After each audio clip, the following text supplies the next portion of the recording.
Yo, yo, yo, yo, yo. What's up, what's up, what's up? Give up the rock. And hello to my fellow revolutionaries. You know who you are. And welcome to today's live stream. It is Wednesday, the 26th of August. That's right. Happy hump day to all of you.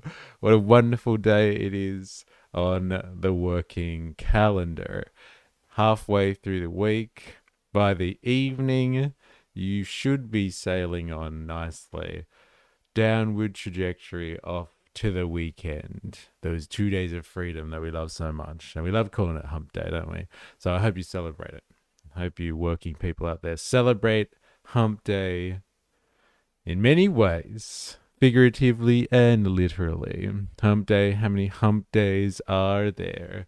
Per year? I'm not sure. I'll get my calendar out. Hey, going Voltaire. Hope you're well. Banso Bandit. Hope you're well. Thanks for doing the roll call. You know they won't do a thing, and you know that China doesn't abide by anything imposed that is illegal diplomatically. Where's the non-story there?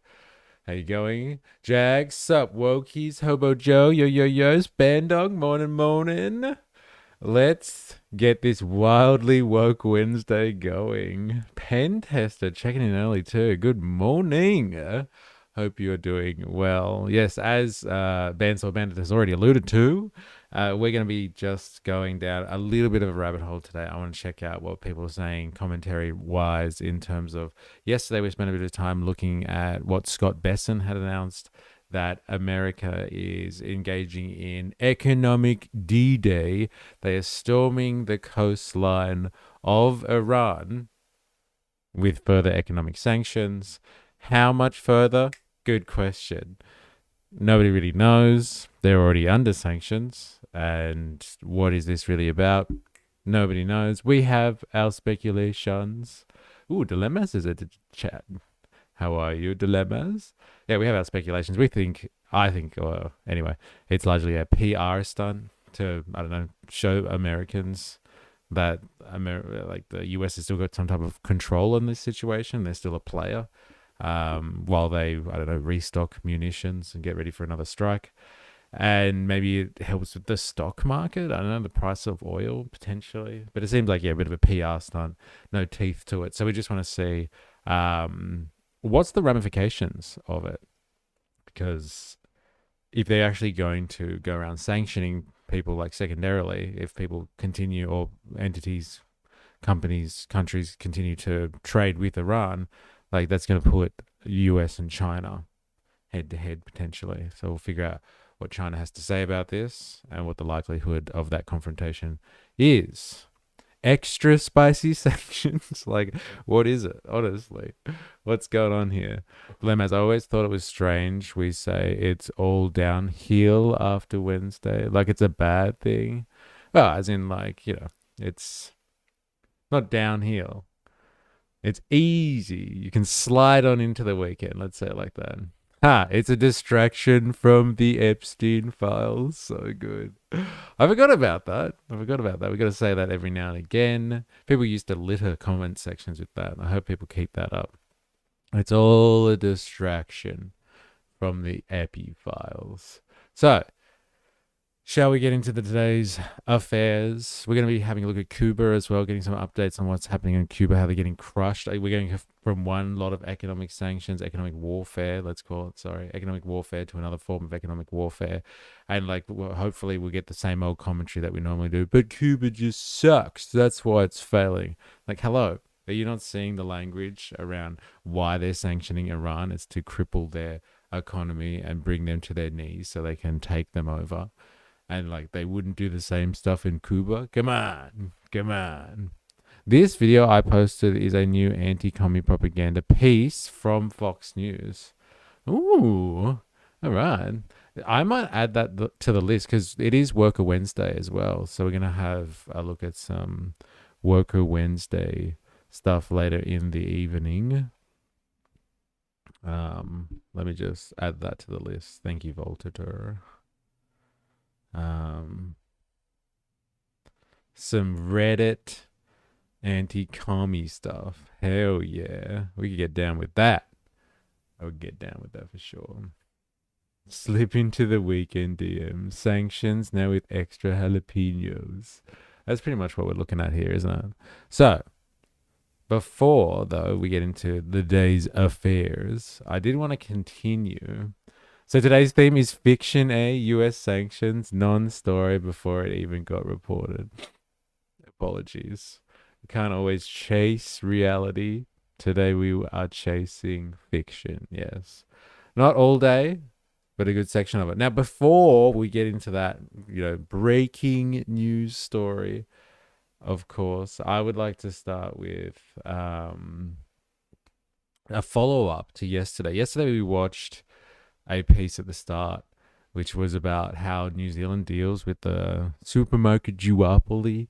So they have two supermarket chains, Woolworths, the evil Woolies, and Foodstuffs that control supermarkets. I think it's like 80% or 90% capture or something like that of supermarkets in New Zealand. And so as a follow-up to that, we have our very own, or one of our very own duopolists, Coles. And SBS has come out with a report saying that Coles has $1.1 billion full year profit. Second day of ASX gains. And so I just want to see how they cover and justify their profit margins, their continual profit. And like in the order of $1 billion, that's not bad. Right? It's nothing to scoff at. These are some substantial profits in the face of a cost of living crisis that's plaguing the nation. People are doing it tough. Price of things are going up. And it's not things that are like luxuries we're talking about here. We're talking about, everydays and essentials. And Coles has part of that monopoly on everyday life expenses. So I wonder what they're doing to assist Australians as we are struggling. Hey? Yeah, I know, right? Down, prices are down and profit margins are way up. Oh, yeah. Thank you, Coles. Down, my ass. All right, let's have a look. Just quickly. Australia's second biggest supermarket chain has reported its annual profit. Raina Saran-Pyatt has been looking at the details. And Raina, it's been a slight rise in profit for Coles. Indeed, Janice. Coles says the result was pleasing given a challenging economic environment that did push up prices. So Coles... Do you reckon households talk like that? Like average people like you and me are just like, it's a pleasing year.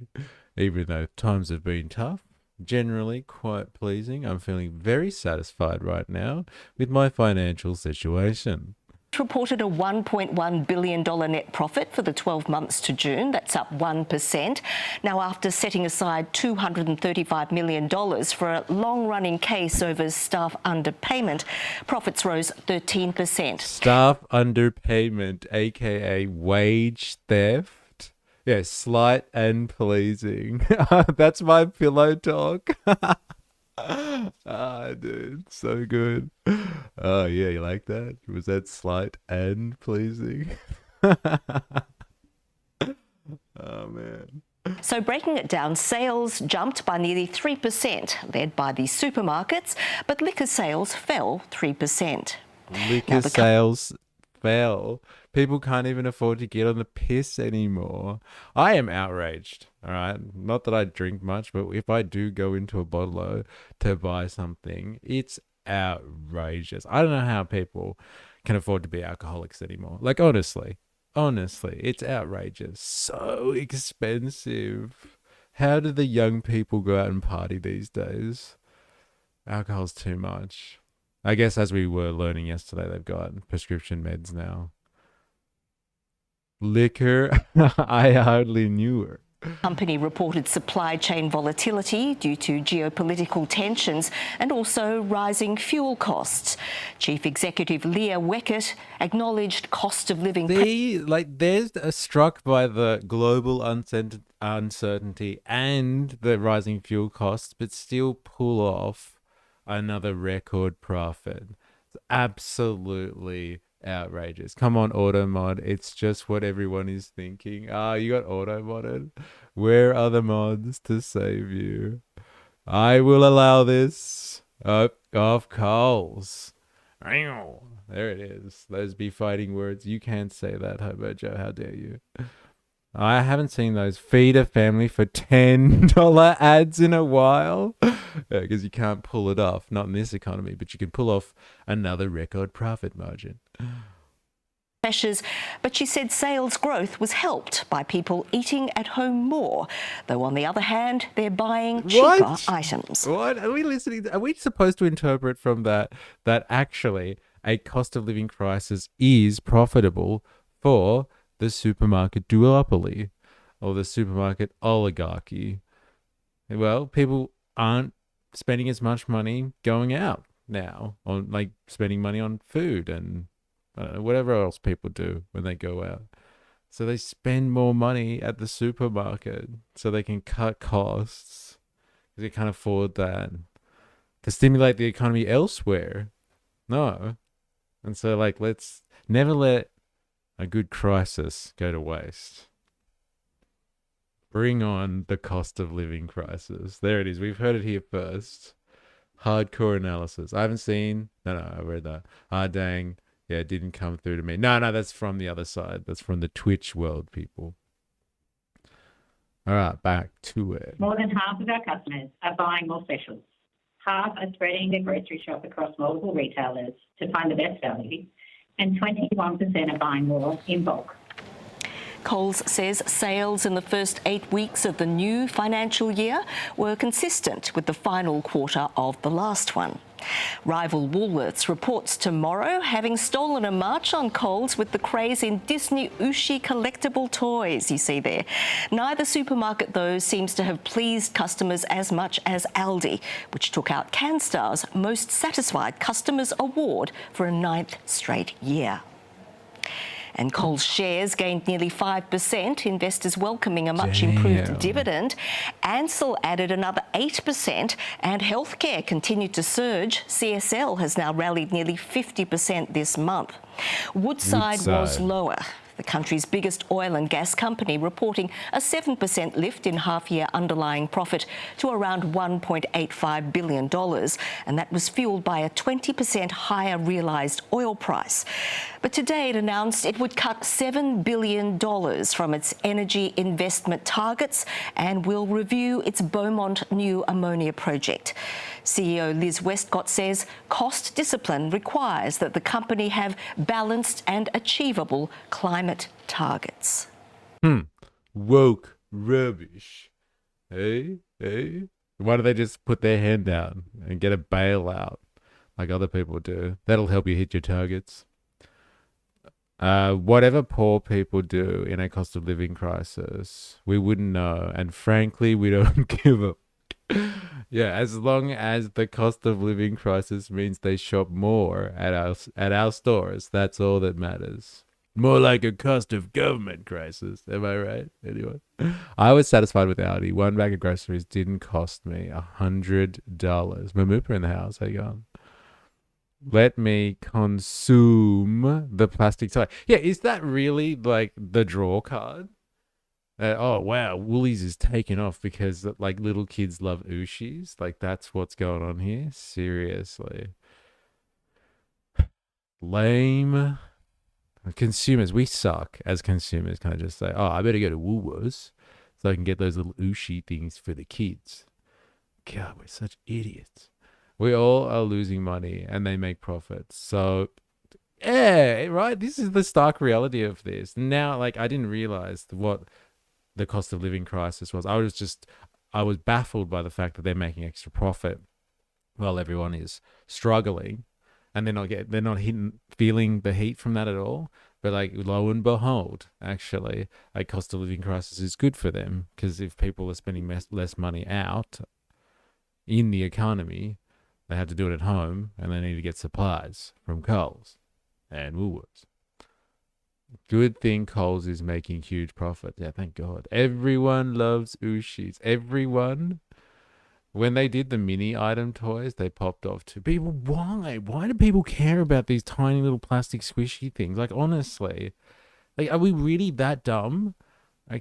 like people get like in my family, like my aunties and like my dad, when he goes shopping, he'll go to Woolworths and he'll get the little ushi things for the kids, and he's like, oh, I got ushis for the kids. And so, like, you know, I guess that the older generation wants to get it for, you know, the grandkids or whatever.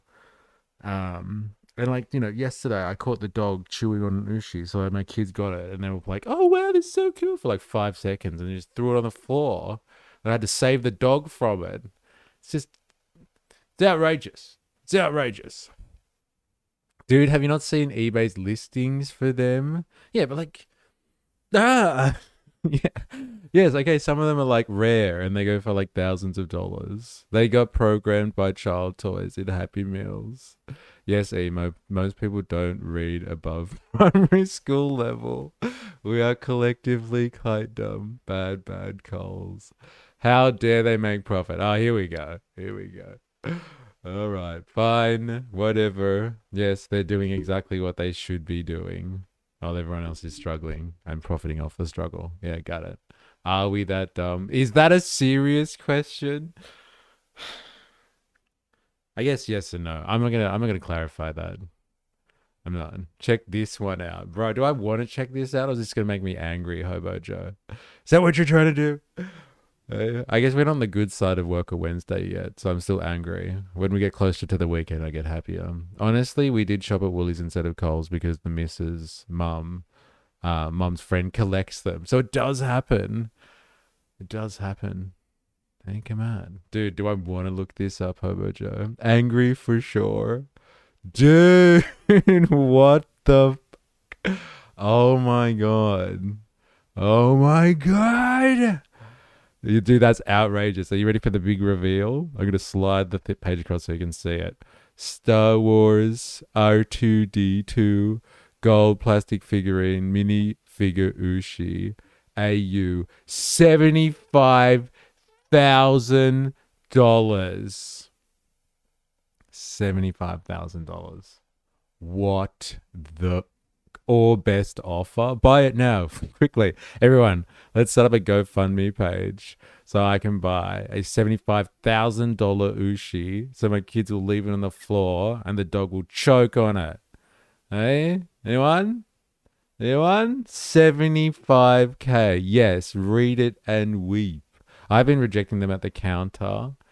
They are worth that much and I've been denying them. Yeah. Yeah, for plastic, rare plastic. Okay? I thought my Warhammer was bad. You know how like we talk about like this dichotomy? Do you love your kids or not? Well, apparently not enough. It's not happening. Not enough to kill the dog with plastic. No, I do not. Dude, that's mental. You know how we've been talking about this idea of like supply and demand and where value really comes from? There's a complete disconnect between price and value. Like this was probably produced, it's rare, whatever, but it was probably produced for like cents, like if that. Could it even be less than a cent that this thing was produced for? That's how much value actually is objectified within this object. But the price of it, because of the supply and the demand, or whatever you want to call it, the price of it is completely, as they would say, alienated. There's a complete disconnect between the price of what this is actually, like what type of value is actually in here. In terms of labor, it's just in relation to labor. Like there's a complete disconnect there. Complete disconnect. $75,000 for something that like really is probably worth a few cents max, if that, considering how much of these things they can produce. It's probably less than a cent. But no, the price of this thing, $75,000. And that like response we're having to this right now of outrage, disbelief, shock, or horror, or whatever you want to call it. That's what we've been talking about for a long time, about the difference between value and price and all those sort of things. Kids know value. Oh yeah. Once my boy got the Lightning McQueen Ushi, he stopped caring. Loot boxes are a thing that was encouraged in the Epstein files. All the kids' toys are gambling now. I got frustrated when I heard there was an exclusive one that was only sold for one day and had to spend a set amount. Is this really what life has come to? Oh yeah, it has. So many mystery toy boxes now. Oh yeah. Oh yeah, the entertainment industry and our renovation of it is to blame, in my opinion. Okay. Reveration. That's interesting. How we revere stuff? Is that what that is? I like that. That's interesting. It's why R2D2 is the highest value Star Wars. Ah, okay. Everyone loves R2D2. And he's gold. Imagine how many bottles a dog would eat worth of plastic by chewing on dog toys. Oh, I've thought about that. Dogs don't even get microplastics. They just get massive plastics. Apply value to being entertained. Slippery slope. Manufactured outrage. Always there to keep us in check. Public service really Bender. Thank you. All right. That's enough of this. I am outraged enough to now start the day. But like seriously though. Man. Come on. Come on. Cole's making $1 billion and they don't even have Ushis. Yeah, sorry, reverence is what I meant. All right. Nice. I know. Let's just put Asians on the end of things. It sounds good. Inventing new words over here. That's a good one. I hadn't heard it before. I'm willing to take that. Need to upgrade our vocabulary here. All right. Here we go. Let's get a little taste of the whole China situation, shall we? If you weren't aware and you missed out what we were talking about yesterday, the US put further sanctions on Iran. I don't know what that means, okay? Like if you're just like, hey, I thought they were already sanctioned. They were. I think this is just a publicity stunt, to be honest. I think the US is, like usual, it goes and strikes for a while, then it talks about peace, and then like they stop, and then they rearm, and then they strike again. But like no one believes them on the peace thing anymore, and Iran's not buying it anymore. So they have to do something else. So instead of like pretending to do negotiations and peace talks, which is what they've been doing before, while they rearm and like get themselves ready to do something else, this time they were just like, look, let's do some announcement about like sanctions or something like that. And so Scott Bessent was like, I'll do it. And so Scott Bessent came out yesterday and announced Economic D-Day. And they announced a new operation, Operation Economic Outcast, which is it's an interesting name, let's be honest. Let's be fair. And so they are going to ramp up sanctions on an already sanctioned Iran. And really this time, we're serious this time. We're super serial. We're going to stop people from trading with Iran. Like we meant it before, but now we really mean it. And so they using the US dollar, which is their cudgel, their weapon, to like, keep everybody subdued and in line with America's foreign policy. And its domestic policy too, I guess. They have decided that if people don't comply and cut Iran off, like super serious this time, then they're going to cut them off from the US dollar. That was basically the threat that Bessent made. And he was like, we don't want to have to. We watched him yesterday do his little press conference on it. And he's like, we don't want to have to shut down the world economy, but we will if we have to. So they made business. But again, I think it was just a PR stunt to buy some extra time because they kind of don't really know what to do with the whole situation. Iran's not biting at all by the look of it. Iran's like, if you do this, then we're just going to cause even more chaos in the Strait and do whatever we can do to screw over the US and other countries.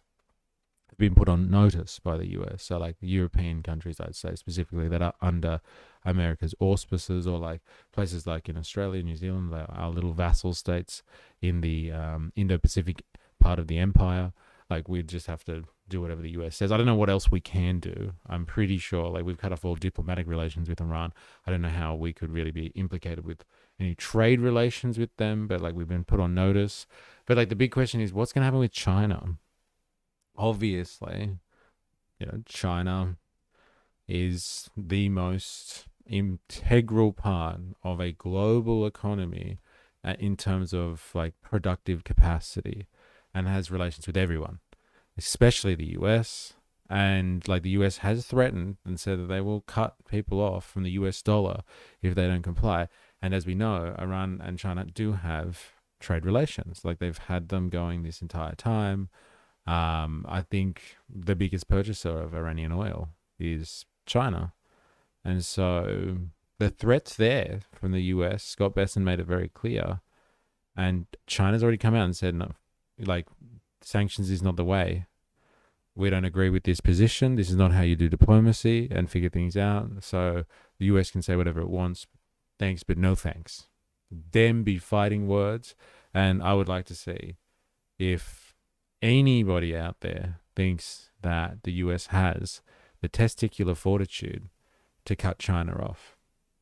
Now, we've already had speculation in the stream chat already. If you want to go back and have a look at the analysis from none other than Bandsaw Bandit, that there's no way in hell that's ever going to happen.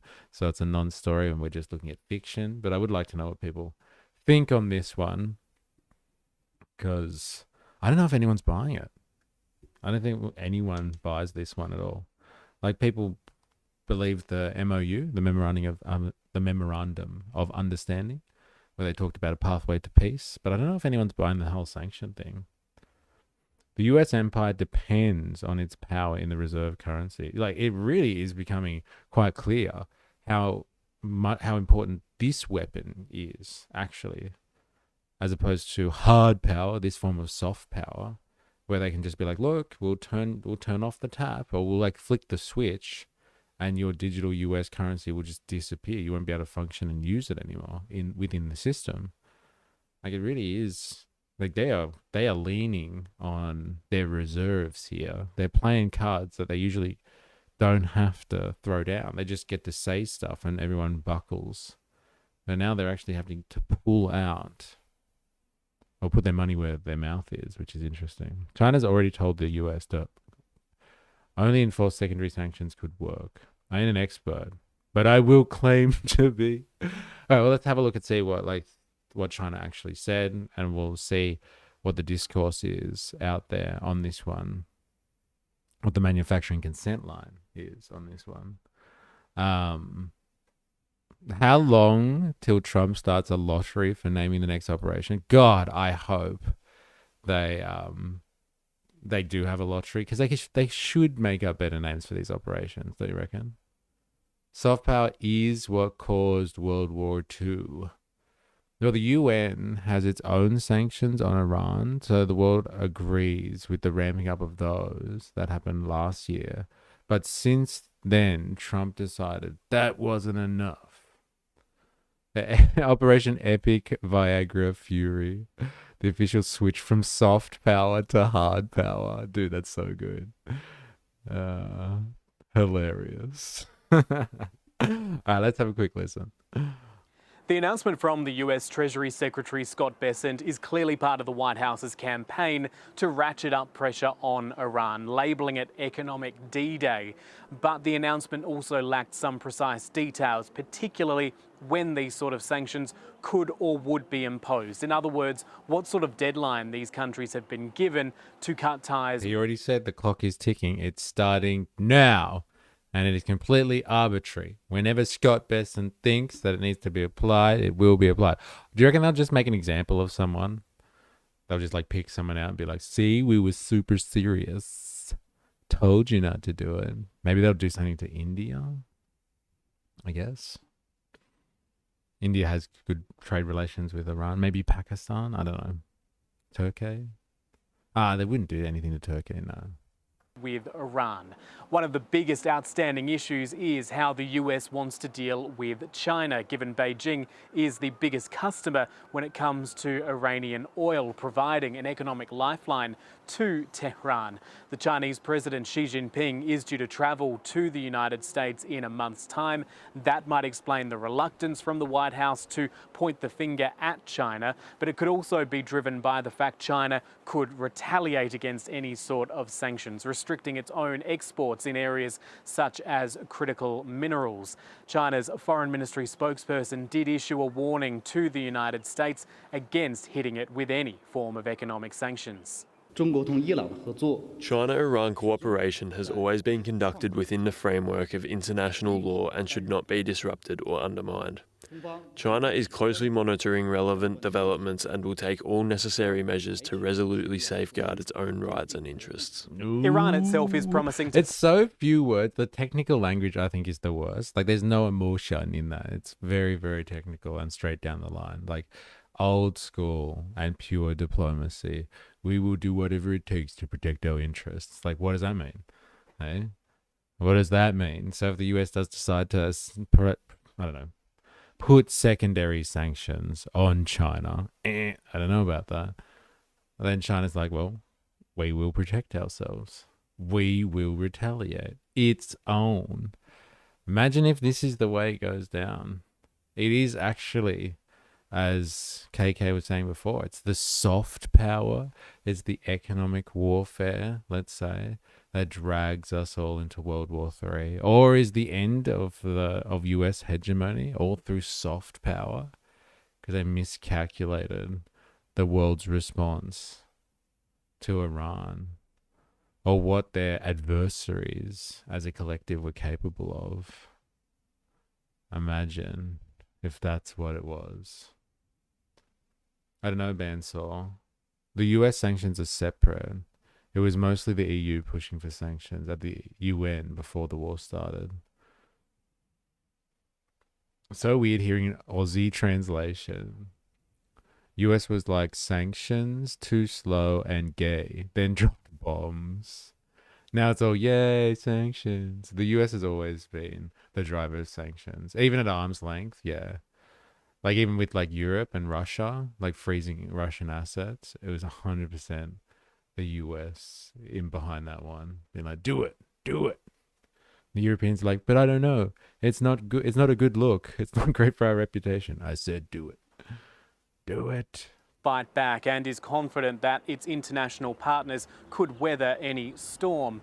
This all comes as talks between Iran and mediator Pakistan continue, with Pakistan saying that there has been some signs of progress on its position there, things like the reopening of the Strait of Hormuz. That is a situation being watched incredibly closely right across the region, given how much oil usually travels through that shipping channel and how reliant countries across the Persian Gulf are on it being open. Qatar is one of them. It's also one of the mediators here, and it is urging that those negotiations take priority over any economic war. Regardless of the existence of these sanctions, regardless of the presence of new sanctions or the previous situation, what matters to the country is the return of the salt to its natural state in the Hormuz region, the return to exports, the guarantee of global energy security, the security of global food security, and guarantee of the safety of the supply chains. And this, of course, requires a diplomatic solution. There's clearly a lot of frustration that this situation still is. And that is the only concerning thing out of all of this, really. Is like, what are we going to do with the impact to supply chains? Oil, like that's problematic, obviously. Fuel. But like, I think it's helium and fertilizer basics, or for industrial fertilizer. That's a scary one. But no, economic sanctions, keep the aggression going. I'm sure that'll make life better. All right, we're going to the Germans now and get their take on this. Let's have a look. Let's have a look-sees, shall we?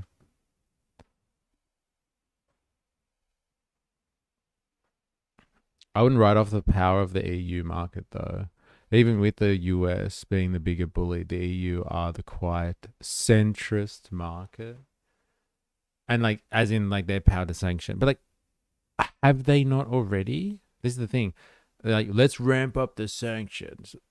What is it that the EU are not already sanctioning them on? Like, how much more can you cut the EU off from Iran? Like, what is this going to have an impact on? I think it's really about scaring people outside of the West. Like I said, like Pakistan, maybe India. I know people that have kind of more regional associations with them, scaring them into submission. Because Iran is already sanctioned anyway. So it's only people that are currently doing trade with them outside of the West, I guess, that America could be potentially targeting with this. Like, yeah, the EU's got mad power, I would say, 100%. Economically, they're still very relevant and have a lot of disposable capital. But I'm sure they're not really having to deal with Iran at the moment anyway. See it? But yeah, that's why I pointed out their power stance. It's about influencing global trade using their market, soft power like the US, but EU based. Let's hear what let's hear what the Europeans have to say about this. The EU follows the US's sanctions at their own detriment. Keep it up though. I'm all for the fall of Europe. Some people just want to see the world burn. The US is calling it D-Day for Tehran. It says it wants nothing less than the economic asphyxiation of Iran, and it's warning that no country or company should expect to be spared. Every country, every entity should know that they should be prepared to face U.S. sanctions.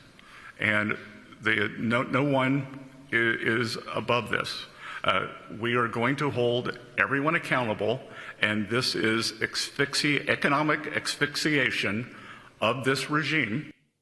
The US has declared a new raft of sanctions aimed at upping the pressure on Iran. They're targeting more than 60 entities, individuals and vessels. That is so they can go after the supply chains that Iran uses to buy the parts, the materials and the technology to build nuclear weapons. The US is also targeting digital assets. How can they build nuclear weapons? How? The nuclear program is kaput. It's done. This doesn't make sense. What are they worried about? Hey? What are they worried about? I thought they finished that off. Digital assets, interesting. Gold and aviation targeted. They don't want them to get access to gold. 60 plus entities, individuals and vessels. So like they're specifically targeting part of their fleet, I guess. Or fleets that deal with Iran. Potentially. Aviation to cut off Iran's alternative financial lifelines and to close off loops used to get around sanctions. But there's a problem, and that is China. China normally buys around 80% of Iran's shipped oil. Fresh Iranian It's been decimated, all 10% of it. Buys around 80% of Iran's shipped oil. Fresh Iranian exports through the Strait of Hormuz have now largely been choked off, leaving China buying oil from Iran that had already made it out and was sitting in Asian waters. That income provides Tehran with a crucial economic lifeline.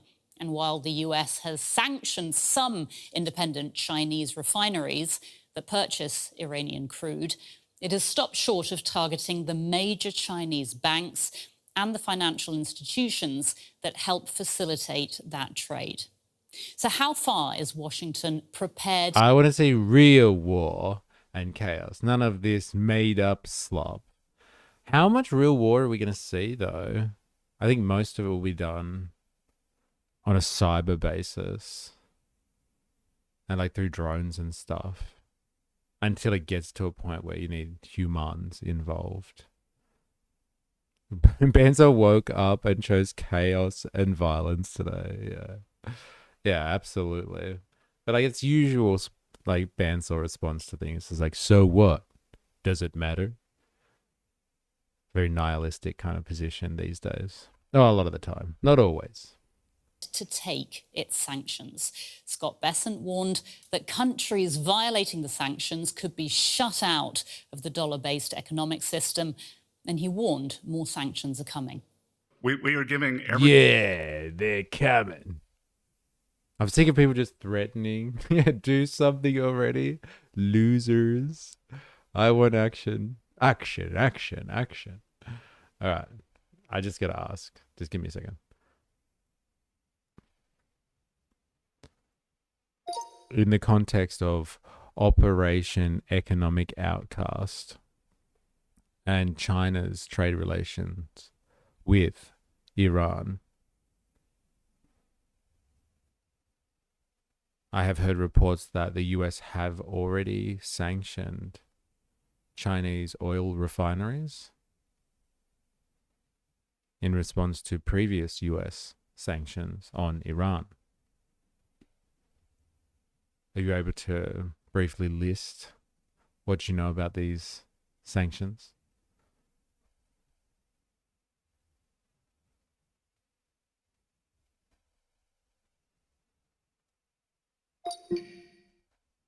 Nihilistic, really? It felt more like frustration to me, but I don't want to speak for you.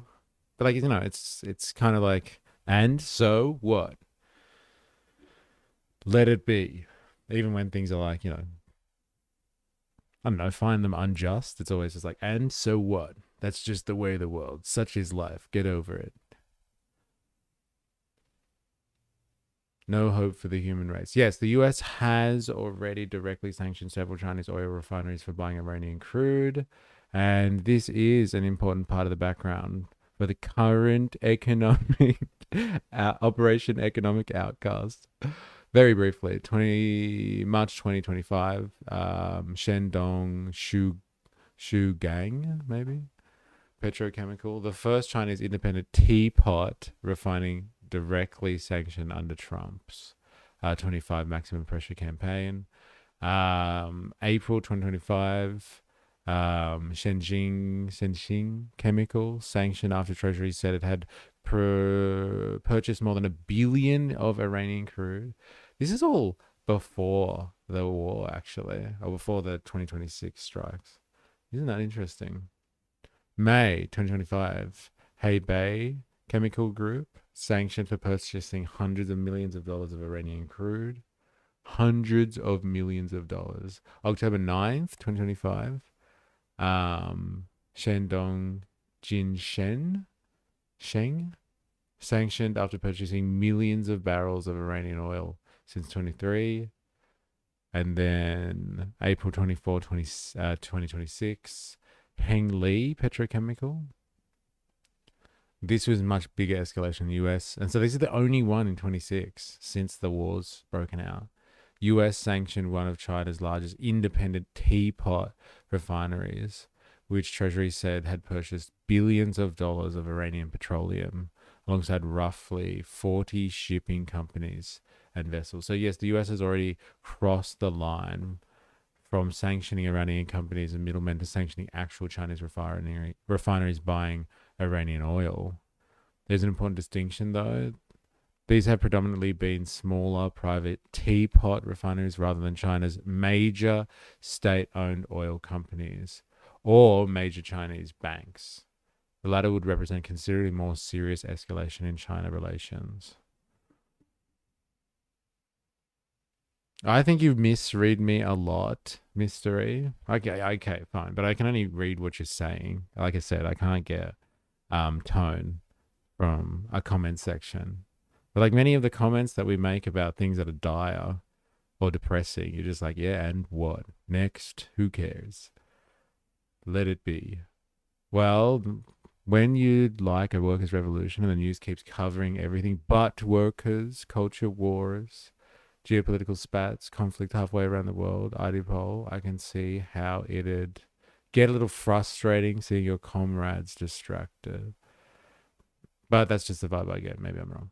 Good thing China is so environmentally conscious. Could be worrying how much oil they're buying.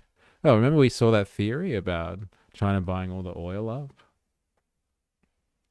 And like, because they were using, well, they've started buying up all the oil again because previously they had actually dipped into their reserves, which kind of saved the world from the worst part of the first round of this global economic crisis.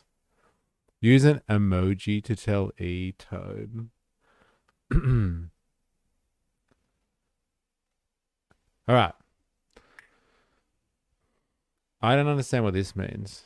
Like teapot facilities for refineries are what? Just small refineries. So they've hit up not inconsequential refineries, basically. Shoshana. And that's particularly relevant right now. Treasury issued a warning, April 2026, that Chinese teapot refineries remain heavily involved in Iranian oil imports and explicitly warned financial institutions. So, like, are these teapot facilities just set up so they can take the heat then? Is that what's happening? What is a teapot refinery? And are they only sanctioning small refineries and companies that America doesn't do business with anyway?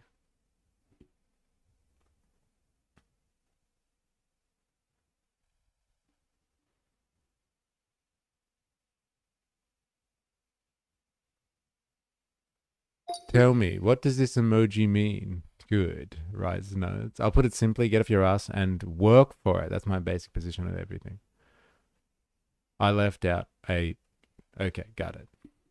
Teapot refinery. Teapot refinery is the informal Chinese term for an independent, privately owned oil refinery, as opposed to an enormous state-owned oil companies such as Sinopec or PetroChina. They concentrated particularly in the Shandong province. Many are relatively small compared with China's national oil companies, although some have become quite large. They're called teapots because historically they were small, independent operations compared with China's giant state-owned refining industry. They've become major buyers of discounted Iranian and Russian crude. So, like, they sound like they are set up to take all this stuff that can't go through the West then, or has been impacted by the West. Grandpa vibes kicking in. Libertarianism engage. Partly because they have less access to international financing and therefore have less to lose from US sanctions. Treasury says teapots account for the majority of China's Iranian oil purchases. So the US sanctions basically hitting companies America does not do business with. For the first several rounds, largely yes. The US deliberately targeted companies such as Shandong, Haibei, Shandong. Yeah. These companies have relatively limited exposure to US financial system. Consequently, sanctioning them is painful, but doesn't create anything like the economic shock that sanctioning a major Chinese bank or Sinopec would create. So they're sanctioning things like what? For show. Like, just pick a couple of companies that don't actually really need the US dollar or the Western system at all to deal with, because they're getting oil from places that are already sanctioned by the US and the West anyway. And so, like, just pick a couple of companies or like a handful of companies that have their own system outside the US dollar system, the petrodollar system, and like hit them up with sanctions. But they don't really do anything with the US. Yeah, but just sanction them anyway. Let's just make it official. In fact, this is one reason the Iranian oil trade has proved remarkably resilient. The trade has increasingly been conducted through Chinese independent refiners, intermediaries, Chinese currency, front companies, and shadow fleet tankers rather than through conventional Western finance system. Dude, it's so good. Okay, Hengley is different. In April 26, Washington sanctioned Hengley Petrochemical. This isn't some tiny refinery. It operates a 400,000 barrel a day refinery, and Reuters describes Hengley as a major China oil and petrochemicals group. Treasury calls it China's second largest teapot refinery and says it purchased billions of dollars of Iranian petroleum. So I'd characterize the progression like this. Small independent refineries, larger independent refineries, major Chinese industrial group, potentially Chinese banks, state-owned oil companies. And we haven't yet reached the final stage. As of last reporting, Washington has been reluctant to sanction China's major financial institutions because doing so could create a much larger US-China confrontation. So they're scared. They're too scared to. I'm getting. If you're picking up what I'm putting down here, let us continue. Everyone the opportunity to remedy bad behavior. Why would I want to blow up the global financial system?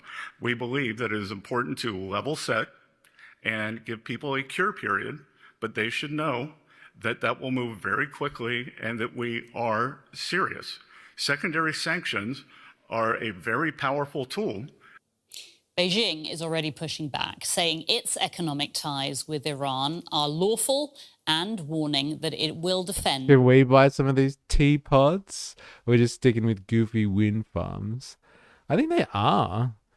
Like the government, we read a government announcement somewhere that they are building more refineries. Definitely more oil storage facilities. But yeah, like, can we get some of these teapots, please? It paints a picture for an idiots that will never look into what they vote for. It's perfect, really, to let people know they're doing nothing, and the people get excited over a fairy tale. Props. Its interests. Cooperation between China and Iran has always been conducted within the framework of international law and should not be interfered with or disrupted.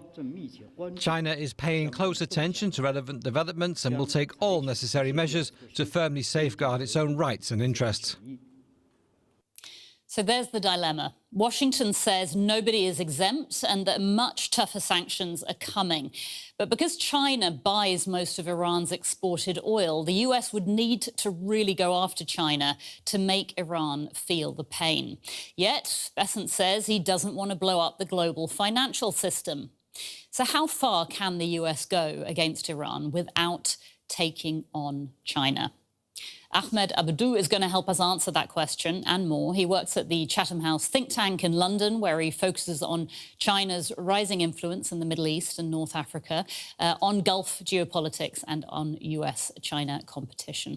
Ahmed, thanks so much for being here. China is the key customer for Iranian oil. Can the United States seriously cripple Iran's economy without substantially reducing Chinese purchases of Iranian crude? The short answer is I don't think so. I think one of the main conditions, if you want to really suffocate the Iranian economy, is to cut the lifeline that no, China... just straight off the bat, so good. Can the US cripple Iran without taking on China? No. Presents through the purchases of between 80 to 90% of all Iranian exports of oil.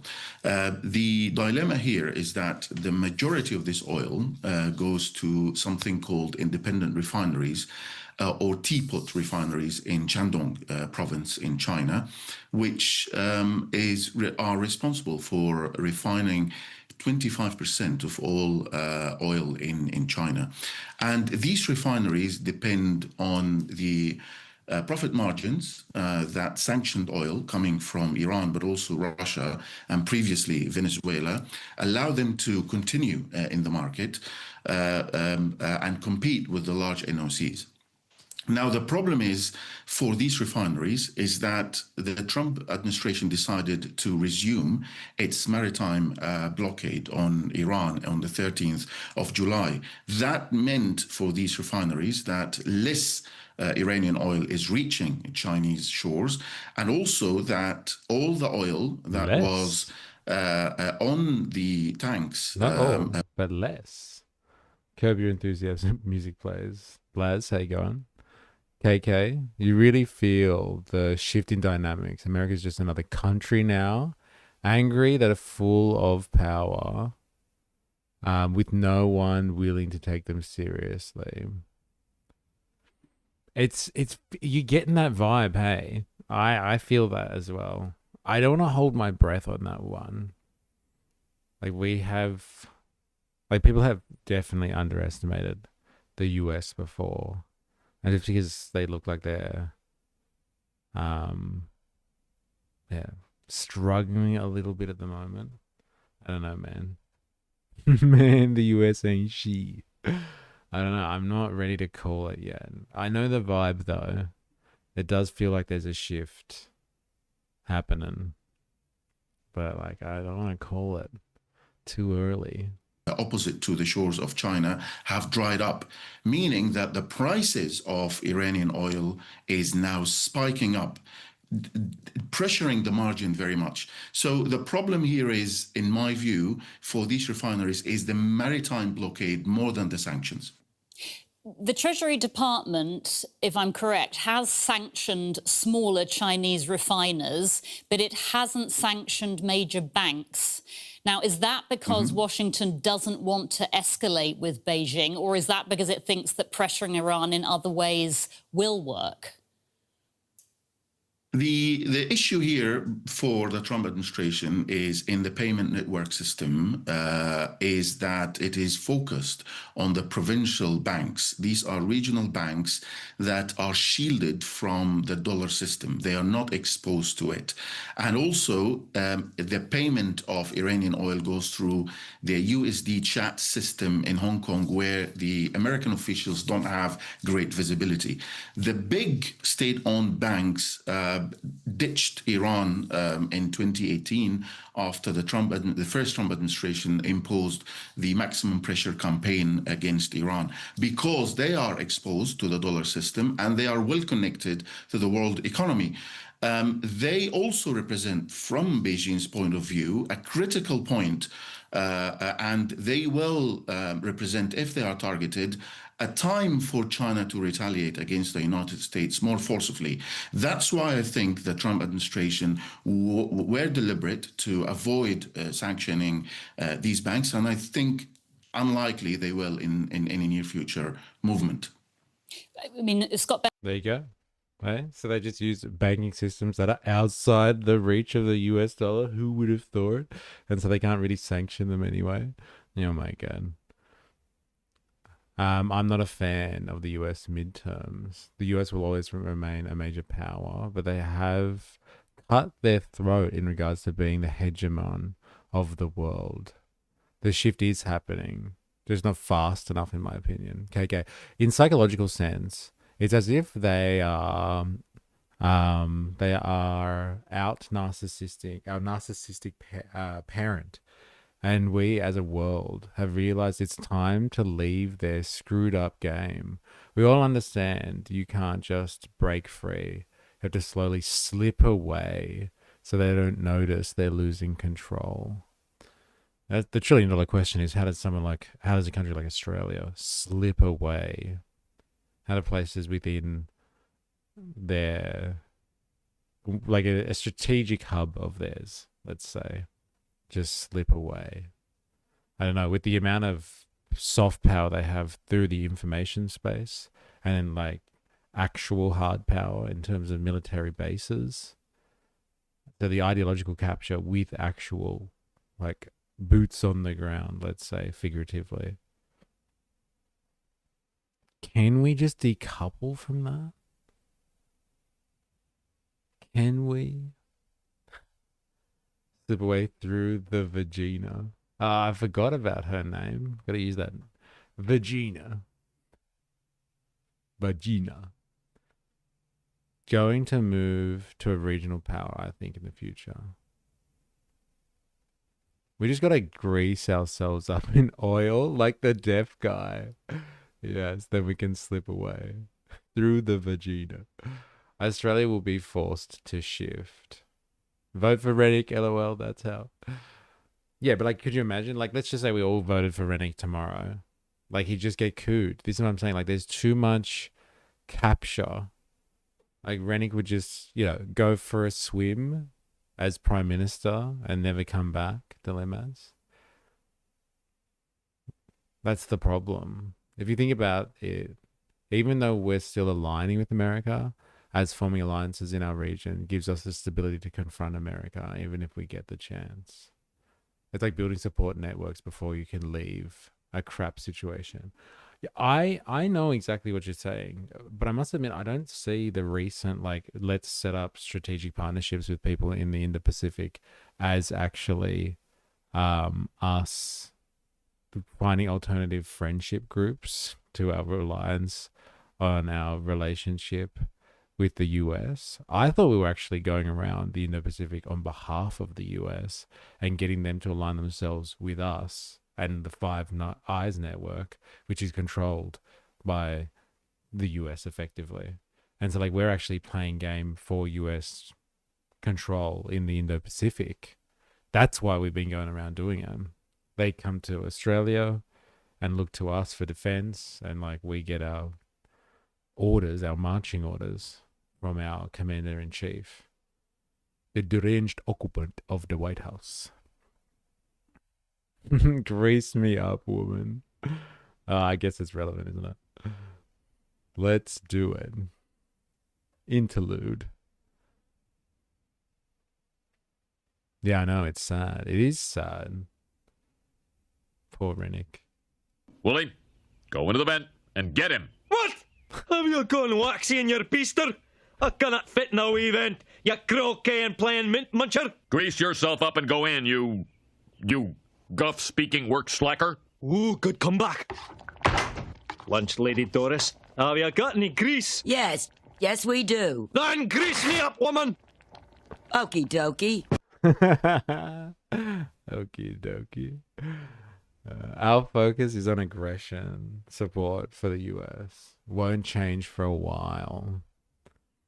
All right, back to it. President has said very clearly no one is Yeah, the above okie dokie. They're usually such a confrontational character. Not this time. US sanctions. He's also said very clearly he doesn't want to blow up the global financial system. So what do you think of those two statements? I mean, are those two goals compatible? No, they're not, because, as I said before, the big banks are not exposed to any transactions that are related to Iran's oil sales. In other words, China's exposure and risk to the global economy are inversely related. China is the most exposed in the least important institutions, that is the provincial banks, and it is least exposed in the most important institutions, that is the big state-owned banks. So targeting these banks will not have any meaningful impact on the oil trade with Iran unless the United States wants to resume trade and economic war with China. The Chinese president is expected to meet Donald Trump next month. Is Iranian oil something that Trump can realistically bargain over with President Xi? And what do you think Beijing would potentially want in return? I think, yes, most definitely, this will be on the table. They will speak about it, as they did in the Beijing summit. But I don't think the Trump administration thinks that Iran worth resuming the trade war again with China. We could see that in the formulation of these sanctions. They are limited on details, on timelines, and on implementation, and even on the punitive measures that the administration would be ready to take against China. I hope the US puts on more sanctions, 5,000% minimum on everything, especially tacos. So this gives President Trump a lot of space to maneuver and even to implement all these decisions against China. And I don't think they will want to do that before the summit and also in the run-up to the midterm election as well. Bingo. From a China. So nothing's going to happen before the midterms. There's not going to be any economic sanctions on China if they continue to trade. They've already put sanctions on teapot refineries anyway. Who else have they got left to sanction now? Point of view, I think they think the same. We could see that in the shielding measures that the Chinese government took after the economic fury campaign in May, and Chinese officials came on TV and they said the objective was only to nullify the impact of these measures against our institutions, not to escalate against the United States. So both powers here are under restraint of the summit, especially not only this summit, by the way, but the two leaders will meet again twice after the summit in 2026.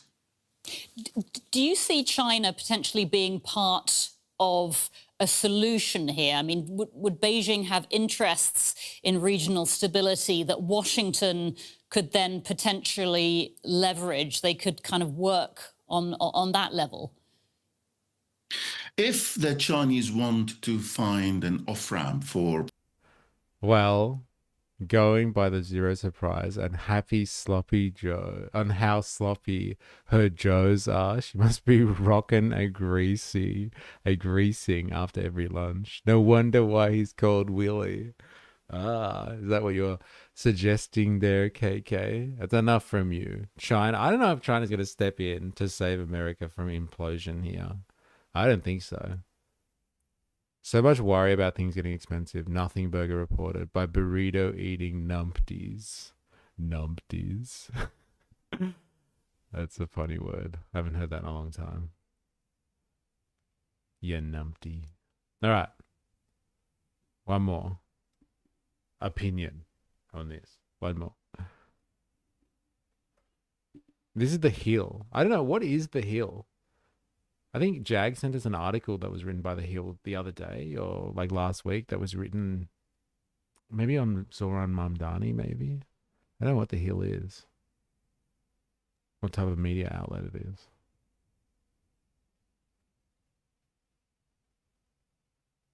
Let's see what their opinion is. Chinese Foreign Ministry spokesperson Lin Jiang said Tuesday the latest sanctions on Iran will only further intensify tensions. You want an opinion? I'll give you an opinion. I got your opinion. We got it. Even before we started. A bunch of dirty centrists. The Hill is an elevated piece of landmass. Thank God. Okay. Thank you. Thank you. That was good. You should clip that. Smart ass. An economic engagement of any kind with this murderous regime will expose those responsible to the full reach of American power. Treasury Secretary Scott Bessent promising economic D-Day on countries buying oil from Iran. And China already responding, saying their cooperation with Iran, quote, should not be disrupted or undermined. Here to discuss is The Hill's White House columnist, Niall Stanage. What's up, Niall? So we know China has been the largest buyer of Iranian oil. What do you make of the response coming from the Chinese to the Trump administration's threats? On one hand, I don't find it that surprising, Drew. China is animated almost by the principle that it should be seen as on equal footing, or at least close to equal footing, with the United States. That being so, they were never likely to look kindly upon US edicts about what exactly they should do. As you mentioned, they are by far the biggest purchaser of exported Iranian oil. They buy about 80 or 90% of that oil. I'll rein in my enthusiast opinions in future streams then. Got it. The amount that they're getting hasn't in fact declined all that much this year so far, so I don't think they are willing to yield very much on that score. And does that make it pretty difficult for the administration to impose the type of economic pain it wants to on Iran with these D-Day sanctions if you have the Chinese, which is a giant economy and purchases a lot of energy and does other business with Iran, unwilling to participate?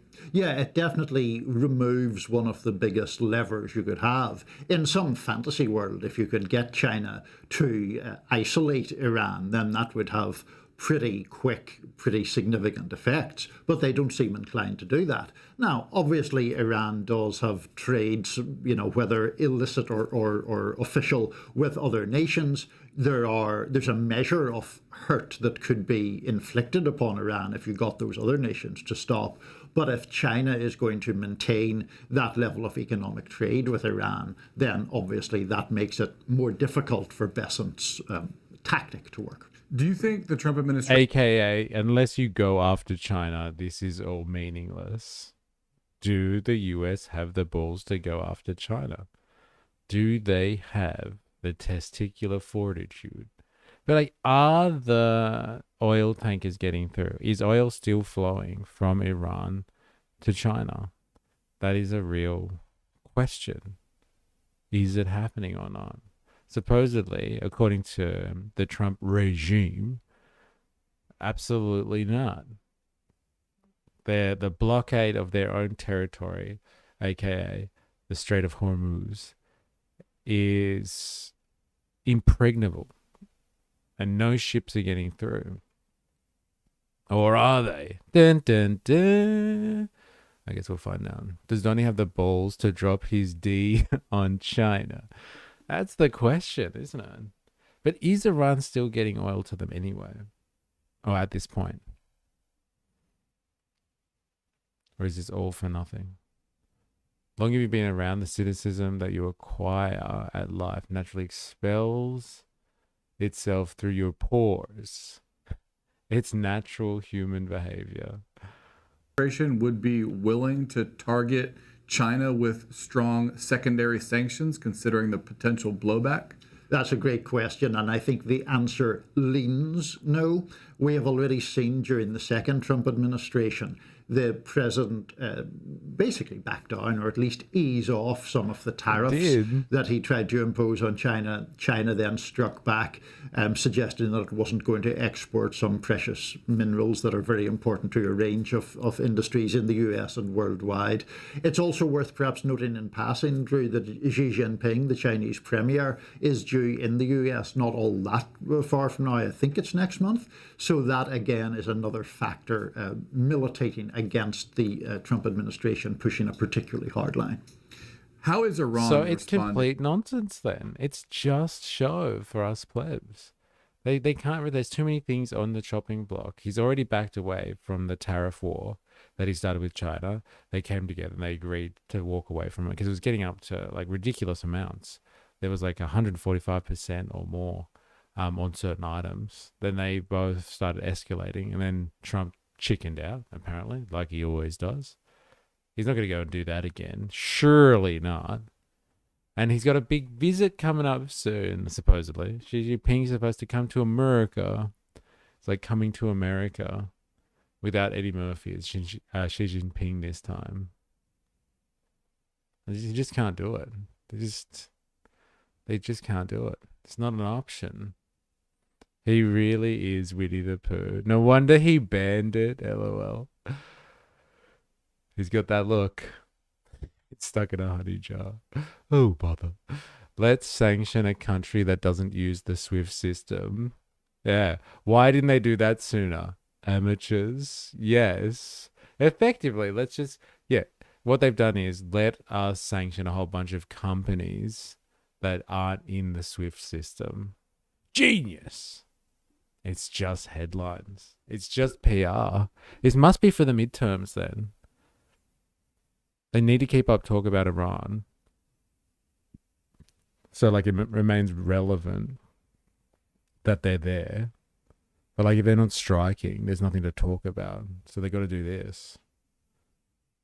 It's just a publicity stunt. If Trump is Winnie, I guess that makes us all depressed donkeys. That's unfortunate. Can't we be someone else? Someone more lively? Like Tigger? To this new promise from the Americans to target its trading partners with these secondary sanctions? Pretty defiantly, at least in terms of its rhetoric. We see senior people in the Islamic Republic really saying that they're going to go on regardless, that this will be tried again, that it has been tried in the past and hasn't worked. It is certainly true that the Islamic Republic has faced sanctions for much of its existence since the revolution, and obviously that has not collapsed the regime. Now, on the other hand, it has, I think, caused genuine economic pain at times The question is how much pain can not just the regime but the Iranian people take? Could there perhaps be some new uprising or new street protests if the economic situation continues to get worse? Maybe, but it's all very unpredictable.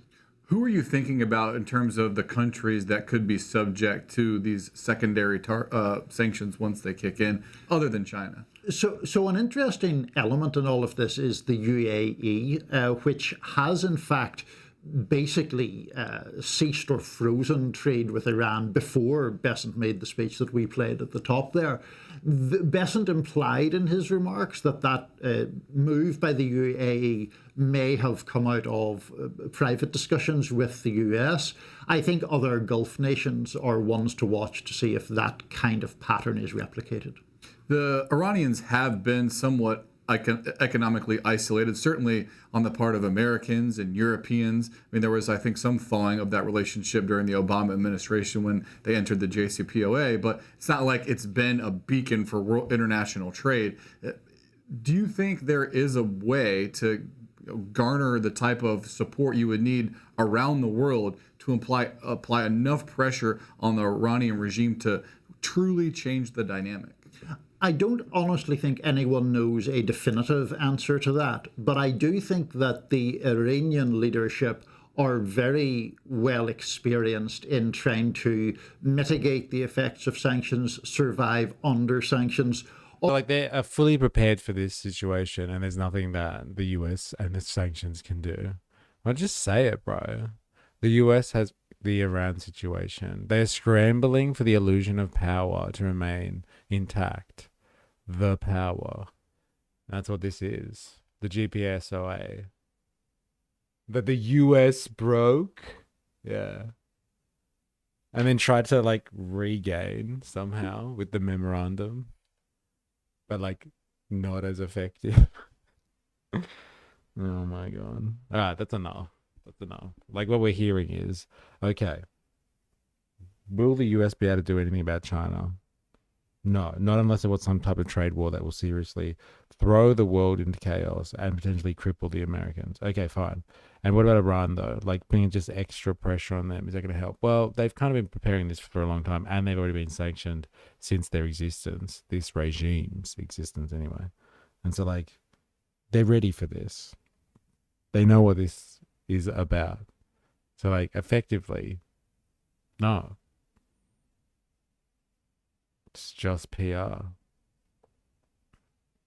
not getting a lot of hope from anyone for the Americans on this one, or for the Trump regime.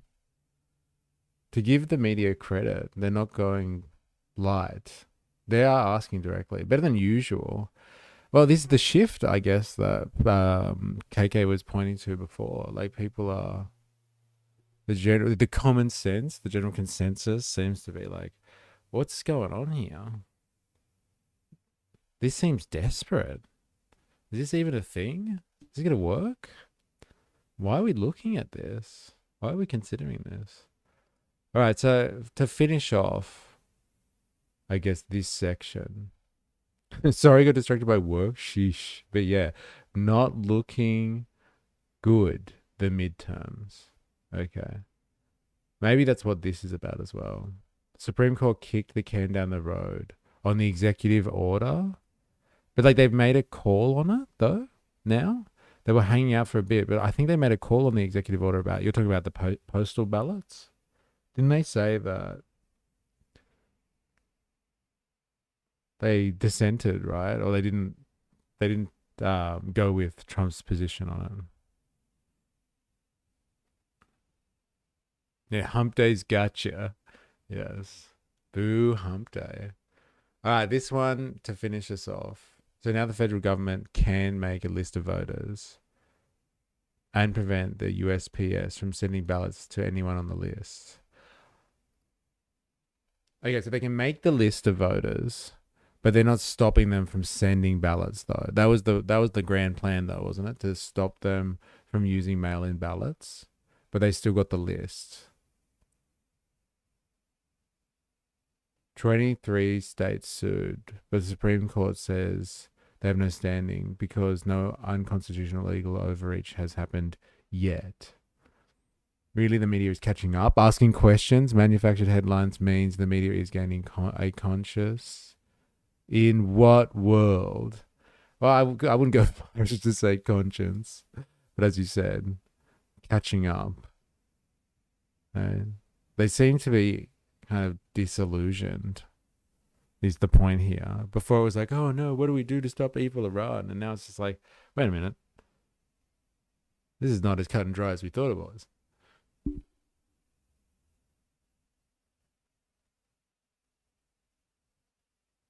So after the midterms, they'll have damages, but states handle their own elections. This is civil war crap, states' rights. I mean, at least they're not propaganda pushing for the US. Questioning the sanctions at all is at least a good step. Yeah, fair enough. Fair call. Hey, China, stop by and pick me up. I wonder exactly what happens when, out of spite, China pulls our debt card. They have to prepare first. They won't do it straight away. LOL, so obvious. The US isn't a superpower anymore. Like, Iran finished the US, so there's not a very patriotic theme going through the hill here. You can't even fight off cheap Iranian drones. Damn. Savage. Go to News 24 if you want a blast from the past of how the media used to be. LOL. Don't tempt me. I'll go to News 24. I'll do it. Hey, chuds. Hope you're all having a great hump day. In and out today. Like any good hump day, in and out for the boys. Good luck to you with your moving, or whatever part of that situation you're in at the moment. Federal government handling an extra tier of voter roll.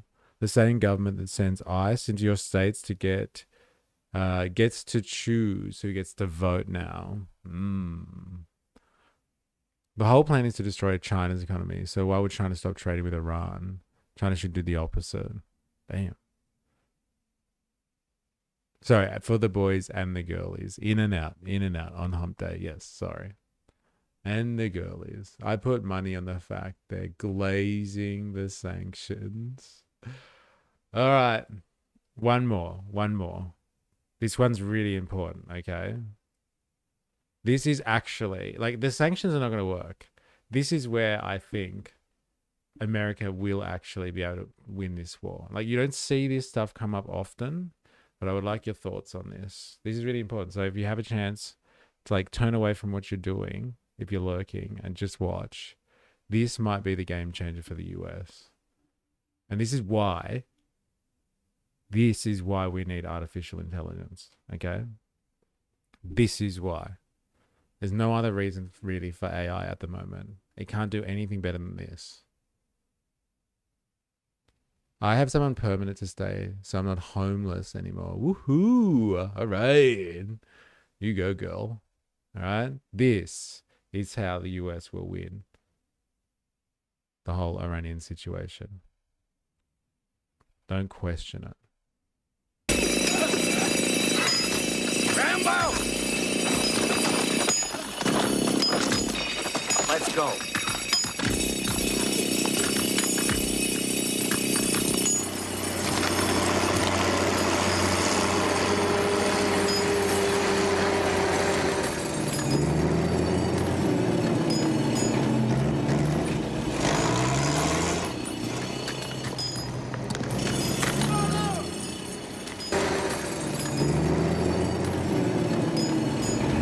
How are you, Johnny? Good. John, I'm sorry to send you to such a hellhole. I've seen worse. Yeah, you have. Haven't you? John, I told you I'd help you out when I could. You interested? You can't possibly want to stay here for another 10 years. 10? It's supposed to be 5. 20. Depending how this conversation goes. Kidding. A covert operation is being geared up in the Middle East. Your name was dug up by the computer as the most capable to complete the mission. Mission? Iran. John, the midterms are coming up, and we need to end this war. Empty threats and promises aren't working. If we have a deal, we don't have a deal. I'm going to blow them up. I'm not going to blow them up. People aren't falling for it anymore. Your mission will be to capture the Ayatollah. Bring him to me so I can put him over my knee on the White House lawn and spank his bare ass raw on live television while singing God Bless the USA. Seriously? After watching this, I just want to watch the movie now. I know, right? Tremendously. Why me? Why not Hegseth? Hegseth wears too much hair product. One flick of a match from the enemy, and his head will explode like a fireworks factory. John, if this mission is successful, I'll pardon you so fast your head will spin. It'll be like nothing anyone has ever seen before. All clear? Sure. Good. The next time we meet will be at the White House. In the meantime, don't drop the soap.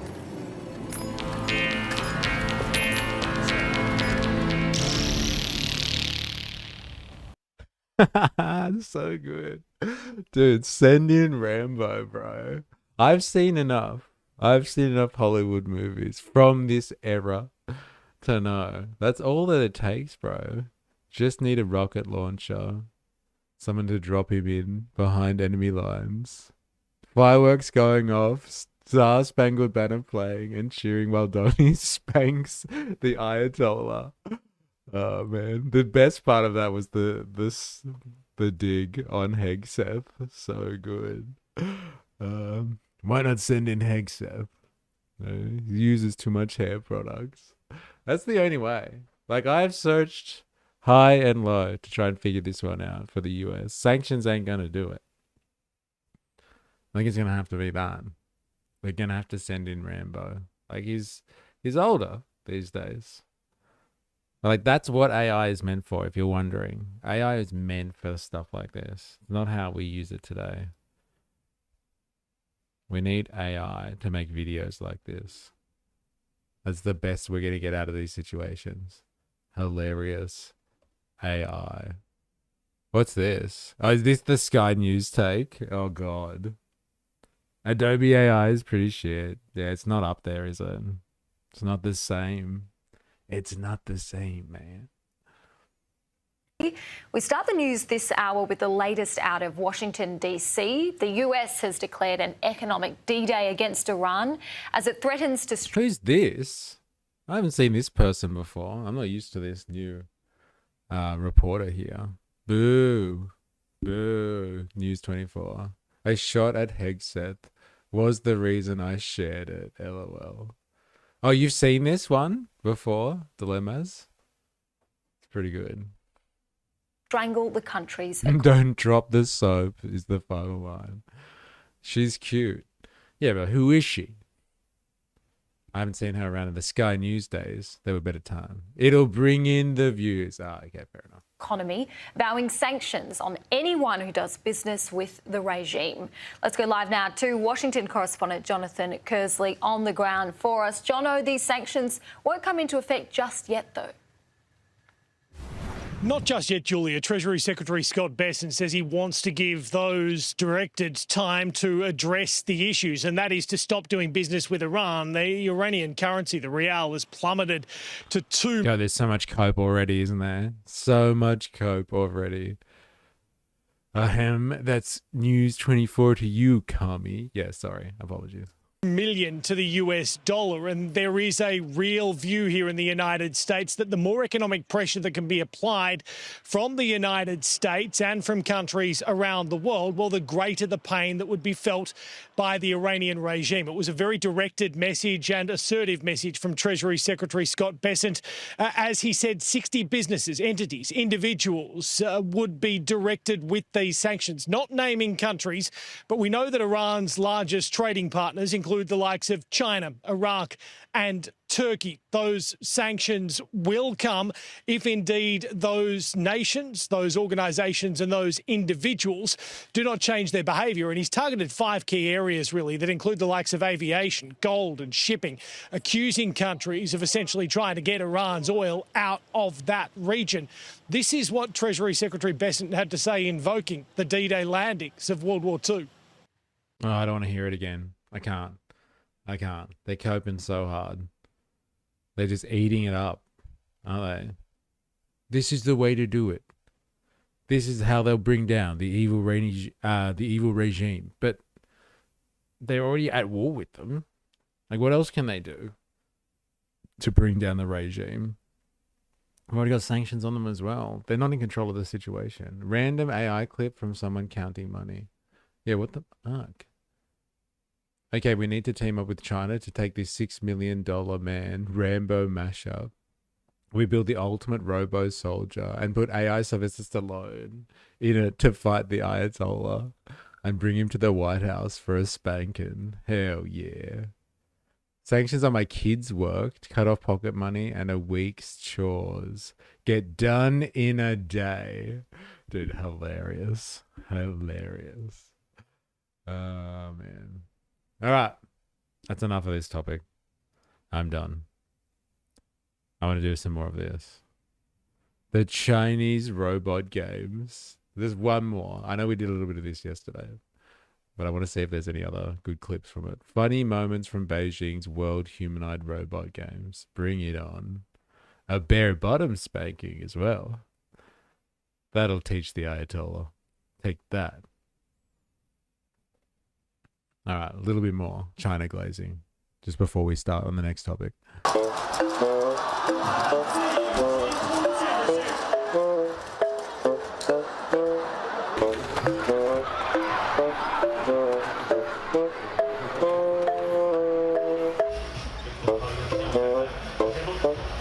Is that the point of this game?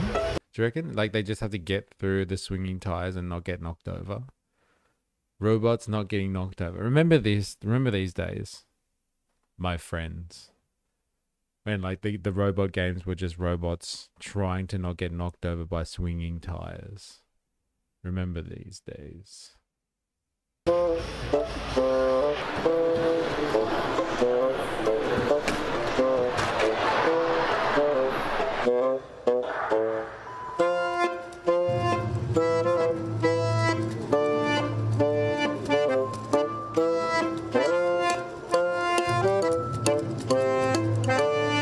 Save the laptop, bro.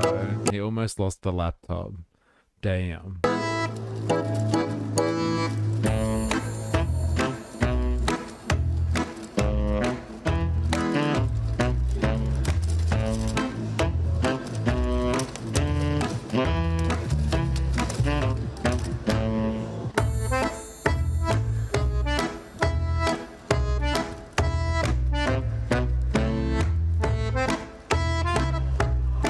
That's how I dance when I'm drunk. Do you wear that costume as well?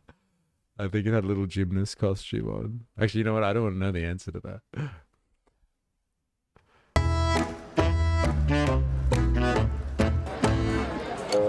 Ray gun. Hey, where is she? Where is she?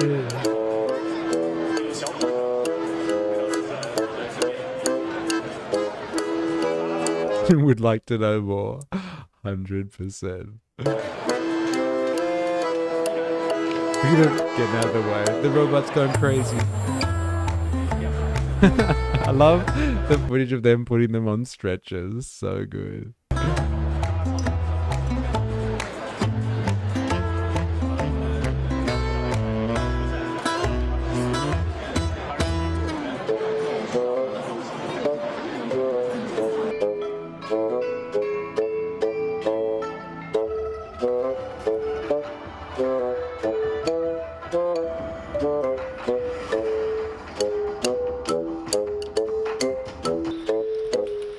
Robot.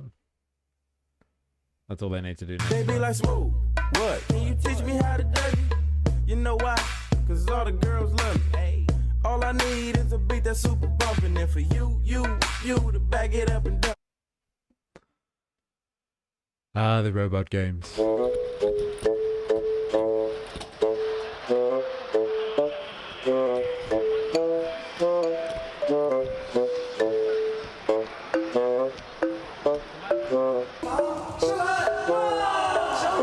Ah, we saw that one yesterday. He does a Ronaldo.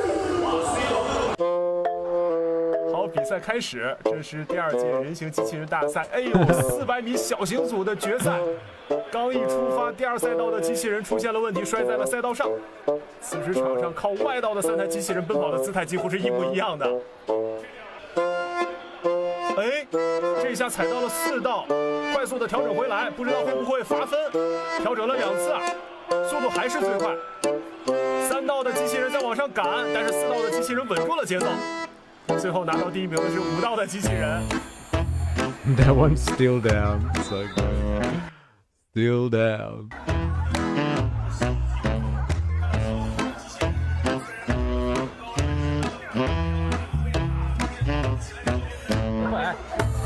Ooh, look at that.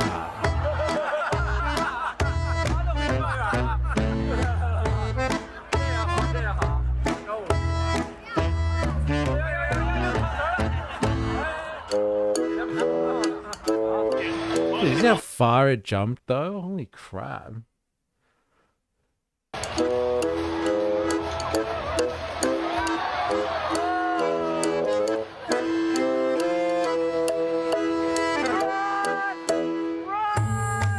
Robots being used as cheerleaders. Outrageous. Just used as sexual fetish enablers.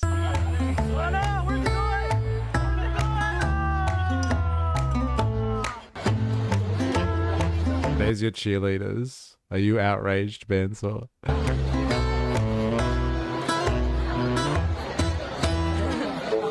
Dude, there's your ray gun, Woozle. Check out Ray Gun Go.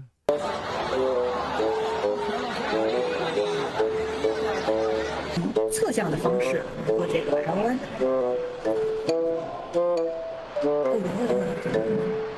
这个有可能是他们在操作时候一些那个经验总结。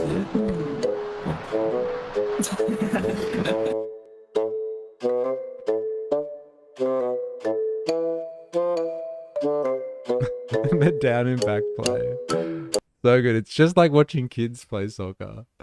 I honestly think the best defense against our overload robots is foam pits. Hey, that's not nice to ray gun. So mean. Hey, I get credit on making fun of ray gun. I've got a lot of catching up to do, apparently. The only thing that can stop us is a wall. Foam pits as moats and the wall. We didn't listen. Should have built the wall. Trump tried to warn us. Gotta build a wall. Unitary robot surpassed the max speed.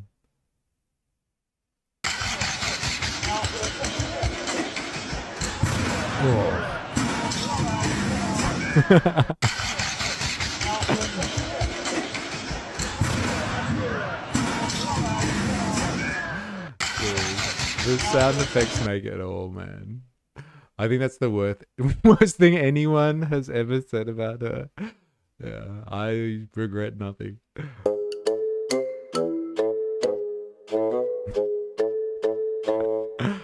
Oh man. Our robot overlords. They just need taped up hamstrings and ankles to make it more realistic. I don't remember Usain Bolt doing that. No. Not this time around. Give him a chance. Interesting. Still better than... Oh my god! Holy shit! First comment. Are you ready? For all the haters out there. Still better than the Australian break dancer. Dude, savage. Savage. You laugh now. You'll be begging for mercy later. Then there will be no mercy. Yeah, they're like one day in the future they're going to be getting us to compete in something like the Olympics for their entertainment. LOL, great minds. She is actually a POS. Top comment. And like easily surpasses in the like ratio, like counter. Easily killing it.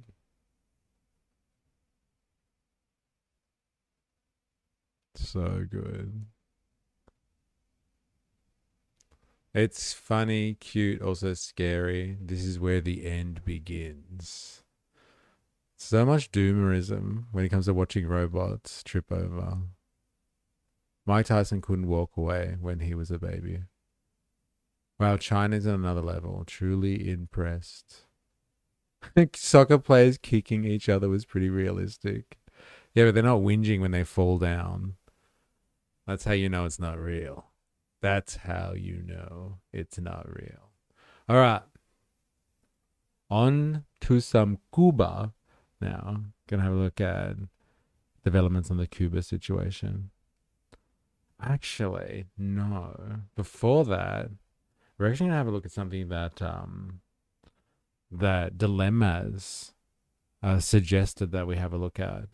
For all of the wokies out there, for people that are anti-gun or like pro-gun control, I guess. This one's for you. This is a message from a pro-gun progressive. Okay? It's like everyone's so shocked to find out that there are people that are progressive or left-wing or wokey or whatever that are like pro-guns. Like everyone thinks it's so shocking. It's like, hello, this is America. Like, it's not a culture war issue exactly. There are people that love guns because it's part of their DNA. It's part of their warrior spirit. I haven't really watched this one, but I'm assuming you enjoyed this, Dilemmas, and that's why you suggested it. Unless it was a joke and you don't agree with what this guy is saying and you're trying to point out how crazy lefties are or whatever. But yeah, this one is from a channel called Black Flag Civilian. So anti-gun liberals, we need to have a talk. And it's going to convince, I guess, liberals or lefties in the US. Why is this so out of focus today? What's happened? Colors out. It was interesting. Okay. So I'm ready to be convinced, Dilemmas. I'm ready to be convinced about why we should all be pro-gun and like give up on gun control and all that sort of stuff. I'm so ready to be convinced. I haven't really found compelling arguments to this point in like the society that we have nowadays. And like all of these types of products that are pushed onto you are just done for consumer purposes. And they don't really care about, you know, people defending themselves against a tyrannical government or something like that. It's just so they can profit off gun sales. And we're just manipulated by marketing to be convinced that we need to purchase this to make ourselves safe or whatever, or have this latest model to protect your family from this or your school children from that. I'm not convinced that capitalism or the free market hasn't completely warped gun control and our perception to make good choices about guns. But I am more than happy to be convinced otherwise. Let's have a look.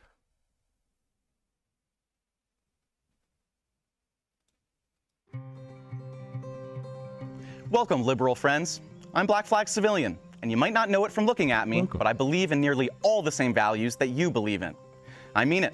Like you, I want to build a world where all people, regardless of their ethnic background, religion, immigration status, their sexuality, or gender, live side by side and care for one another. Like you, watching innocent people die either from lack of health care or beneath the bombs of powerful nations makes my blood boil. Like you, watching masked federal agents kidnapping our neighbors in broad daylight fills me with a rage and indignation that I don't even know what to do with sometimes. But there's one area where we disagree. There's one issue where we diverge in a fundamental, unreconcilable way. Firearms. And please understand, I know how sensitive this topic is. Before I started this YouTube channel, I was a classroom teacher. So genuinely, I know what the nightmare scenario looks like. More than most. I've literally had to plan for it myself. I just ask that you keep an open mind while I lay out my case. Let's dig into it. Pandora's box is already open. Part 1. Dun dun. I know the general vibe here. I know what dilemmas is take. Does anyone have any strong feelings on gun control, one way or another? I know that Dilemmas is a gun enthusiast. I know our American counterparts are all gun enthusiasts. Anyone else have any opinions on this?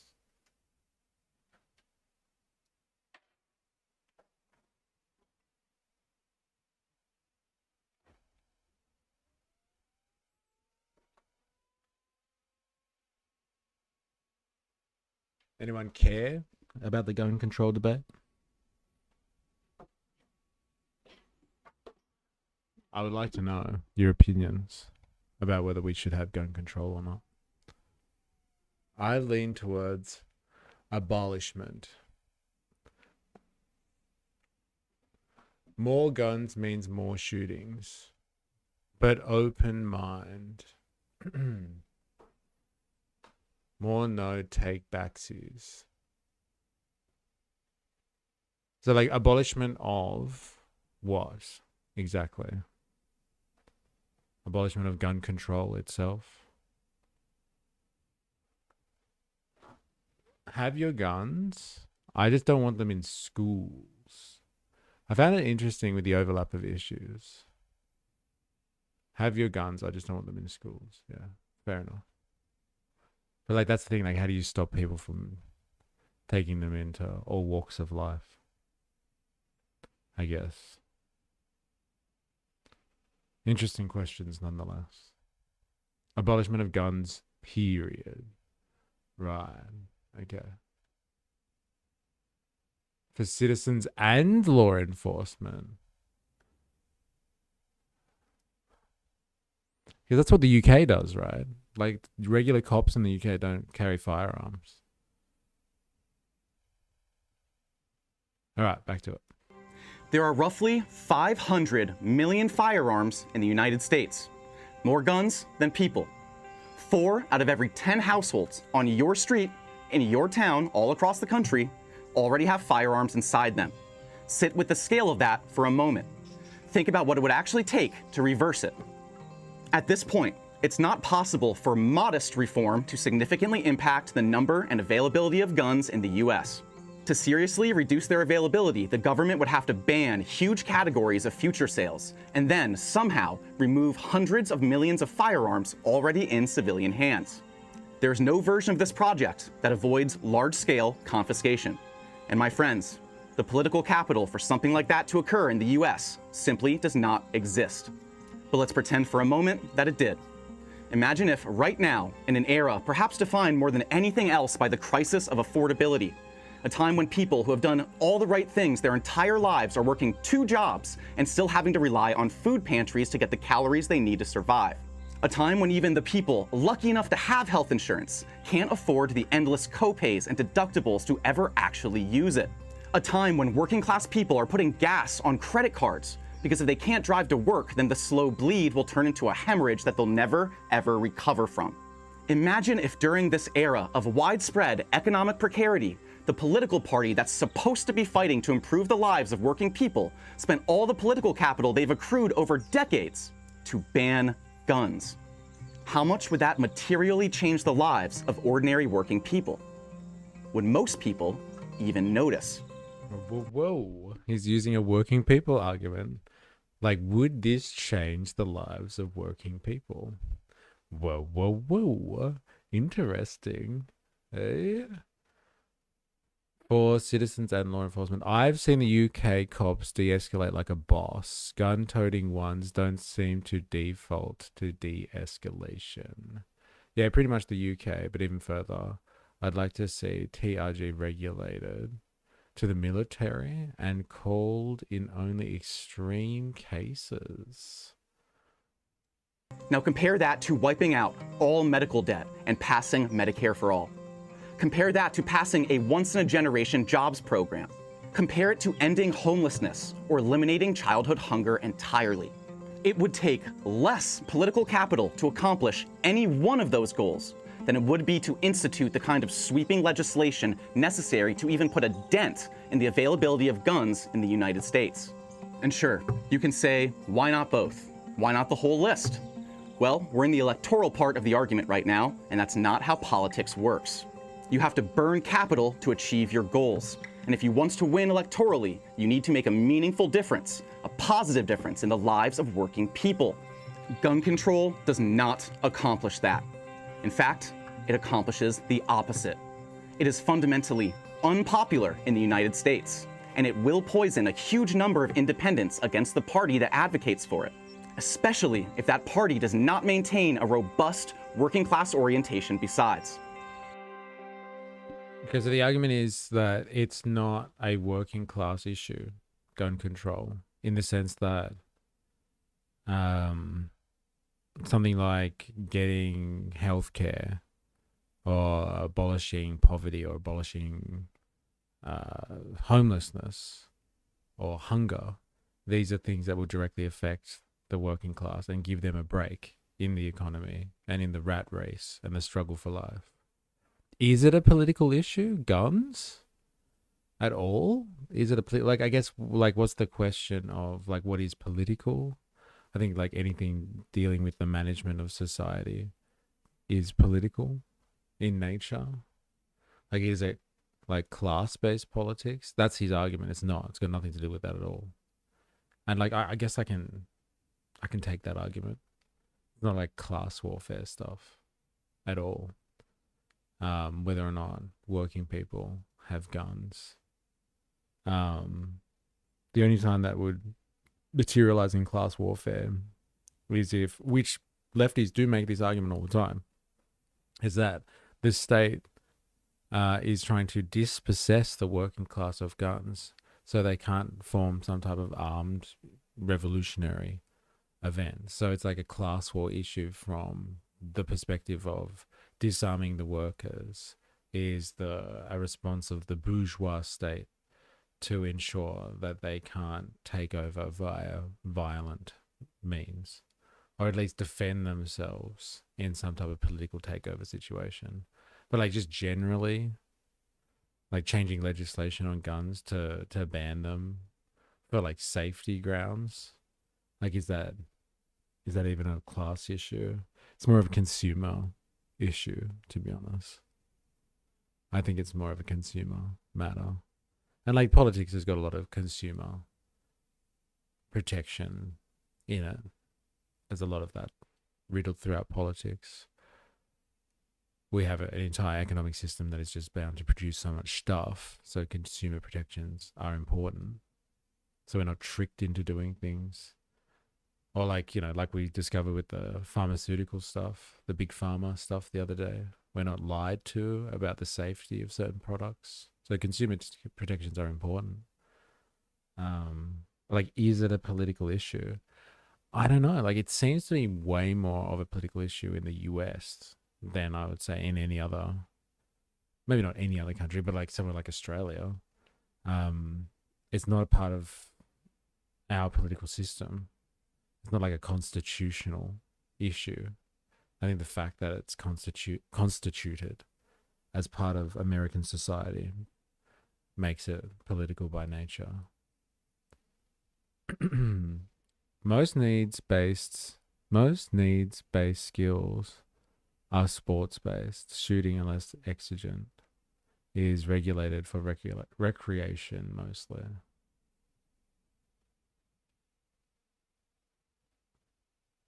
Well, guns kill more people than cars in the US, so it makes sense you would invest that much to slow down the death rate. Shooting, fishing, hunting, for example, are all sports now. Hardly anyone is fishing for food. Yeah. It's like licensing for cars. Killing a bunch of people should probably control that. Pretty simple.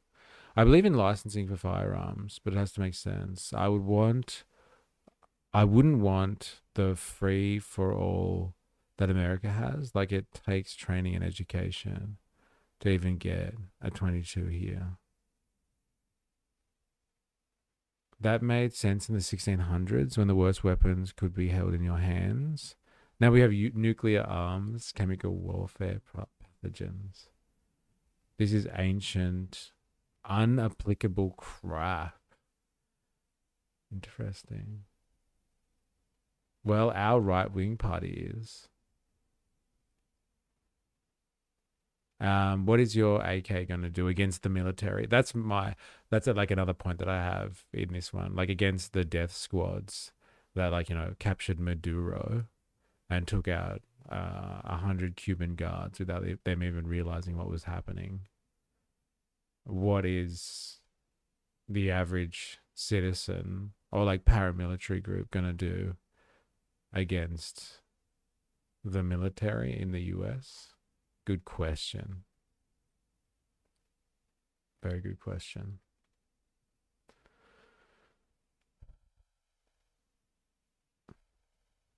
With his property rights declaration, he mentioned the taking of guns during the Christchurch shooting. He was against it and wants more rights around people's property. For me, it's a question of following the laws and the rules, investing money for the government to just move the goalposts. Maybe if you reload your mag fast enough, that sarin gas won't melt your lungs first. Like gun steal back we have going on now, people aren't being properly compensated. But also Iran is taking it to the biggest, baddest military in the world and winning. All right, back to it. What's the second part? Who is doing the confiscation and who gets disarmed? All right, Jag, I put the question back on you. Is this political? Is it a political issue? You tell me. What are your thoughts? But for the sake of argument, let's say that it happens. Let's step into a world where liberal politicians in the US pass sweeping gun bans and confiscations. Who do you think would be doing the confiscation? The police, of course. And can we please be honest with one another? You and I both know they are not going to disarm the people most dangerous to vulnerable communities. They are not going to prioritize domestic abusers, violent bigots, or the ICE and CBP agents currently ripping families apart like it's 1930s Germany. The police certainly aren't going to disarm the billionaires, the insurance executives, or the war criminals. And all this is to say, and again I say this as someone who shares nearly all of your values, even if you get the purest, most pie-in-the-sky version of your anti-gun legislation, very few of the people who you want to be disarmed will actually be disarmed. So who would be disarmed? The police are going to disarm 4 groups of people: poor folks, black and brown folks, queer folks, and the dissidents who dare speak against the regime. More than anyone else, they will target the individuals who belong to several of those categories. God save anyone who falls. Why break it down like that? Like, why is it poor folks, black and brown folks, queer folks, and dissidents? Like, can't it just be poor folks? Like, it's just the general or the average person out there that's going to be ripped off by this system. Why were they specifically... Well, if the government was going to disarm a group of people that it thought that was necessary to give it more power, like, wouldn't they just go after, all poor people or all of the commoners out there? Not specifically break it down by, like, race and sexuality. Dissident groups, yes. Like, they have argued already through, like, national security measures or memorandums. Like, go after a dissident group, like it's... you're a domestic terrorist if you, I don't know, are anti-capitalist, anti-American, anti-Christian. So like maybe dissident groups, that makes sense. But like, why break up the poor group or into like race and sexuality base? They're gonna go after the queers because they're really dangerous to the United States government. Is that it? I was just probing the conversation a bit, but I would say it's because it's a right, then it's political. Yeah. Because he's a liberal, he has to make it about identity. But like honestly though, like if he critically analyzed what he's saying, like is that what the state is going to do? The state's going to go after like queer people or something like that first to disarm them? Like where does that, like, at what point does that make sense that they would go after like people based on their sexuality as like a threat to the nation state? Like, it sounds like the state is threatened by people having guns, and like, you know, the state, when it comes down and represses the masses, like, it's gonna repress the masses. It's gonna do that like kind of across the board, indiscriminately, as opposed to be like, all right, line up all of the queers first, then the black and brown people, then the poors. But sir, they're all poor. All right, fine. We'll do the queer poor first, then the black and brown poor, then the miscellaneous poor. In that order, please. He's a liberal, so he has to shout out minorities, I guess. But I just don't understand. I know why he's doing it. But like imagine that the government was gonna go after gun owners. Like, could you imagine them making that list? First the queers, then the black and brown, etc., etc. In that order, or nothing else. In fact, I'd go so far as to say that you're so much not a threat with just a single gun anymore that you could probably legalize single shot hunting rifles and it'd be pretty safe.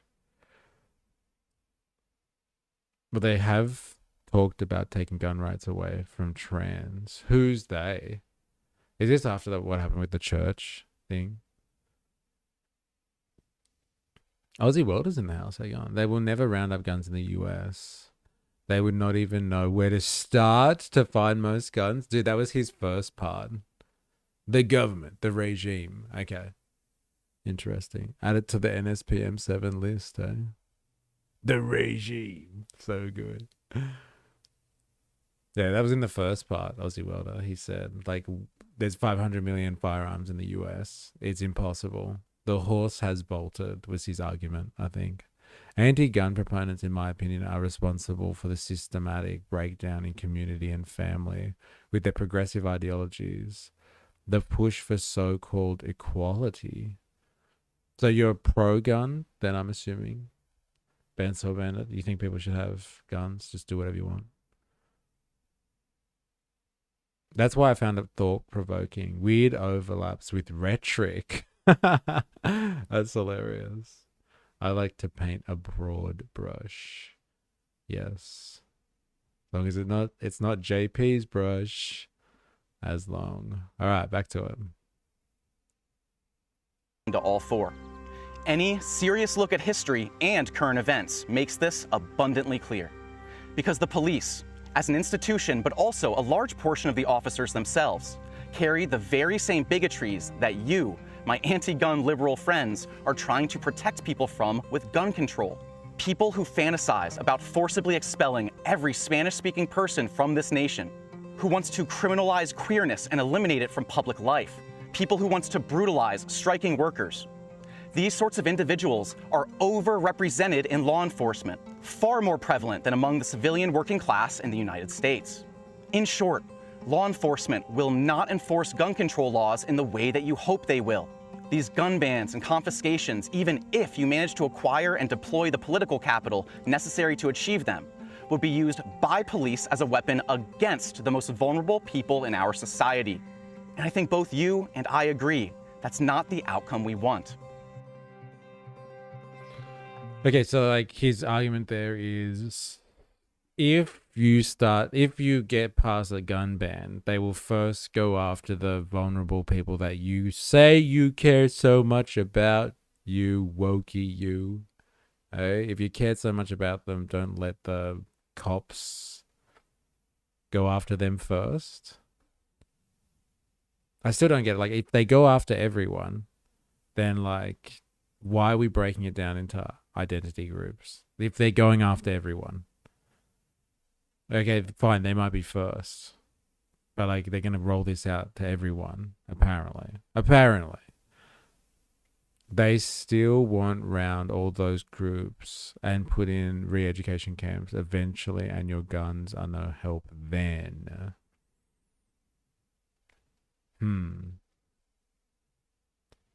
I'm anti-gun and pro-taser.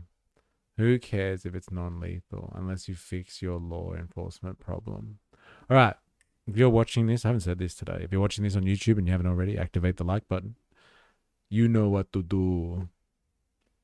If you keep going left, eventually you get your guns back. So you get a taser because you want protection that won't kill. I love castle law and pepper paintball for self-defense. Good middle ground. Next, I want to consider an argument that we hear all the time. I need guns because I need to defend my life from people who want to harm me. And I have to agree with you. It's easy to roll our eyes when this phrase comes from a car dealership owner. But let me tackle this from a different angle that you may not have heard before. You know who is under genuine threat? The people who sincerely do need to defend their lives in critical, dangerous circumstances. The queer couple or immigrant who encounters a violent bigot. The domestic abuse survivor with a stalker ex. The Muslim or Jewish congregation targeted by a mass shooter. And even setting aside all the bigotry and relationship violence stuff. This includes every poor rural person living somewhere that first responders can't physically reach for 30 minutes or more. The most marginalized people in this nation, poor folks, black and brown folks, immigrants, queer folks, the people who have been tossed aside, treated as second-class human beings, the people you and I agree deserve safety and dignity the same as anyone else. They need firearms to defend their lives. Not so this is like the argument that these people need firearms because other people have firearms. And it's like, so that's the root of the conversation. It's like, but like, why do those people have firearms then?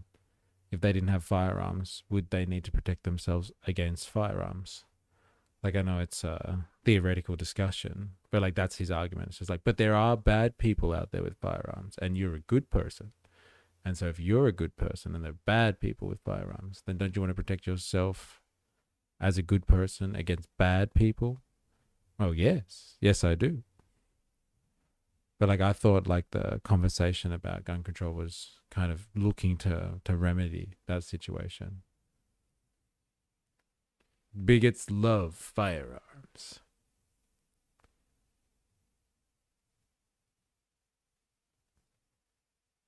And you don't care about gays and coloreds and the coloreds, yeah.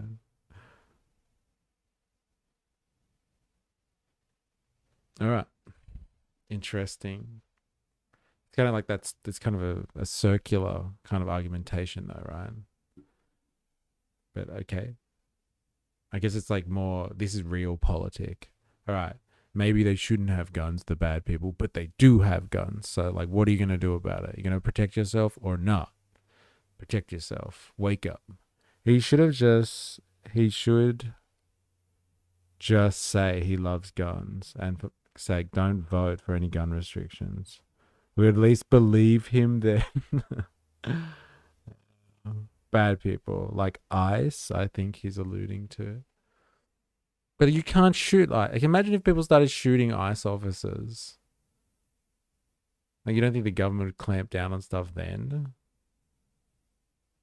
If you taser someone so hard they die on purpose, then it's murder. Has to rely on circumstances. Theory, not in the future. They need firearms to defend their lives.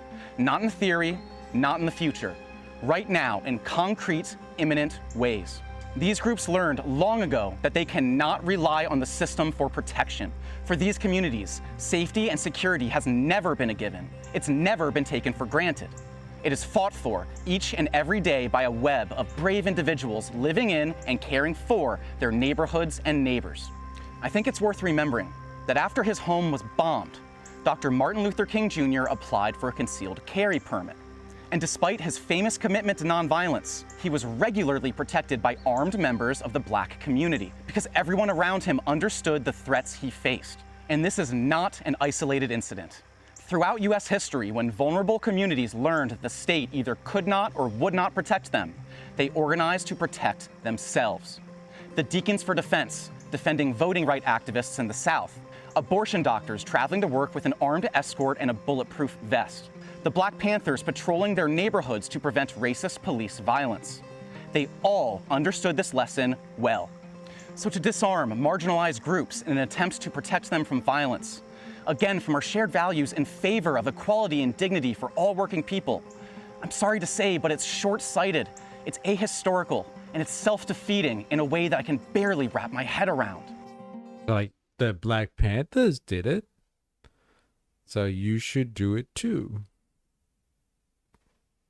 Fair enough. Okay.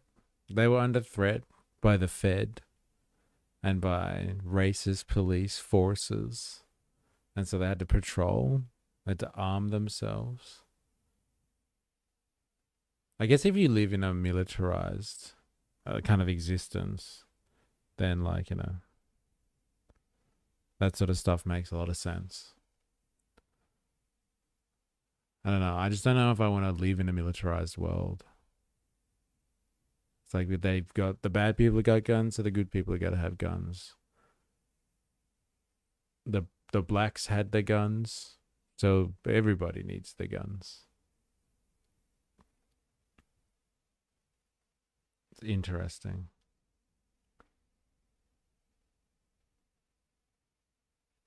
If I'm in an aggressive situation and had a choice, a gun it would be. Preferably a nuke. Yeah, just buy more guns. Don't fix the system. I blame spaghetti westerns. Look, that's a big point for me as well. That's a massive point for me. Is this whole the fact that like this conversation I think is completely diluted with the propaganda and the brainwashing of an industry that produces guns for sale, commoditizes, makes commodities of guns, produces them for sale and for profit. I blame Doom. I would be so much more comfortable with this conversation if there wasn't industries out there that just want to profit from selling guns to people. Like if people were like truly concerned about their self-defense or being like defending themselves against a tyrannical government just because of their kind of their politics and their personal opinion, like devoid of being indoctrinated their entire existences by like, buy this gun and you'll feel safe. Buy this gun and you'll feel like a man. Buy this gun and maybe you'll save your school and you'll be a hero. As long as you buy. That's the main thing. In a capitalist system, people want to profit off every situation. I think it just really, what's the word? Arrests the conversation. It takes it hostage, really. The market here takes this entire conversation hostage. Can't have a legitimate political discussion about this because, like, the NRA and lobby groups and companies are watching closely.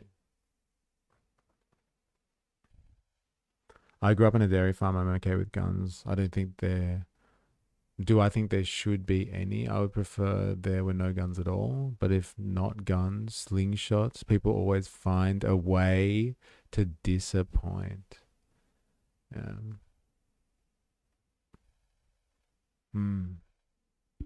Civilians.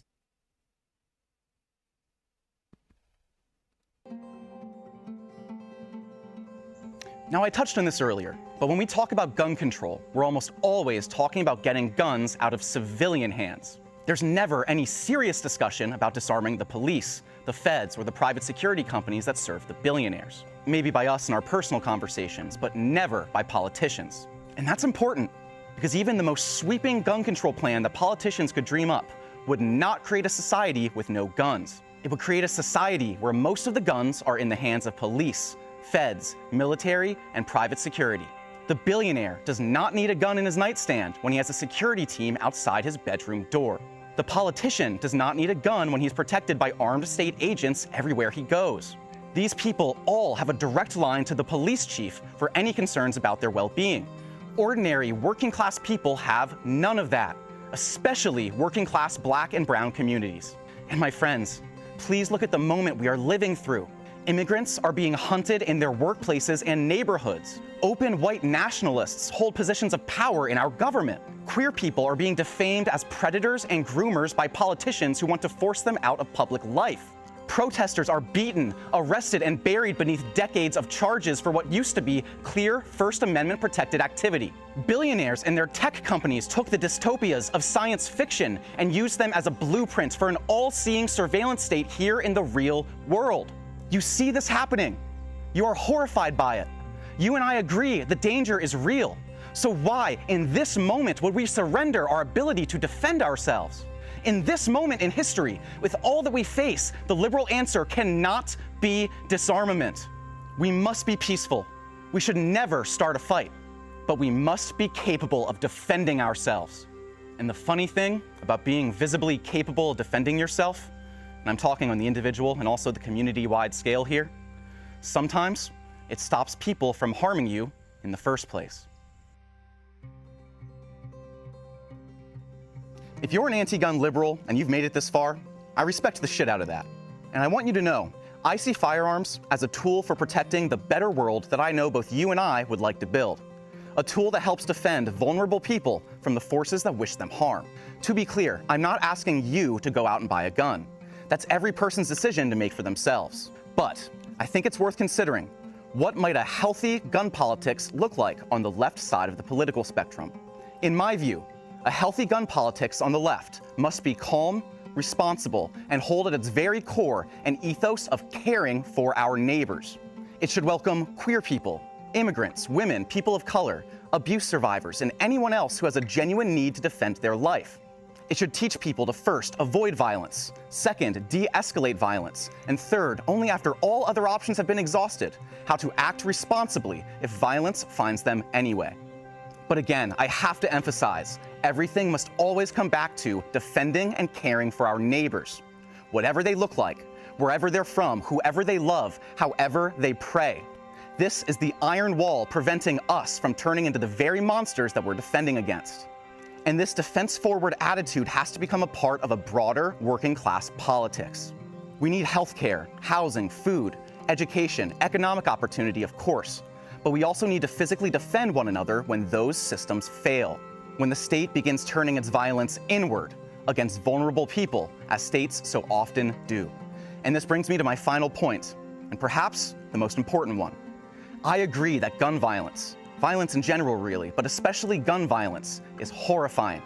I agree with you that we should do everything in our power to reduce gun violence as much as we possibly can. I'd ask you to indulge me one more time and consider this framework. We have to approach gun violence primarily as a social issue and a cultural issue, not a gun control issue. The more that ordinary people's essential needs are met, the less gun violence we will have. The more we teach men that being a good man means caring for others and not dominating them, the less gun violence we will have.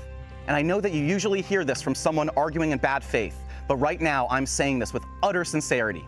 The more that people have access to mental health care, the less gun violence that we will have. In short, the more that people look to the future and see a place for themselves in it, where they are connected to a community, where they do not struggle to make ends meet day after day after day. It won't eliminate all gun violence, of course, but it will be a society with far, far less. I know that isn't a satisfying solution for many of you. It's generational work for a problem we wanted to... I guess there's a class angle on that one, or like a working person's kind of argumentation on that one. It's like, yeah, it's like a lot of things. Like, yeah, guns are dangerous, or like anything's dangerous. Alcohol is dangerous. Drugs are dangerous. Driving, I guess, is dangerous. Looking after kids is dangerous. Looking after the elderly is dangerous.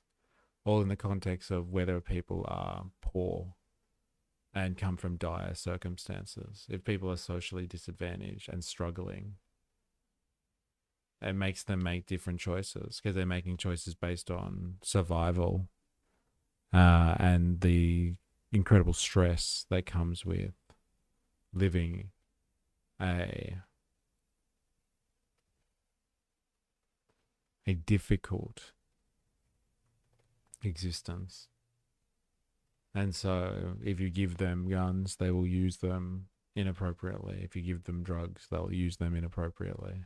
If you put them in charge of important tasks like raising kids or looking after vulnerable persons like the elderly, then they will potentially abuse their positions or make poor choices because they are struggling themselves.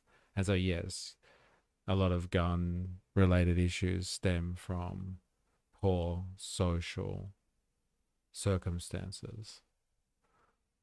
Okay, I get that. I can buy that.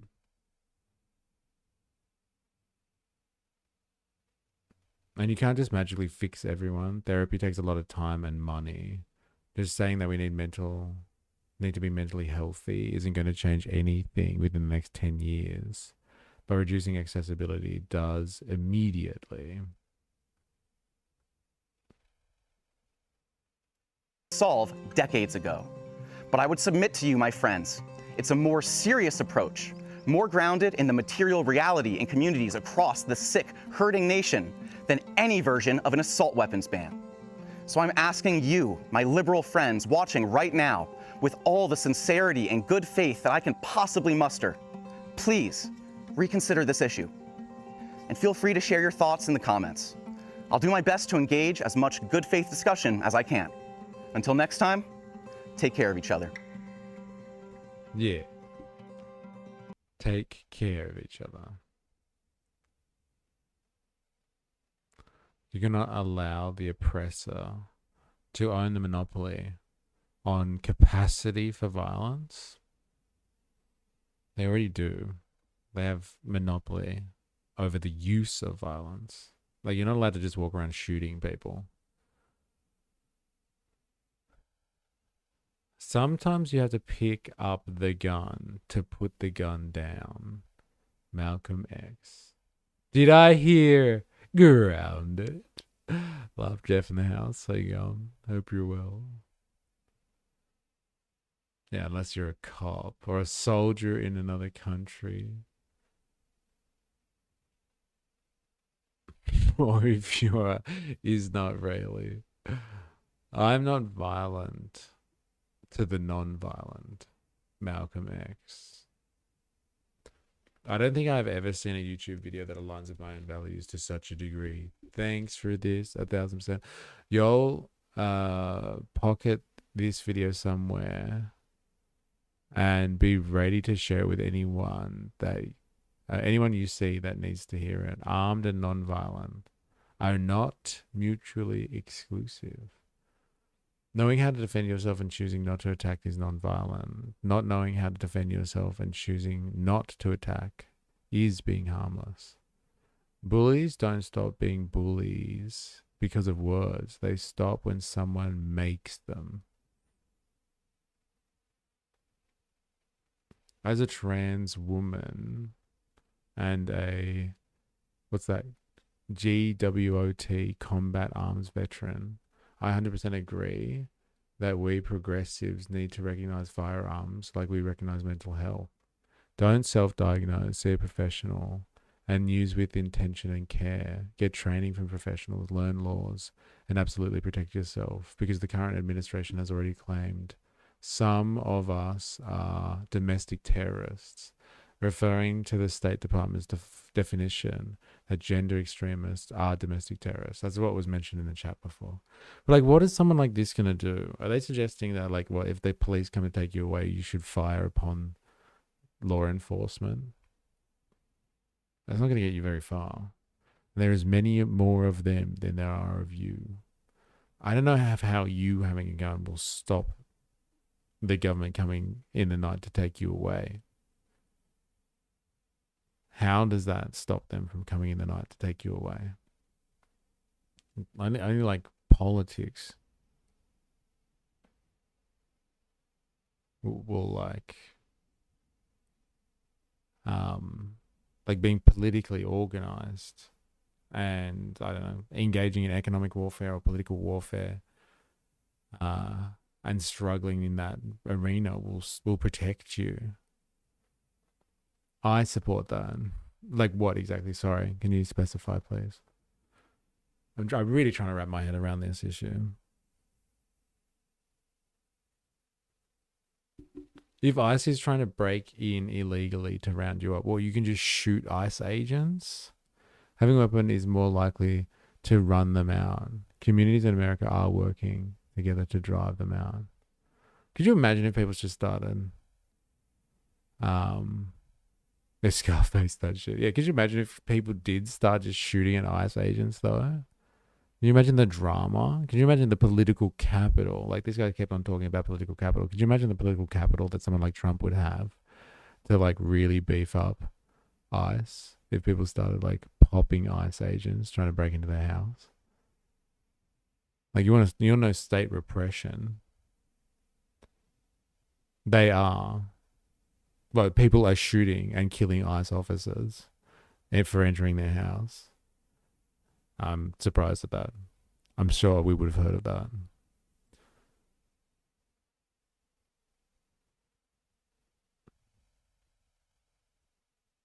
I think it's pretty straightforward. I'm way too tired to explain it though.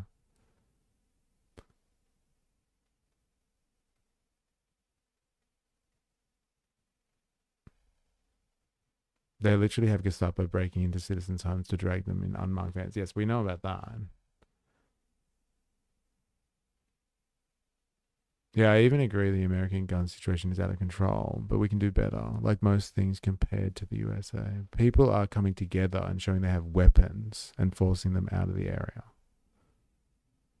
Okay, so it's like the display of firearms we're talking about here. So like, don't use them. Just buy fake weapons and stand around with fake weapons. Like, I've seen people standing around, yes, but like not like, I'm talking about shooting. Like, this is what they're talking about here. Like, defending yourself against the government when it comes to take you away in the middle of the night. Defending yourself means they come with guns, you come with guns, and if you need to, you will shoot at them. So like, you want to take out law enforcement as an individual. As an individual. Like, there's many more of them. Works well until it doesn't.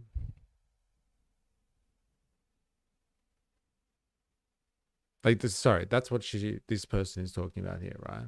Saying, if I have a gun, I will stop them coming into my house and taking me away in the middle of the night.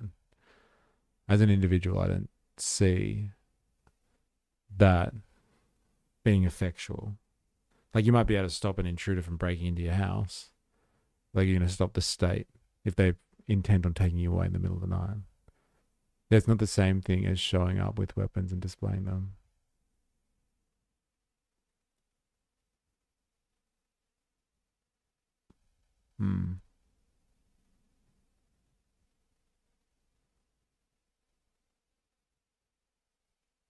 The only other option is to let them drag you away.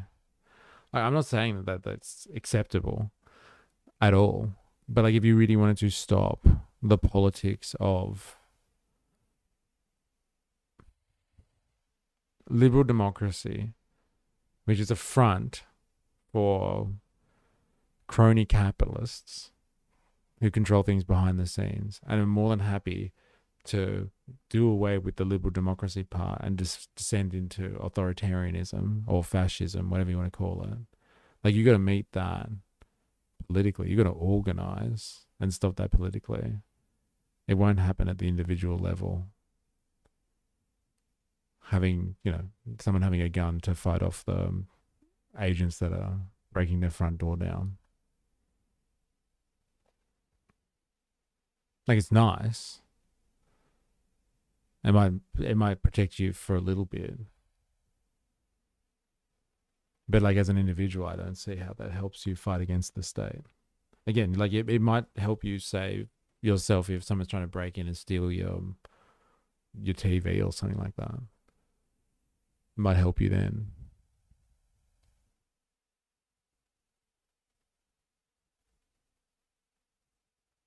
That's not how reality works. You'll just anger them and you'll get bullied even more. Defense against a tyrannical government doesn't fly in Oz, but castle law to defend your property makes perfect sense to me. Reminder that ICE is not a police force and have no jurisdiction over citizens.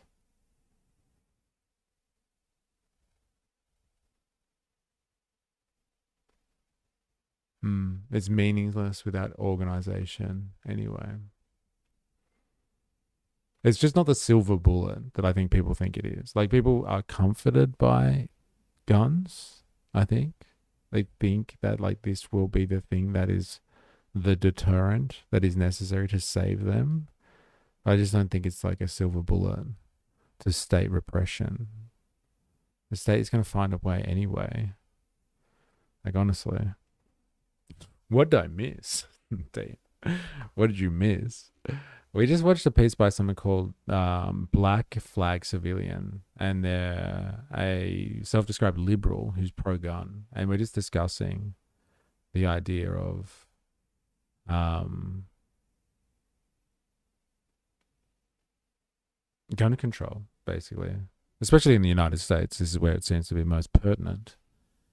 And like this person's saying, basically, from the left, this is the argument for people to have guns. And like, here it is. Like, basically, the argumentation was the ship has sailed. There are like 500 million firearms in the US. You're never going to get them back. And then the argumentation is also like, it's mostly marginalized people and vulnerable people that are going to be in positions where they need to defend themselves against bigoted people, and so they should have guns to defend themselves. And then it goes into like kind of the state is also an agent of tyranny, and so what are you going to do to protect yourself against the state, especially for vulnerable and marginalized communities? What are they going to do to protect themselves against the state? And like, I'm just not convinced on like the whole we're going to fight against the state and win talking point that's out there. Me personally, like the self-defense one, I guess, like that's more realpolitik for me. It's like, okay, you live in a society full of guns and bad people have guns. So what are you going to do? Pretend that these bad people with guns don't exist? You should have a gun to defend yourself against bad people with guns. Like, that one makes more sense to me. But like the whole, I'm going to protect myself against a tyrannical state, or even like a community, like let's all do it. We're going to defend ourselves against a tyrannical state when they've decided really to close ranks on you, and you think you're going to hold it against, and especially in like the US, a militarized law enforcement division of whatever type. You're really going to hold your own against them. Like, that's a big call. It's a massive call. I just don't like buy that one yet. I haven't been convinced that regular citizens just doing their civic duty are like able to stand up against the state with all of its resourcing and power. I just don't know.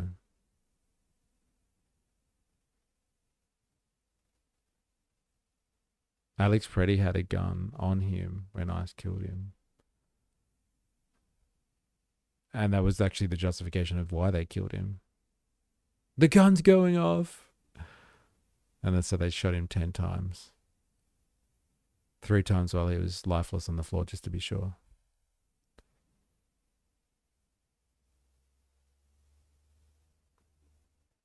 It's pretty simple. You can understand guns are dangerous, and the use case can be extremely dangerous, whilst understanding they have a use case.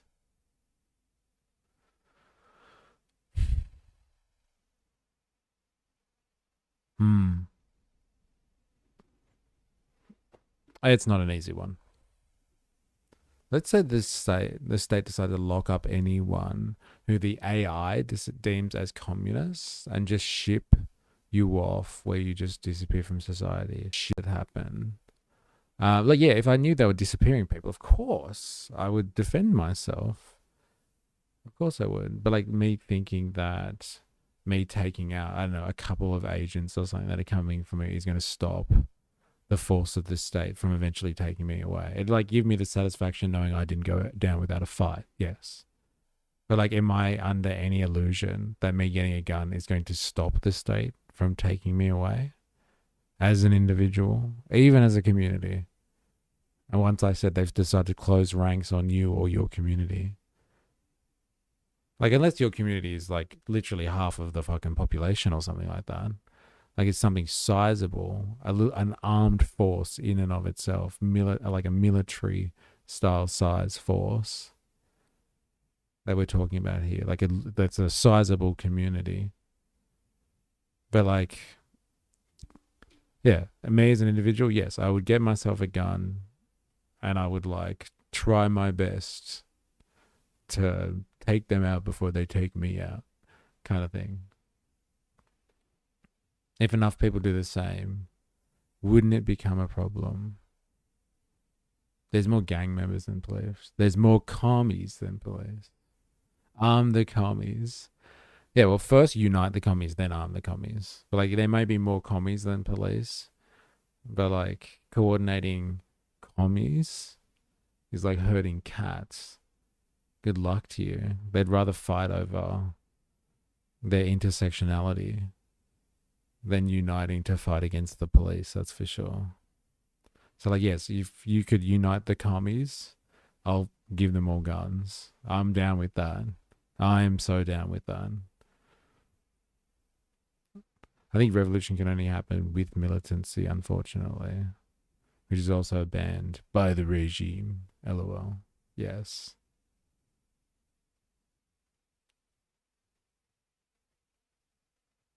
Not everyone is a warrior or steeled to shooting at people. Most would rather rabbit.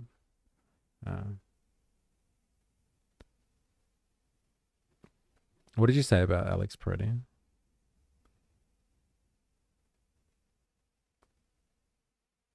Well, Alex Peretti was in a system as a known individual before he was murdered for kicking out a light on an ICE vehicle. They were tracking his movements. Yes, through Palantir, I'm sure. You also never know how you'll react in the moment. A gun is so final.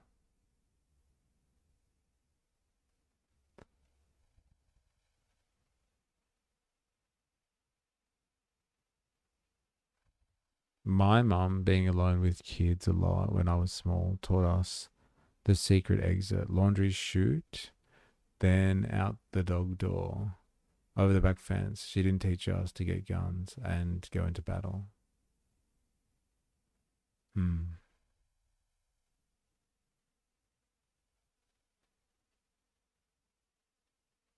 To this day, I've always had an exit.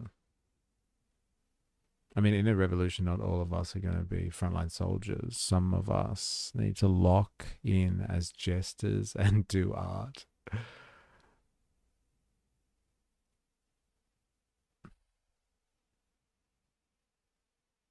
Ever tried operating a firearm under the influence of an LRAD? What's that? I would like to know more. All right, that's enough of this topic. This guy seemed to got his audience quite happy. Pro Second Amendment progressive here. I think anyone could have made a better argument. I don't think anyone could have made a better argument. Everyone that sees this should keep this as a tool to share with others. Yeah. Oh, long-range acoustic device. Huh. Yeah, right.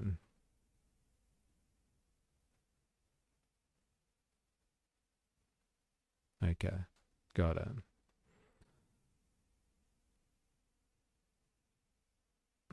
Circle jerking like that is cringe. Oh my god, yo, share this video. By the way, if you see my content around my shorts, make sure you tell other people to share the video. Nothing cringe to see here. Alright. I want to go on to another topic that we've been covering quite a lot. There's been a lot of different news like mainstream media sources, I find, which is rather surprising. Fox News report? No.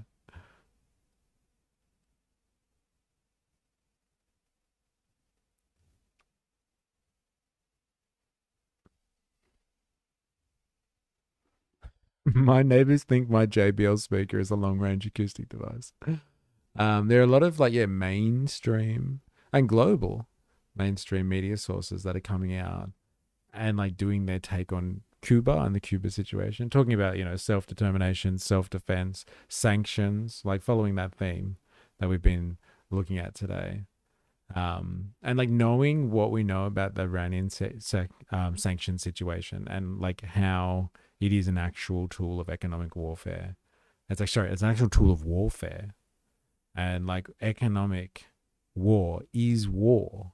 As you're destroying a domestic population in the hope to overthrow a regime.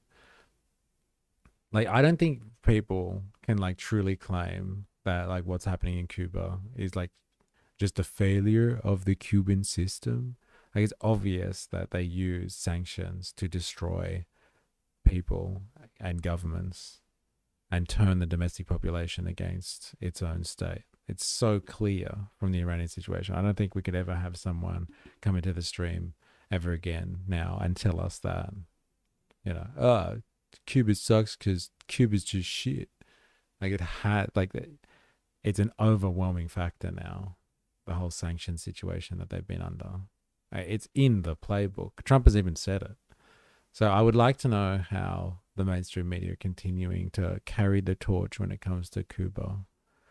Are they actually empathizing, sympathizing with Cuba, or are they running manufacturing consent lines for, I guess, the Trump regime and trying to justify his actions? But remember, Cuba is an evil communist dictatorship, so they probably do deserve to starve. Let's be honest.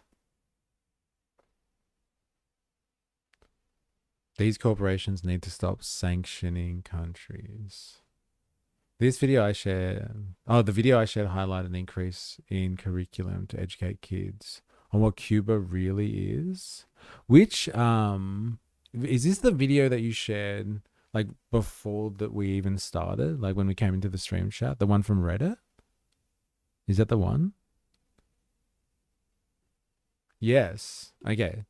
I was going to keep that for the after Worker Wednesday part, but let's have a look. Oh, 4AS in the house. Yo, yo, yo. What's up? What's up? Hope you're well. We just had a discussion about gun violence, actually, 4AS. No, gun violence, sorry, gun control in the United States. We just saw we were gifted by Dilemmas. Thanks for that suggestion, by the way. Dilemmas, a piece where there's a liberal guy, potentially an anarchist. He's got a black flag, but anyway, and a liberal making a justification for gun rights and arming every citizen kind of thing. It was interesting. But there's nothing that I saw in it that we haven't heard before. And there was a bit of identity politics stuff mixed in there too. So, and then before that we were looking at how the Scott Bessent made that announcement about economic D-Day and what was it, Operation Economic Outcast, and they're going to double down their sanctions on Iran. They haven't been sanctioning Iran already, but whatever. They're doubling down their sanctions on Iran, and they're going to get them. We're trying to consider whether or not, if China continues to do business with Iran, if US will have the testicular fortitude to actually do something about it. And the consensus, even from the mainstream media, is no, America's not going to do anything about this. They don't have the balls. So that was interesting to see the mainstream even be nah, it's not happening. Fox News, Florida students are getting a new lesson on the dangers of communism as an expanded curriculum makes its classroom debut this year. That's indoctrination right there for you. Eh? Got to remember how evil communism is. expand the school curriculum. Who would have thought? All right, let's have a look. I'm here at Aubrey Rogers High School, where teachers tell me that they have always taught communism, but for the first time, they are required by law to teach a very specific curriculum. Now, the new standards spell out how teachers are expected to cover it. Starting in 6th grade each year, they will touch on different topics: the dangers of the Soviet Union, the Chinese Communist Revolution, North Korea, and the regimes of Cuba and Venezuela. Fox News obtained these new guidelines given to teachers. Many lessons point to the dangers of communism, including how socialism can lead to a communist regime rising to power. Now, Governor Ron DeSantis signed the legislation back in 2024. Imagine if it was that simple, right? People think about socialism and then a communist regime just takes over your political system just like that with this one simple trick.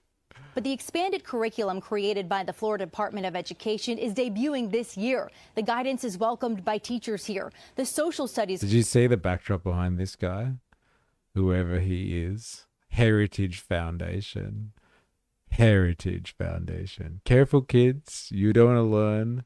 Yeah, you don't want to learn how capitalism works. No, surely not. Let's just learn about how evil the commies are. They're coming to get you. Coordinator for the Collier County School District says the lessons help provide historical context. It's allowed our students, our teachers, to focus in on specific events, specific people. It gives them guidelines to dig deeper into history and understand communism in a way that maybe other students may not. Just last week, the Democratic Socialists of America publicly praised the Cuban communist dictator Fidel Castro. DeSantis fired back, saying the DSA may try to make Castro out to be a hero, but Florida students know better. Yeah. Mr. You should see Bill Maher's communist fear-mongering. So funny. Do I want to? Do I, though? It better be funny. Doesn't just outrage me. I spoke to a senior whose family fled Cuba. She understands the consequences firsthand. To be able to stop and appreciate your country and understand that what makes America so great, what makes us be able to say what we want and do what we want to an extent. That's something that not a lot of countries have. Yeah, so when are they reading Marx to actually learn about communism? No. We don't encourage that. And Dana, this curriculum is ever evolving. The Florida Board of Education, they voted to add the capture of Nicolas Maduro and that historical consequence. So students here are getting a really comprehensive education. The capture of Nicolas Maduro to what? Communist history. That's a seminal moment in communist history when the US unilaterally decided that they were going to kidnap the leader of another sovereign nation. Seminal communist history. When you have a capitalist pig dog getting to decide to take away socialist dictators. What type of story are they trying to tell here? That the real enemy may be closer to you than you think. It may not be Maduro, the bus driver. It may be the billionaire Donald Trump at the head of one of the most powerful nations on earth. What type of story are we trying to tell here? On made-up drug trafficking charges. Yes. Yeah. And what did they get him on in the end? He had a machine gun. Is that really a reason to take out another world leader? Like kidnap them, take them away in the middle of the night? Yeah, sure, why not? He's not allowed to have a machine gun. Asshole. Who does he think he is? Alright, let's do this. Could Cuba collapse? Here's what Trump wants by France 24. Dun dun dun. When Cuba's free, I get the first hotel. Is that true? We have some very good plans for Cuba. I think, we have to get rid of the... Maduro was arrested for a bad mustache. Dude, it's a sick mustache. I wish I could grow facial hair like that. We have some very good plans for Cuba. I think, we have to get rid of the regime was very tough, very nasty. The difference is now they don't have money coming in. And speaking of Cuba, after many, many decades, it's coming our way. The US president seems obsessed with Cuba and is becoming more and more open about wanting to take the island. This communist state lies just 90 miles off the US coast, and it's now going through the worst crisis in its recent history. Since Trump returned to the White House and with Venezuela's former president Nicolas Maduro captured, everything seems to have sped up. Cuba's economy is on the brink of collapse, while Washington keeps piling more pressure on the regime. So is Trump simply trying to take advantage of a government that's already on its knees? Why now? And how far are the United States prepared to go? Let's break it all down. Cuba is ready to fall, Yes. Cuba looks like it's ready to fall. No quisiera ver ni en un laboratorio lo que sería una agresión a Cuba por parte de los... Once you overthrow your own government. Una nueva Cuba. Algo tiene que pasar porque así no podemos. Something has to change because we can't go on living. Seguir viviendo.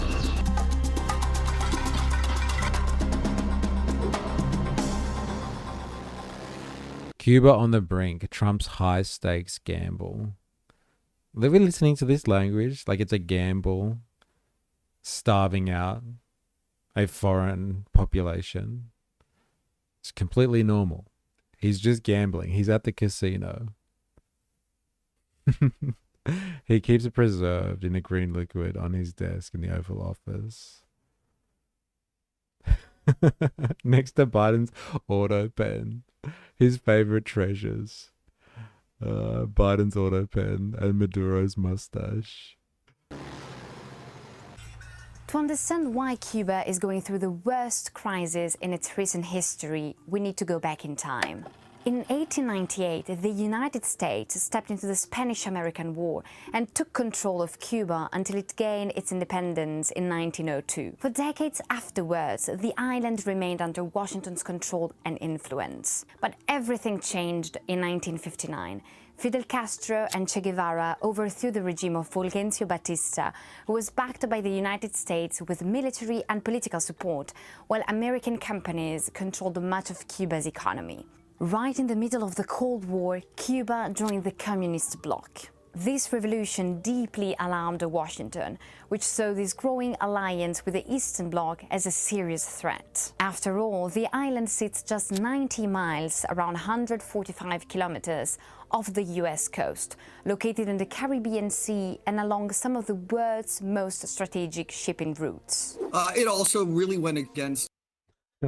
Thanks for telling us where Cuba is. If you're watching this and you haven't already, make sure you activate the like button if you're on YouTube. Go on, take your time, caress the like button, do yourself a favor. This man has made a living off failing casinos, so why would he run a government any different to Trump stakes? Trump would make an Uluru themed casino if he could. Don't give him ideas. Wait, we already have a fake Uluru in New South Wales they use for school camps. It's so cooked. Don't be shy. It wants to be activated. Yes, activate the like button. A very long... Its most strategic shipping routes. It also really went against a very long-standing historical tradition and perception, if you will, of Cuba as being close to the United States. This sort of created a double dynamic. The first was the politics, the threat of the Soviet Union having an outpost so close to the United States. And indeed, in 1961, we saw the Soviet Union try to put nuclear missiles in Cuba. So the threat was real in that case. The second was, of course, the issue of expropriations, of the aggrieved former property and business holders of Cuba who went to the United States and basically lobbied the United States to impose some restrictions that led to the embargo of 1961. See? Bourgeois society, that's how it works. All the rich people that got out of Cuba, and they were granted release. Let's remember. So when the Cuban Revolution happened, the Castro regime turned around to the property owners and like, you can stay, but you're with us. And if you don't like the regime, then you got to go. And like, here's a ticket. We'll put you on a boat. We'll put you on a boat, and you can go to the US if you really want to. And yes, a lot of the rich landowners of Cuba were like, fuck it is. I'm sticking around to be under you, Fidel Castro. So they went and they took up they took up shop in Florida. And what do?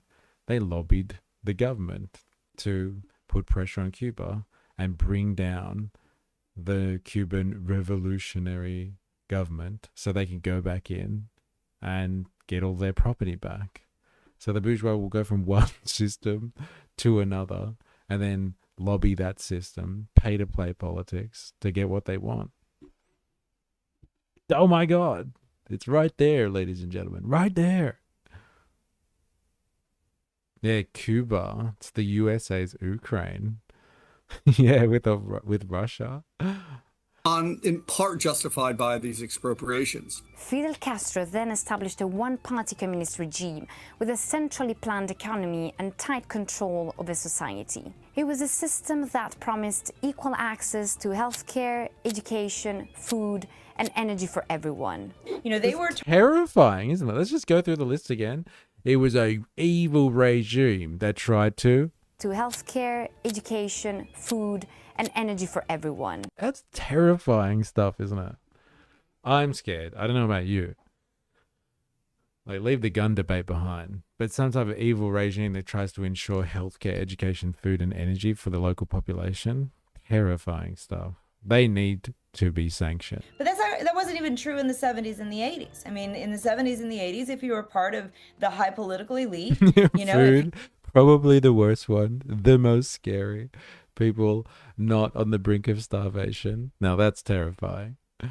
You were part of the Castro dynasty, but beyond that, if you were part of the high elite of the Ministry of the Interior, the Ministry of the Armed Forces, the Council of State, the Communist Party, you got things that nobody else got. But behind that promise of equality, the gap kept growing between most of the population and a small minority who managed to get around the system through the black. Like, do they listen to the language they use as well? And like, despite that, the system did this. It created a small minority of people that enjoyed all the benefits of society, while the great broad masses of people were left wanting. Like, are they listening to that? That's not much of a critique of a foreign culture when that's exactly the way that your society works.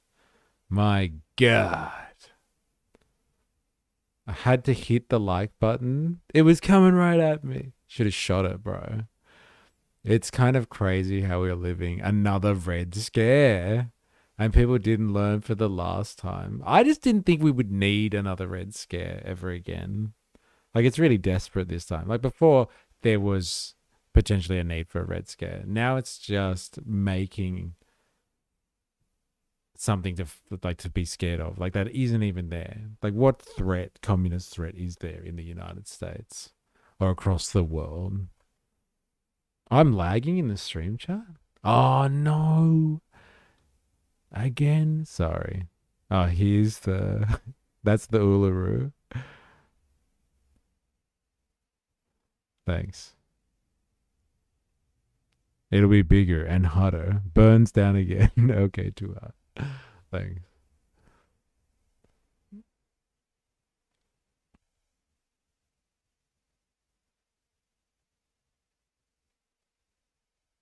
All right, back to it. Shouldn't say the L word. Yeah, behind. Don't say lag or buffer. I freak out. Market and financial support from the Cuban diaspora. Things became even worse in 1961 when the United States imposed a full economic embargo on Cuba, which is still in place today. What it meant was basically it prohibited U.S. firms from doing business with the Cuban government. That includes investments, financial transactions, as well as commerce, imports and exports. However, Cuba managed to keep going for many years thanks to the Soviet Union and Venezuela. From 1999, Venezuela's President Hugo Chavez was sending the island nearly 100,000 barrels of oil every single day, providing a lifeline for a country that depended heavily on imported goods and energy. Cuba does produce about 40% of its own oil and its own energy needs through solar parks and other means, but 60% comes from abroad, and it always has. But after the collapse of the Soviet Union, Cuba was plunged into a severe economic crisis, often compared to the one it's facing today. 30 years later, Trump's return to the White House marked another major shift. Washington ramped up sanctions, tightened the pressure on the Cuban regime, and moved to cut off its last remaining economic lifelines. And you'll probably remember these images from January 2026. Venezuela's former President Maduro was captured during a U.S. operation. It actually was January 9th, after the extraction of Nicolas Maduro. The U.S. basically said to the interim government, now clearly under the thumb of the United States, saying, cut off all the oil being shipped to Cuba. Almost overnight, Cuba lost its main source of oil. Apart from a single Russian tanker that arrived in March 2026, supplies were nowhere near enough to meet the country's needs. But the blockade basically came upon an economy that was already struggling to deliver food, produce enough. Most of its food is imported. Most of its medicines are imported. Already on the brink, Cuba's economy finally tipped over the edge. The US embargo has certainly played a role, but it doesn't explain everything. The Castro-era economic model is also largely to blame. Heavy centralization, a reliance on imports, and reforms that delayed for decades have led Cuba into a dead end. El país está viviendo un momento difícil. The country's going through very difficult times, and ordinary people like us are the ones paying the highest price. With that nice white shirt on, though. Oh man, humanoid drone warfare is going to be so terrifying and goofy at the same time. This is like they're doing the thing. They're like, oh, but the Americans put a massive embargo on them to like cut them off from the world economy. And then they're turning around like, but they did do a lot of economic mismanagement, and they had one of those, centralized planning systems. Here's a shot of some empty shelves at a shop. Have you ever seen empty shelves before? Surely not. Only in a communistic dystopia. They'd never have empty shops anywhere else, like in the free market. Here's some evidence for you of economic mismanagement. By the way, did we say that they were under an embargo? Yeah, we said that? Okay. Definitely economic mismanagement all the way. Fuel, medicine, and basic food shortages have brought much of the country to a standstill. Power cuts leave millions without electricity for hours, sometimes even days. Hospitals are struggling to function.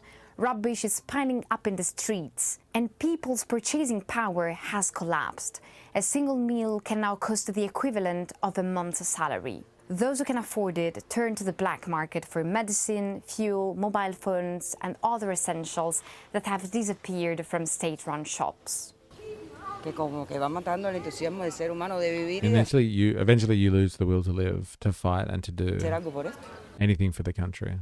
Despite the crisis, Havana is trying to regain control. Late June 2026, the government unveiled a sweeping package of 176 economic reforms.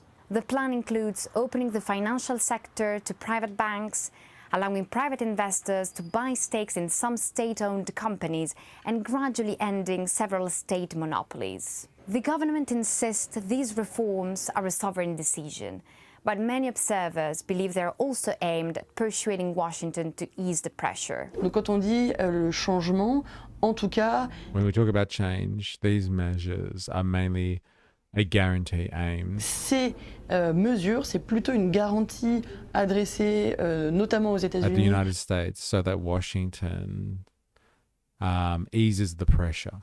pour que ces derniers desserrent les taux, entre autres, mais c'est aussi une garantie, c'est But they also guaranteed for the regime itself. pour le régime une manière d'assurer sa A way of stabilité preserving its stability and staying in power et de s'assurer while controlling the transition. rester en place dans cette transition-là qui va finalement être contrôlée. But will these reforms be enough to save the regime? According to the United Nations, Cuba is now on the brink of both a humanitarian and financial crisis.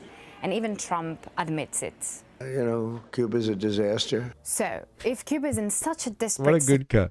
You know. He's not looking good these days, poor Trump. situation, why is Trump so interested in the island now? Les intérêts de Trump, c'est d'abord... The trillion-dollar question. Why now? Why now exactly? Does anyone want to take a shot at that one? Does Trump just want to add that one to another notch on the belt kind of thing? Yeah, Cuba would be nice. I got my peace prize from FIFA. I took out Maduro. I'm probably going to try and get myself Greenland. Maybe add Canada as the 51st state. I could be that guy, that president, the guy that took out Cuba. Why the hell not? Now.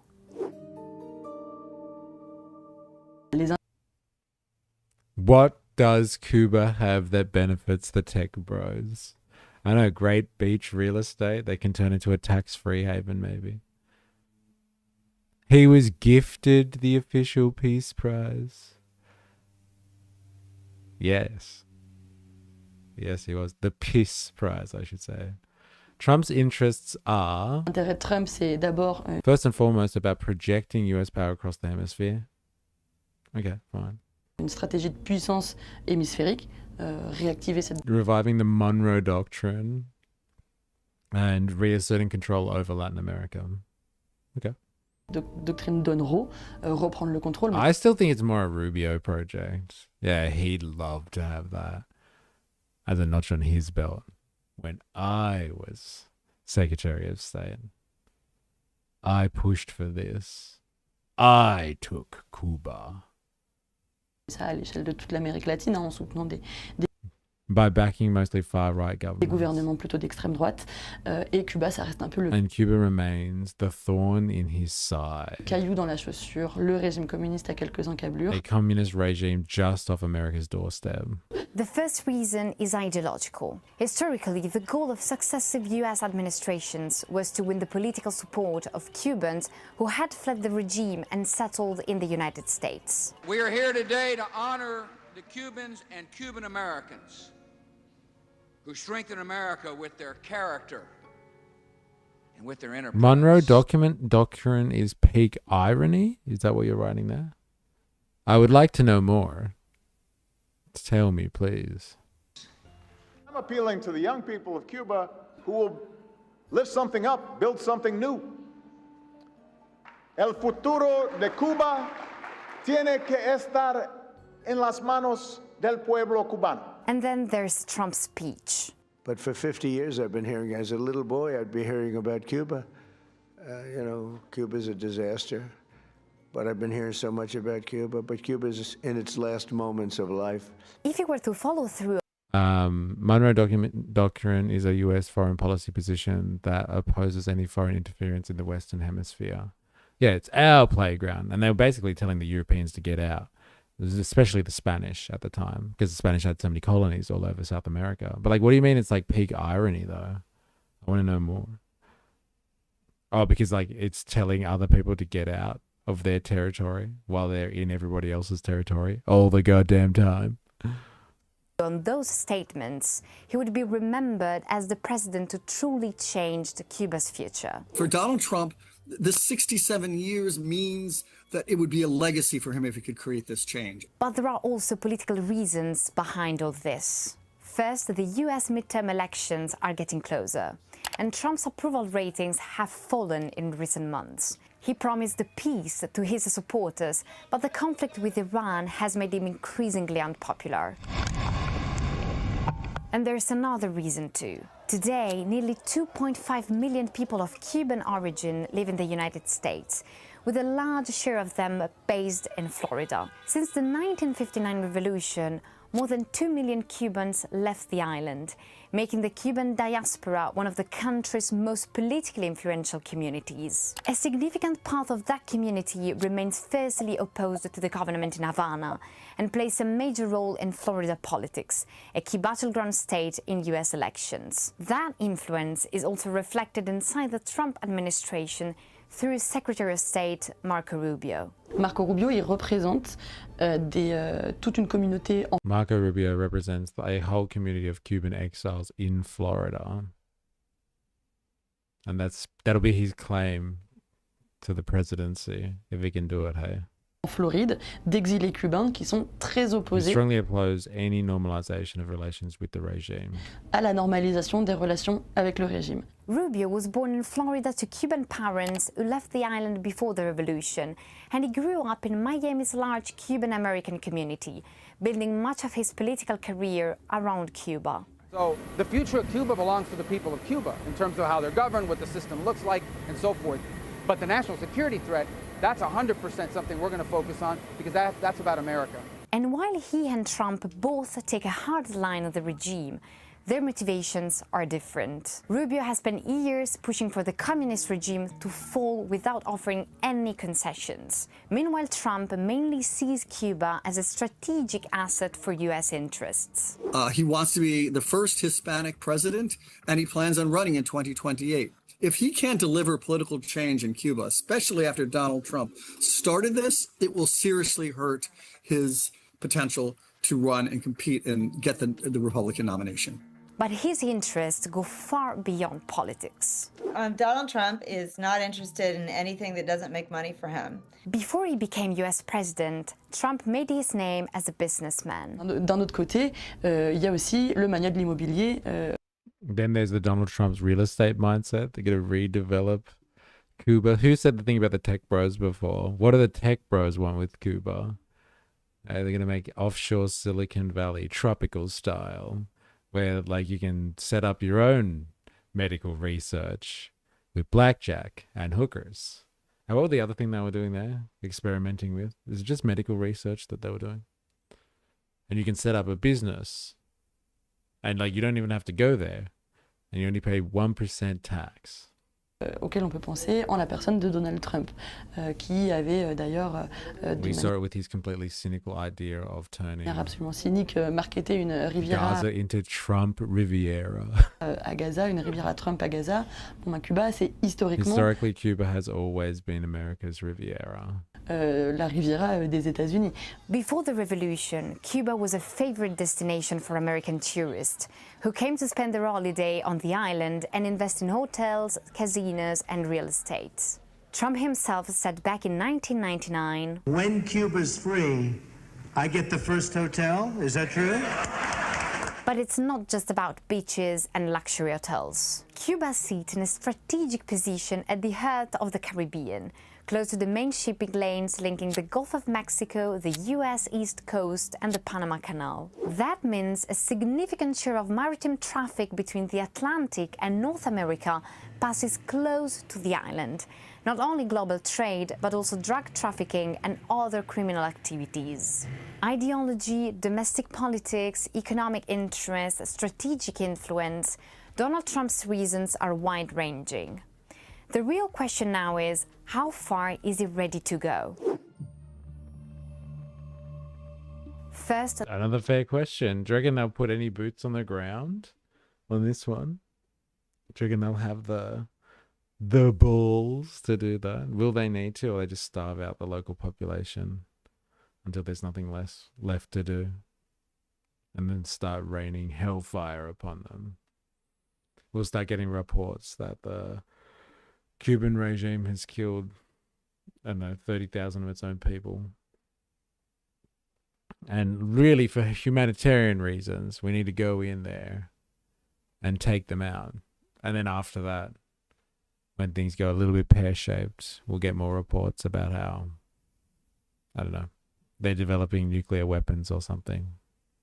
They've actually had nuclear facilities this whole time, and we have to take them out. before they develop more nuclear weapons. There's the most extreme scenario, a military intervention. For months now, Trump has repeatedly talked about his desire to take Cuba. Maybe we'll have a friendly takeover of Cuba. Comments like these have fueled the speculation about a possible US intervention. Ce qu'on peut voir, c'est une activation What we're seeing is a military build-up around Cuba. d'un dispositif militaire autour de Cuba. En réalité, In reality, Donald Trump has already had a military presence. Donald Trump a déjà déployé, donc il y a déjà un déploiement militaire dans la Caraïbe depuis l'été dernier. C'est un peu ce qui In a the Caribbean since last summer. précédé Very similar to what happened before Nicolas Maduro was captured in Venezuela. la capture de Nicolas Maduro au Venezuela, son enlèvement même, sous couvert Officially under the banner of counter-narcotic operations in the de Caribbean. lutte contre le narcotrafic dans la zone des Caraïbes. According to the BBC, 5 US surveillance aircraft and 3 American drones have been regularly flying over the area around Cuba since May 11. Militarily, there's simply no comparison.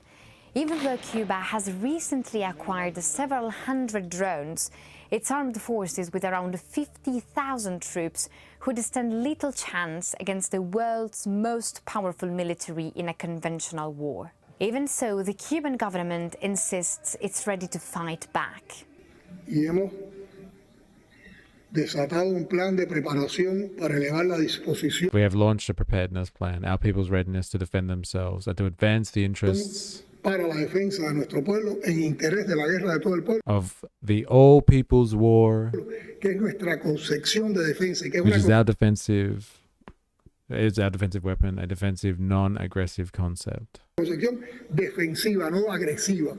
While Cuba would probably struggle to withstand a US invasion, several experts believe any ground operation could quickly turn into a long and costly insurgency. For many analysts, Trump would ultimately have far more to lose than to gain from a military intervention. In the case of Iran, they realized that you can't force regime change from air raids, from the air.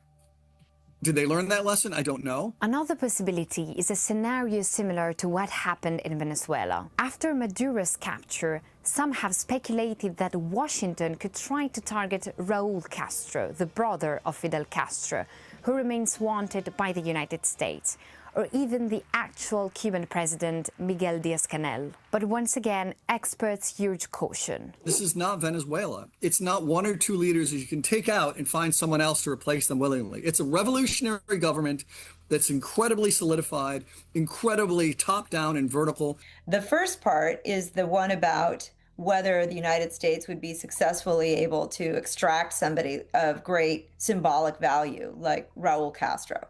I don't think anybody cares about Miguel Díaz-Canel on the island or elsewhere. You know, he's a puppet, and he's not had any kind of strong presence in policymaking. He's been seen as an enforcer. But there's a third possibility, which is far less visible. On May 14, 2026, for the first time, the director of the CIA traveled to Cuba.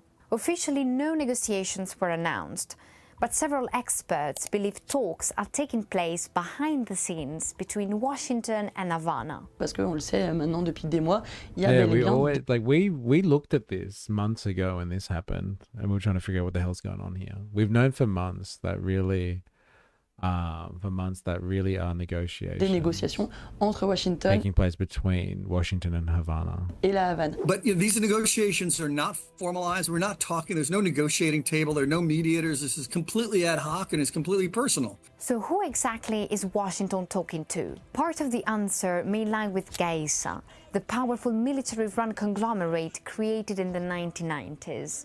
Often described as a state within a state, it controls a huge share of Cuba's strategic economy, from tourism to infrastructure.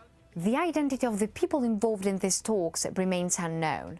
But one thing is clear: Washington is continuing to turn up the pressure. En Estados Unidos estamos listos para abrir un nuevo capítulo en la relación In the United States, we are ready to usher in a new chapter in the relationship between our people and our countries. entre nuestra gente y nuestros países. Y actualmente, Right now, the only people standing in the way lo único que se interpone en el camino hacia un mejor futuro of a better future are those who govern your country. son quienes controlan su país. In reality, everything suggests that the Trump administration now favors a different strategy. Rather than direct military action, Washington appears to be betting on steadily tightening sanctions, cutting the regime off from its resources, and deepening its economic crisis. No, there won't be escalation. I don't think there needs to be. Look, the place is falling apart. It's a mess. Right now, it seems that Donald Trump launched a policy of trying to deny Cuban resources, the Cuban government resources, increasing sanctions, including on individuals and companies, all with the idea of forcing either a collapse of the government or some form of popular protest that would bring about the collapse of the government. After decades of U.S. sanctions, growing frustrations among many Cubans is also being directed at their own government. But in a country where dissent remains tightly controlled and political opponents are regularly jailed, a popular uprising still seems difficult to imagine. There is a risk of basically this becoming a failed state. And worse, a failed state with pockets of criminality, particularly along the northern coast. Trump may never send troops into Cuba, but he may not even need to. Cuba est plus que jamais seul More face than ever, Cuba is alone in the face of US predation. à la prédation des États-Unis. As the sanctions tighten and the crisis deepens, Washington appears to be pursuing a different strategy, pushing the Cuban regime to its limits in the hope that it eventually collapses from within. The question now is whether the Cuban government can once again survive.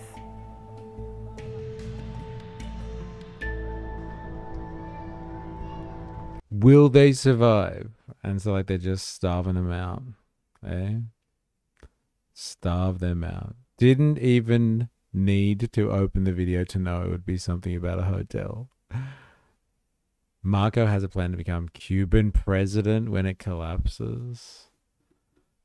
I don't know. He has no plan for Cuba, just like Iran. Don't think too much into it. He doesn't have a plan. They've proven plans are just obstacles to destruction. They don't need them. Savage. Interesting. All right, we're going to have a quick break and then we're going to be back with some more. There is another Cuban piece I want to have a look at, and I want to get into some Worker Wednesday stuff. So we will get into that. So if you haven't already, make sure you activate the like button. If you're new here, subscribe for more. Follow for more on Twitch. You know what the deal is. Here's an invitation to Discord. If you're not across that already, here's the invitation.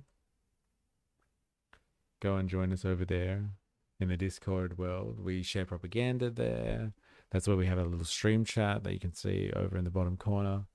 So you can go over there to communicate without getting, I guess, censored. Let's just say. And here is a link to my Patreon. Please go over to Patreon when you get a chance and become a free member, so I can get you on an email list. It's important for notifications, etc., etc., etc. So do that, and I'll love you forever. All right, quick break, and we'll be back. Activate the like button if you haven't already. Do yourself a favor.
we're back.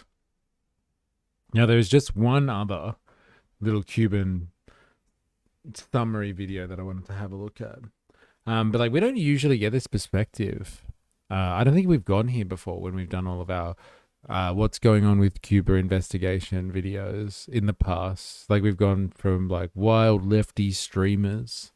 We've looked at them, or wild lefty YouTube creators. We've done the mainstream, but we haven't gone to China and China's take on what's going on in Cuba. So I found a piece recently that I wanted to watch with y'all. And it's The Heat, Cuba-US Tensions, Millions Suffering from Blockade. It's by CGTN. Pretty sure this is a Chinese source.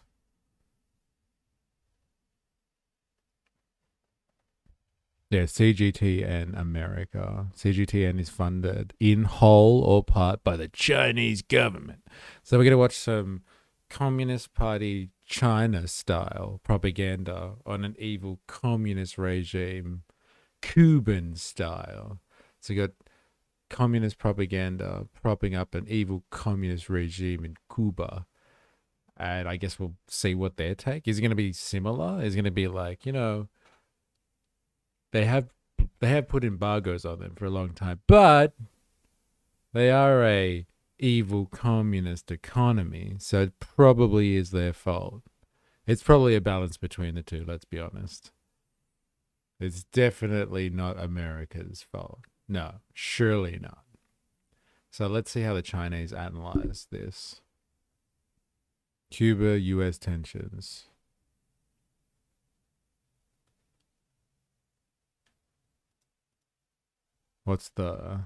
For more than 6 months, Cuba has faced deepening energy crisis after Washington imposed an oil blockade.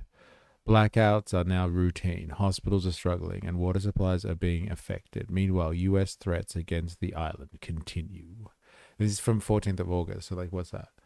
Like 2 weeks old? Not even? Let's see what the Chinese have to say about Cuba. For over 6 months, Cubans have endured the severe effects of a U.S. oil blockade that Washington imposed on the Caribbean island since January. It has been devastating for Cuba's economy. Electricity blackouts have been routine, and hospitals are struggling to provide care. Even the supply of water is impacted. All of this as the U.S. continues to threaten Cuba. CGTN's Luis Chirino reports from Havana. For Cubans, each day has become a drama full of hardships. After January's U.S. executive order threatening tariffs against countries delivering oil to Cuba, Cuba has received only one oil shipment this year. The fuel shortage has affected everyday activities across Cuba. Water pumping systems remain idle for days. People drink rainwater or collect water rations from tanker trucks called pipas. Without gas for cooking, many Cubans burn charcoal or wood to cook their meals. They lack electricity to refrigerate groceries. If I show you my fridge, you'll see it's empty because we cannot use it. We have to cook what we need daily.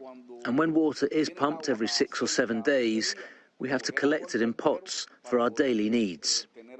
Patients face long delays for cancer or kidney disease treatment from hospitals lacking power. Over 96,000 people across the nation have been placed on a surgery waiting list. More than 11,000 of them are children. We treat very complex pathologies in this hospital, which require certain surgeries. But these treatments are now limited. Under normal circumstances, we apply surgeries to 15 or 20 patients a week. But now, under this situation, we can only give... I know that's not what this is about, but is that an Australian tree in the background? Is that a bottle brush? I think that is. It's so weird when you find Australian vegetation around the place. Around, like when you go overseas and stuff, you're like, holy crap, that's a eucalypt. The hell they got them here for? Who would have thought? 2 to 3 surgeries, no more. And this is the consequence of the economic asphyxiation imposed on Cuba by the U.S. government. Economic asphyxiation is the exact term that Scott Bessent used yesterday when he was talking about the sanctions on Iran. He used the actual terminology. economic asphyxiation. Crazy. Back from my couple hours sabbatical, what have I stepped into?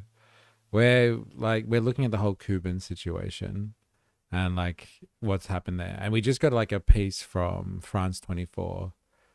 So like the Western mainstream media. And now this is a piece that's done by Chinese media, or the Chinese government. It's CGTN America. I'm assuming this is their version of like when America funds things like Air Asia through the State Department. They fund American interest aligned propaganda networks in different parts of the world. This must be their the Chinese version of that.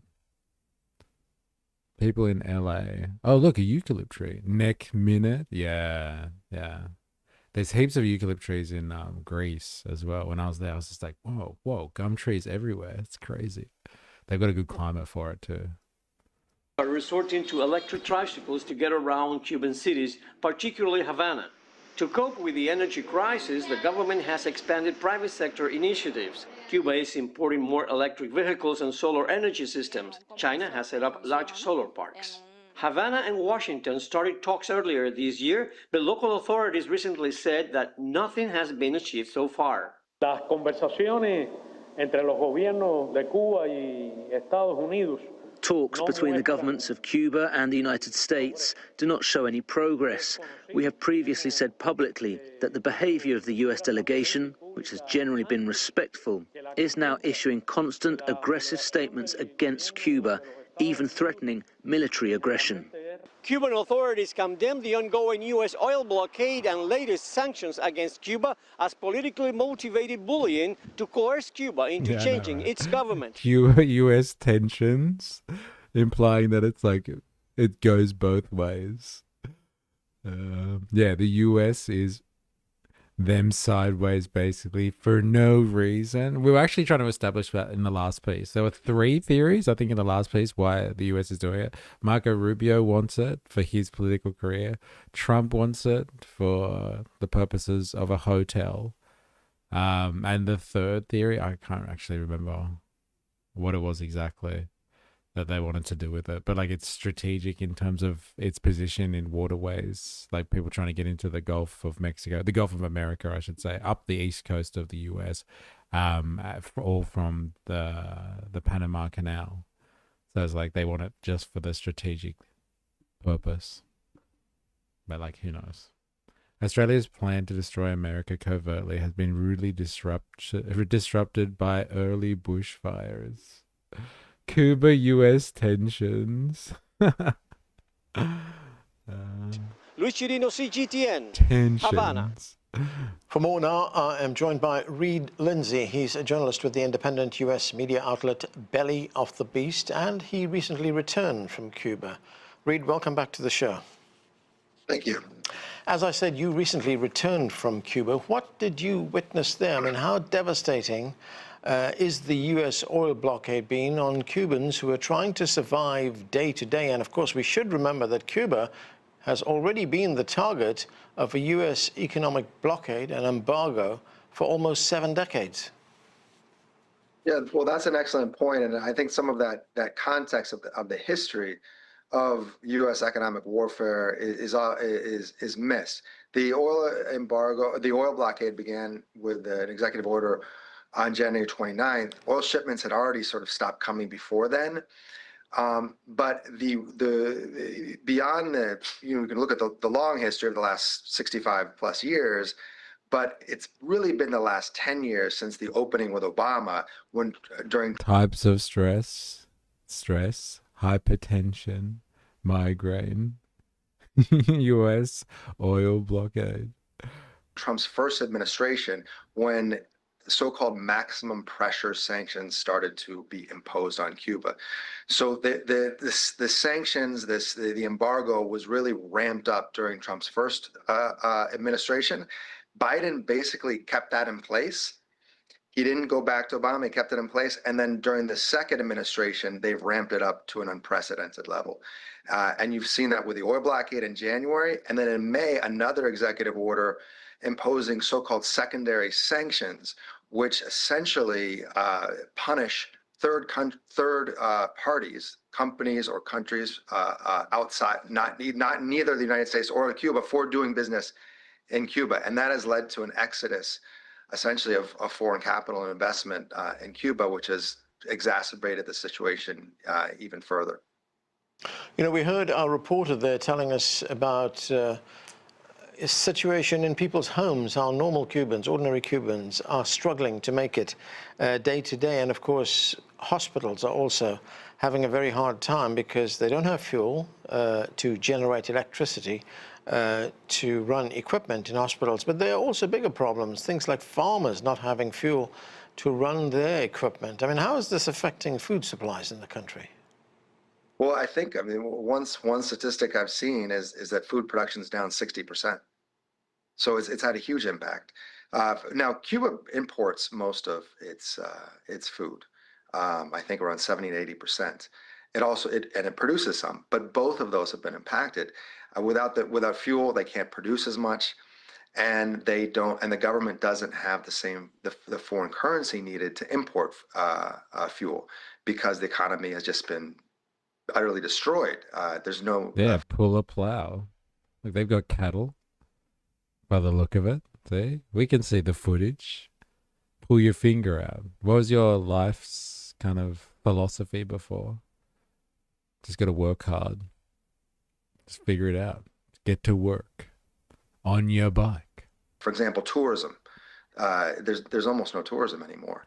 And it's just been gradually hit by measure after measure from the United States. Improvise, got it. And now with the oil blockade on top of it, there are essentially no tourists, so there's no money coming into the country, no money with which the government then could use to import food or fuel or raw materials to make medicine, for example. The United States has, over the decades, tried to portray Cuba as some kind of dysfunctional state. But when you actually look at what Cuba has achieved, even under that economic embargo, I mean, it's progress in medical science, for instance. All right, here we go. Here's the separation right here between the Western media and Chinese Communist Party propaganda. Right here. And he's starting to talk about, like, hey, yes, they've been under economic sanctions, but isn't it a miracle what they've pulled off, they've been able to achieve, despite the fact that they're under economic sanctions? You never hear that from the West. It's kind of just like, let's give balanced reporting. America embargo, but evil communist regime, so they suck at managing an economy anyway. But like the Chinese come in, they're just like, isn't it miraculous what they've still achieved despite the sanctions? Tell me your problems. Ears of deafness engage. Been remarkable. There are many, many Americans who actually travel to Cuba for treatment, especially for things like cancer. So what is the point of the United States, especially now, trying to demonize Cuba in this way? Well, I think that they want regime change.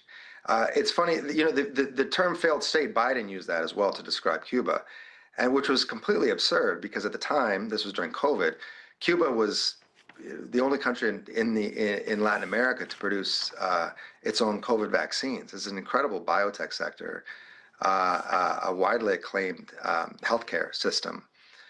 So it was anything but a failed state. In addition, you know, a lot of these measures are justified by the Trump administration by the claim that Cuba poses a threat to national security. And that couldn't be further from the truth. There's really no evidence that Cuba poses any threat whatsoever to U.S. national security. And just Cuba-U.S. tensions. It turns out Cuba doesn't pose any threat whatsoever to America. But it's still about national security. Got to get rid of those commies. Got to get rid of them commies. Just the idea that there are communists so close to America's border is enough of a security threat. It may seem imaginary to you, but you just don't get it.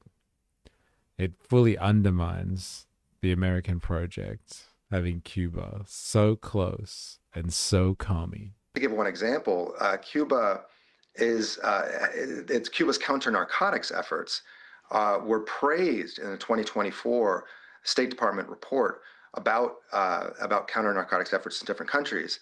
After Trump was elected, they put out the report for 2025. They just erased Cuba completely from the report. So they didn't have to mention just how good Cuba was in its counter-narcotics efforts. The 2024 report essentially said that drug traffickers stay clear. So that's a sign not of a failed state, but of a highly functioning state. Now, what's happening?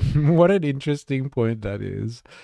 The US, which seems to have a problem with, like, according to Trump himself, about drugs crossing the border and getting into the country.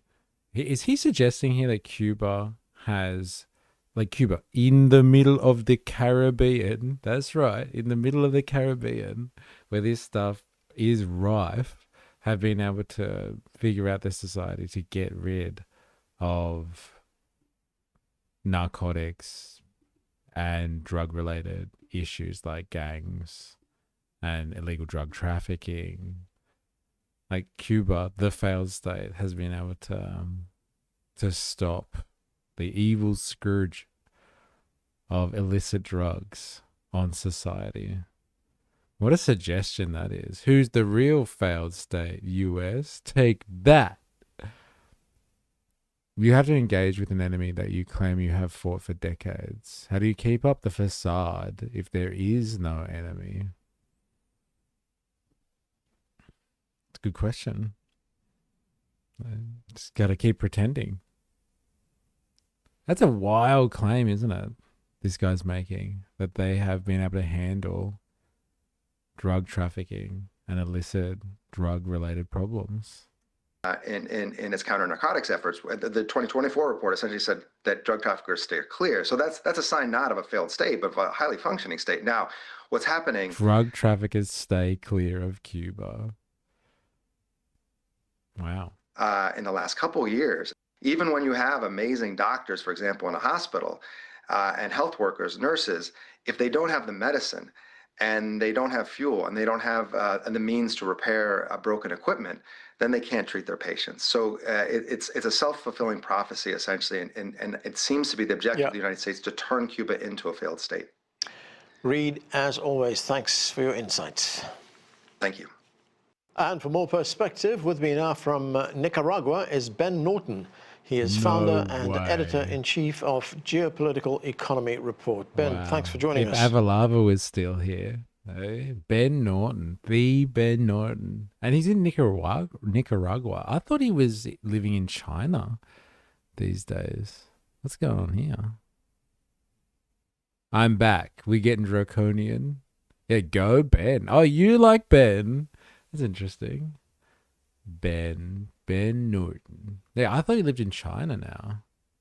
I'm back. We're getting draconian. Not yet. Not us personally. Cub B. Cub A and Cub B. There you go, Ben. Hit the big time. Yeah. He's doing well for himself. Interesting that I like Ben, really. No, like, interesting, like, who you know, like, in this vast social media landscape. It's always interesting to see where, like, people cross over in terms of content creators and stuff. Thanks for having me. Ben, Cuba's President Manuel Diaz-Canel has been very forceful in his denunciation of the oil embargo that's been imposed by the United States. Here is some of what he had to say. Let's listen. I denounce the fact that Cuba is the victim of a cold-bloodedly calculated genocide. The United States government has consciously designed and implemented a policy of maximum economic suffocation against the Cuban people. So, Ben, there we heard it. The president of Cuba, they're calling it economic suffocation. Others have called it economic strangulation. The president also calling it a genocide. How would you characterize the blockade and the impact it's having on the Cuban people? This is imposing deliberate suffering on the Cuban people. Yeah, the impact of the blockade has been devastating. Of course, we should emphasize that this is not a new policy. It goes back to 1960 and 1961 when the US imposed sanctions and then a trade embargo against Cuba. And in 1961, the CIA oversaw a failed invasion of Cuba. And ever since then, the US has tried to economically suffocate the island. In fact, there's a US State Department cable from 1960 that's been declassified, which you can find on the Office of the Historian website of the US government. And in this 1960 document, top US State Department officials acknowledged that the revolutionary Cuban government was very popular, and the only way to destabilize it was to cause, quote, economic dissatisfaction and hardship, end quote. And they also said that the goal of the sanctions was, quote, hunger, desperation, and overthrow of government, end quote. And we've seen this policy for decades. However, I do have to say that, end quote, hunger, desperation, and overthrow of government. That's the playbook. It's economic warfare. The blockade of Naboo. Yeah. By some type of evil republic regime. Does that work? Republic regime? Let's take that.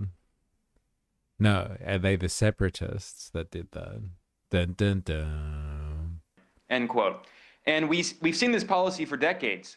However, I do have to say that under Donald Trump, and especially under Secretary of State Marco Rubio, they have taken that blockade to a whole new level, an extreme level. It's not only a financial and economic blockade, it is now a military blockade. The US Navy is preventing Cuba from importing oil. And this came, of course, after the US invaded Venezuela in January and kidnapped Venezuela's internationally recognized president, Nicolás Maduro.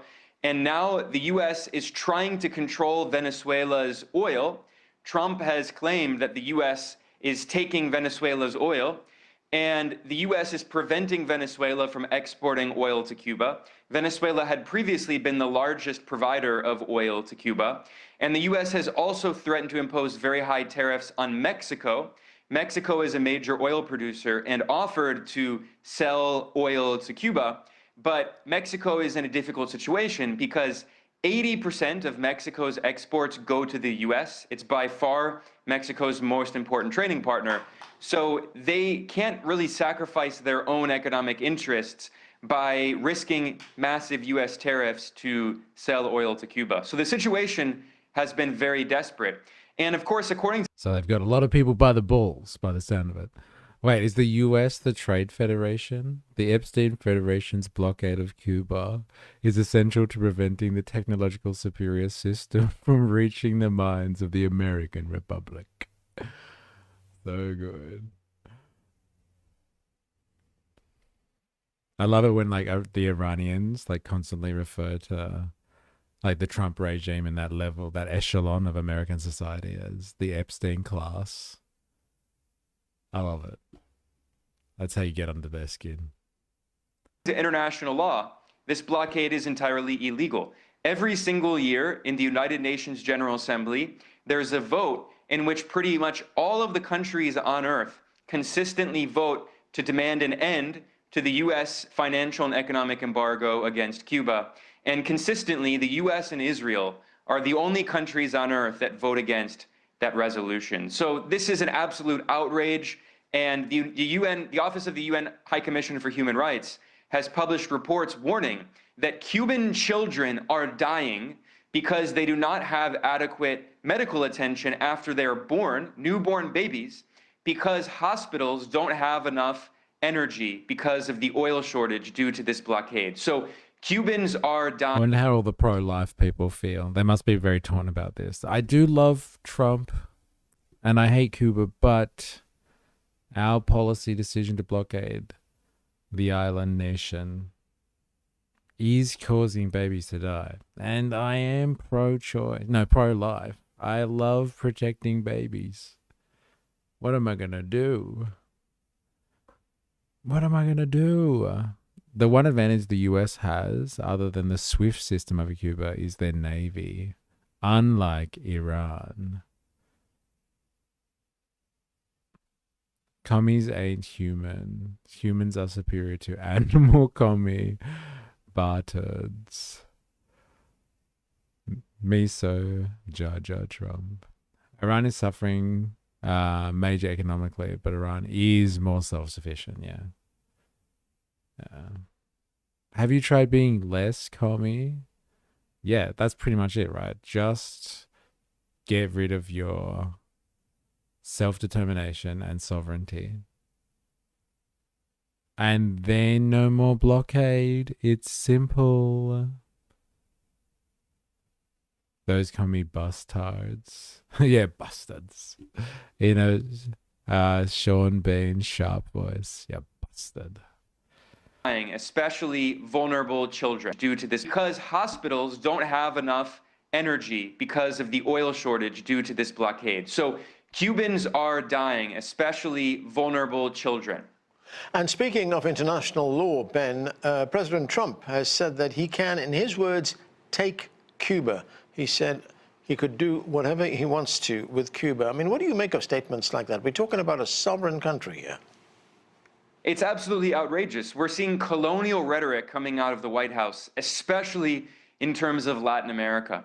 We've seen that the White House... Wasn't like China going to help them with solar? Yes, I think they just delivered something. Like just recently, in the last couple of days, made a large delivery, I'm pretty sure, to Cuba to help like with solar.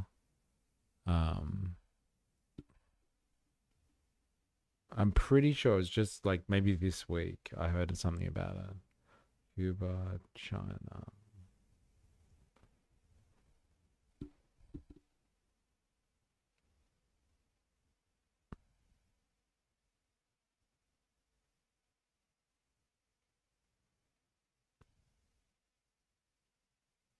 Yeah, they're all older reports, these ones.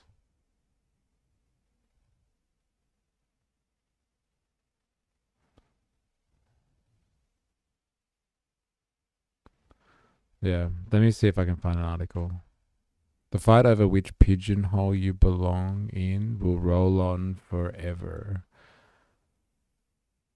I have heard reports that China has very recently delivered a large quantity of solar panels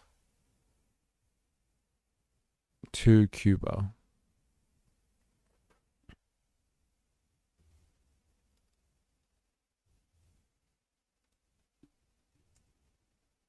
Are you able to clarify this? I wonder how they got around the US blockade. On the 7th of August, China formally delivered a second donation of 5,000 photovoltaic systems to Cuba.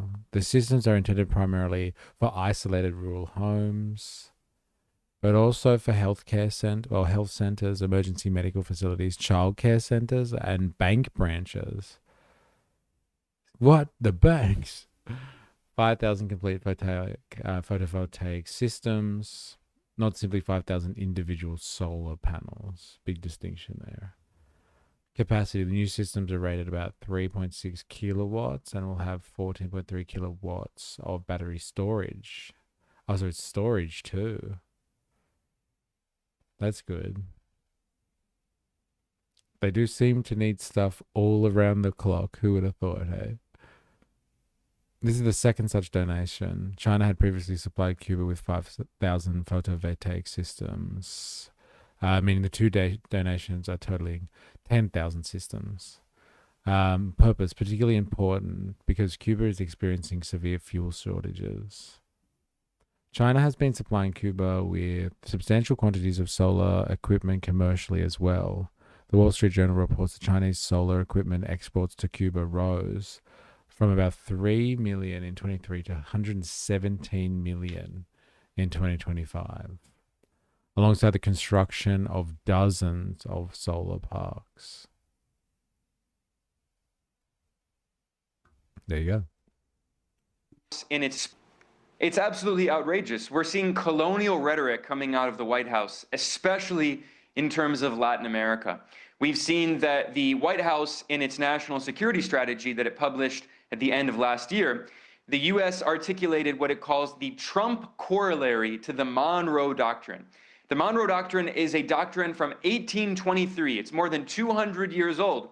And the White House, in fact, just on Twitter or X, they published a video in which they use explicitly colonial language saying that all of the Western Hemisphere belongs to the United States, that the U.S. should control all of the region, violating the sovereignty of the countries in the region. But in the case of Cuba, again, it's even more extreme, where you see Trump just flippantly saying... China loves a deal, so what did Cuba have to give them is my question. I don't know. Sticking it to the Americans? Why not? That the U.S. is going to take over the country, take the country. Cuba is a sovereign nation. It's recognized as an independent state by the United Nations. This is an absolute outrage, and the world should be condemning what is happening. Of course, there are countries condemning it. China, Russia, many other Latin American countries.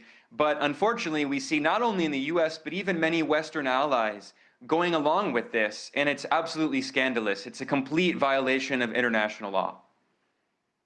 As you pointed out, Ben, Cuba has faced economic sanctions, other kinds of pressure for almost 7 decades, but it has got even stronger right now under President Donald Trump and his Secretary of State, Marco Rubio. And I want to talk about the role that Rubio is playing in all of this. I mean, he has Cuban roots. His parents came from Cuba to the United States. How big a role is he playing in driving this pressure campaign against Cuba right now? There's no question that Rubio is playing the leading role. I'm not saying Trump is not playing a role, but honestly, I think Trump has really given Rubio carte blanche to do whatever he wants. And it's clear that for Rubio, this is an obsession. Rubio has dedicated his political career to regime change in Cuba. You mentioned that his family is of Cuban descent, although I should point out that his parents left Cuba before the Cuban Revolution in 1959. Yeah. Ironically, they actually... We've heard this one before as well. They took off. Like, they took off out of the country, abandoned their people, and now they're really worried about it, eh? Now he's worried about Cuban liberation after he abandoned his people. Rubio's plan has always been to crush and take over Cuba.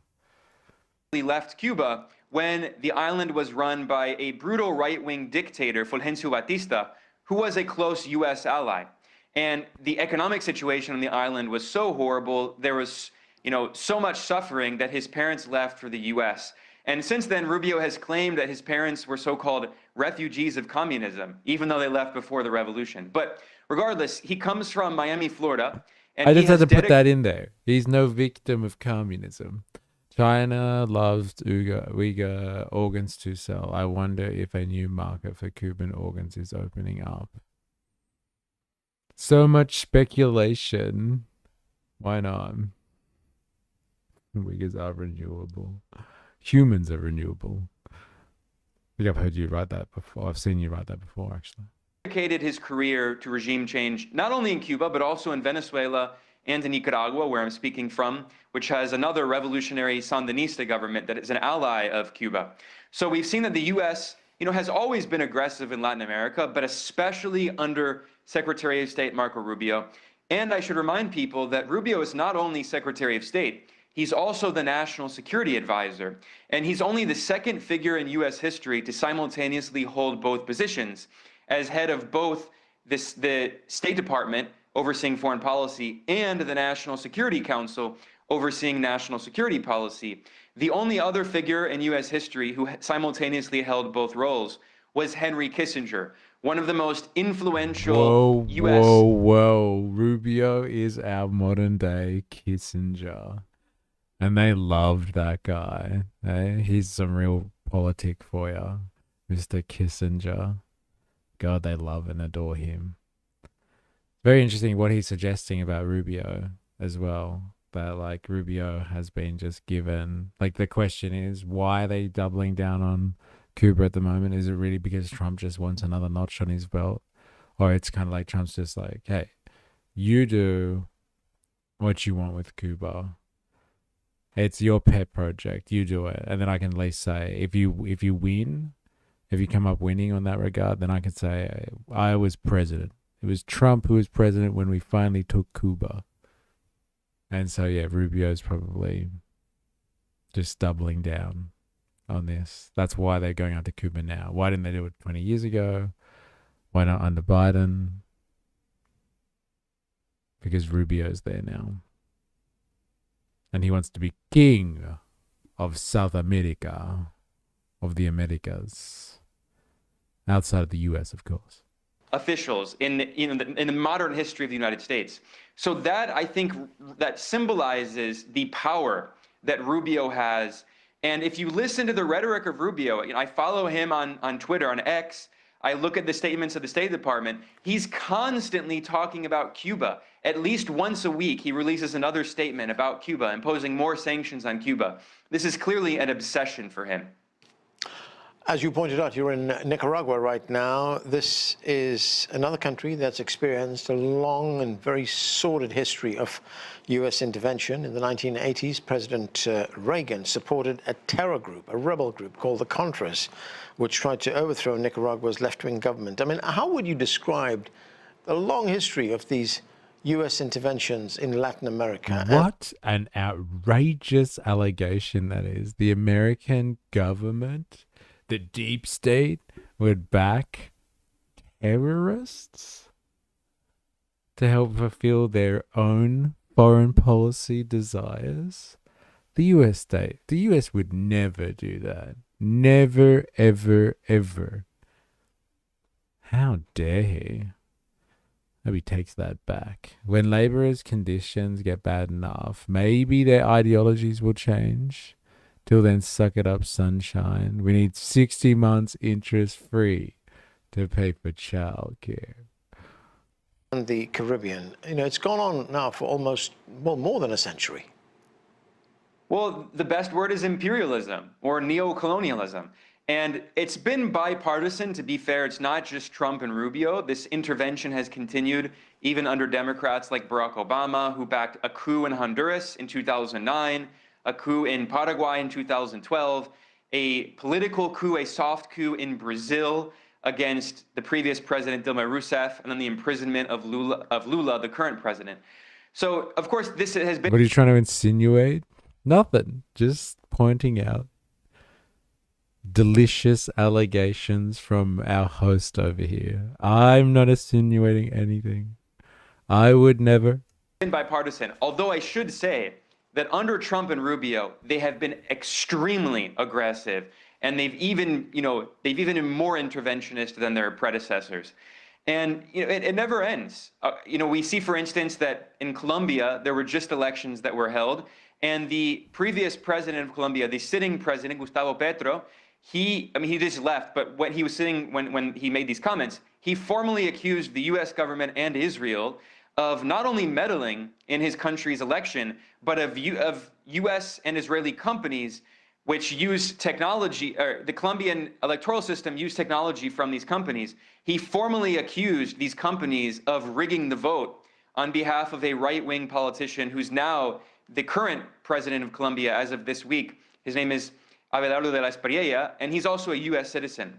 We've also seen, for instance, in Honduras, right next to where I'm speaking to you from, in Central America, a few months ago there was an election in Honduras, and the Trump administration openly meddled and threatened the left-wing candidate. They're the US and who?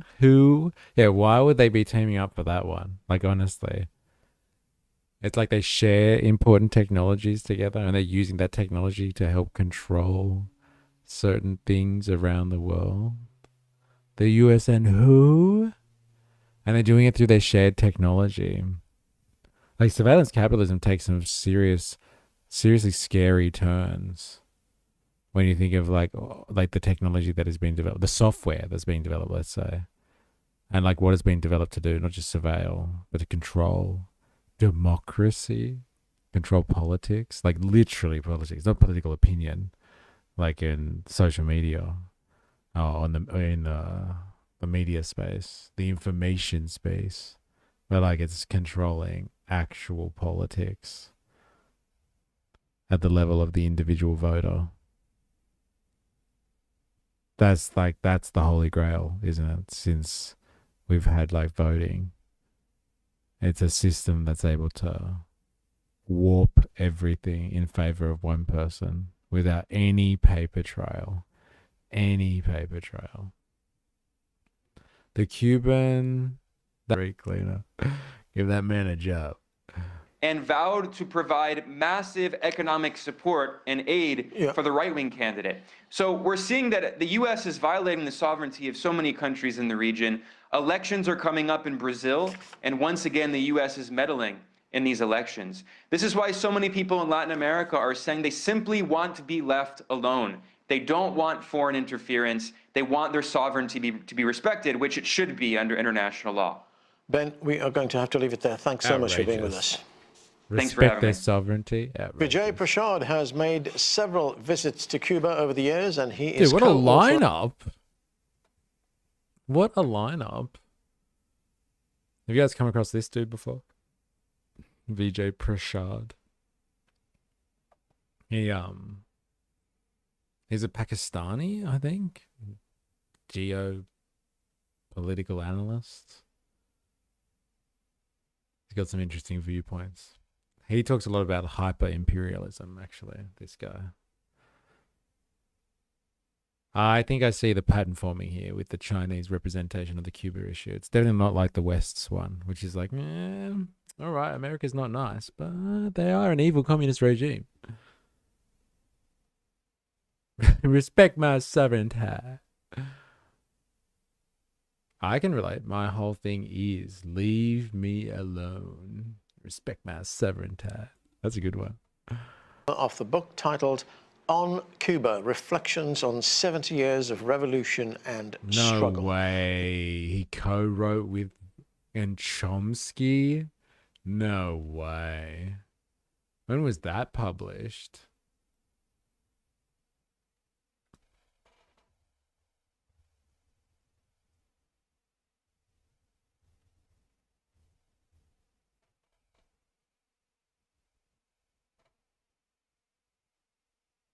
In July 2024? Wow. I think people just get Chomsky to put his name on books. And does well for him. Interesting. You can get arrested for random G codes now. A system like this is what we begged our government for. And people are worried about flock cameras. LMFAO. He joins me now from Santiago. Vijay, great to have you with us again. Thanks a lot. Thanks, Anand. Now, you have visited Cuba since the oil blockade was imposed on the country by the Trump administration in January. What is your assessment of the suffering that this blockade is causing since January? Yeah, the blockade has been really quite complete. What this has meant is that transportation has been very difficult. People are walking to work. They're having electricity cuts. There's sometimes a maximum of 2 hours of electricity a day. That makes it difficult for people to work from home, for instance. I visited a number of hospitals. They are having a very hard time trying to run on generators and so on. Doctor who does brain surgery told me they cannot do surgery like that on a generator because of the fluctuations of the current. 6 months into this, problems are very grave. There is a water crisis because water pumps are not functioning. And I must say, there has been no talk of humanitarian corridors or of de-escalation. So this looks like a really serious problem for the Cuban people. The United States television network CBS News, they recently talked with the Cuban ambassador to the United Nations, and the ambassador told the network that Washington, in his words, are looking for a pretext for military aggression towards Cuba. Let's listen to some of what the ambassador had to say. They are looking for a pretext to have a military aggression against for military aggression.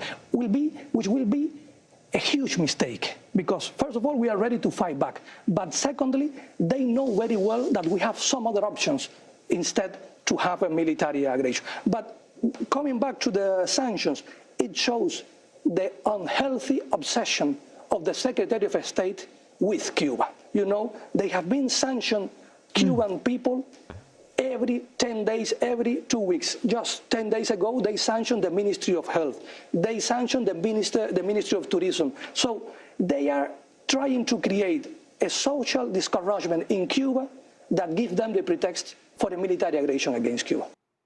So, Vijay, what do you make of the ambassador's words there? If you look into G codes, what they are and what they claim, why they brought in the law, you'll see how the surveillance laws open a legal minefield for your rights to be trodden on. I would like to know more. Are you able to explain it to me? Yeah, Anand, look, it's absurd. And I think his statement of an unhealthy obsession is quite correct. It's absurd. Cuba is a country of 11 million people, has never threatened the United States.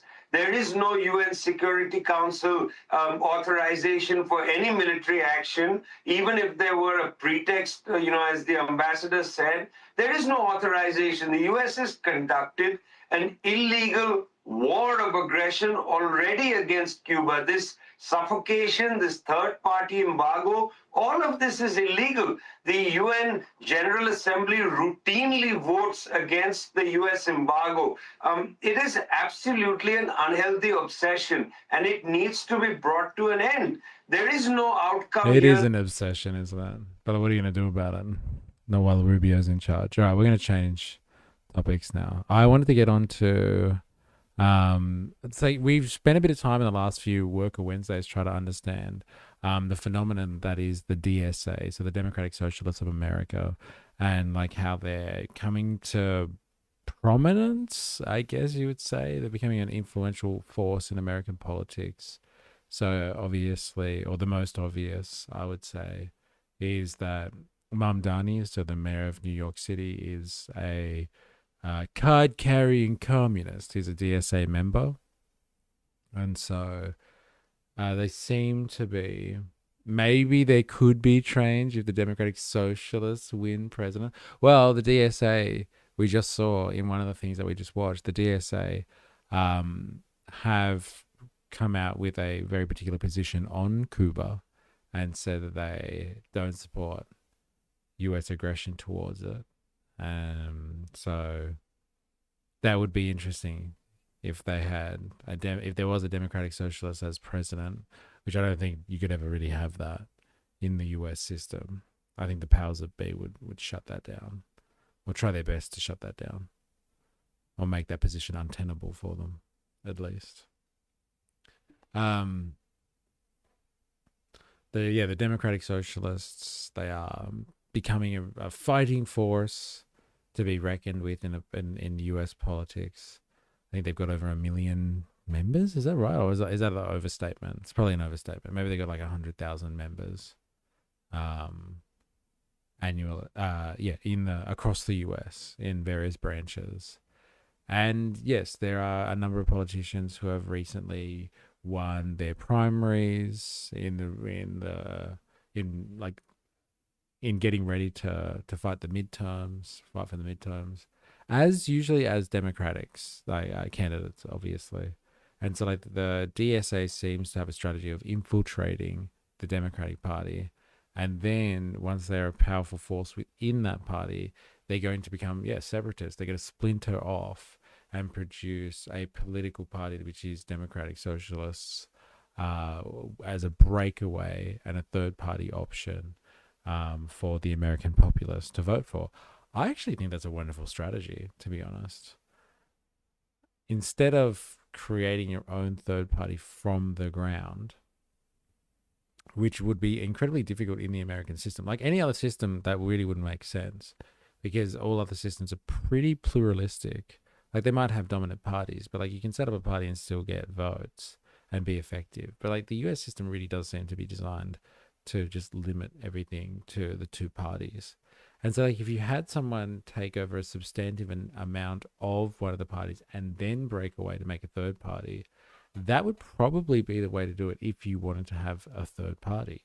So it's not a bad tactic. Now, the obvious risk there And I think there's a lot of grounds to really be skeptical of this tactic on the basis of this risk. Is that usually when people go into the Democratic Party machine, they have to, sell themselves to that machine in order to survive in it.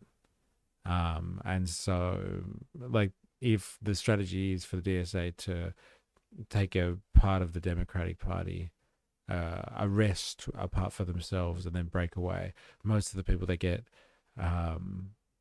into that system, into the Democratic Party system, will have to sell out, basically, to stay as part of that machinery.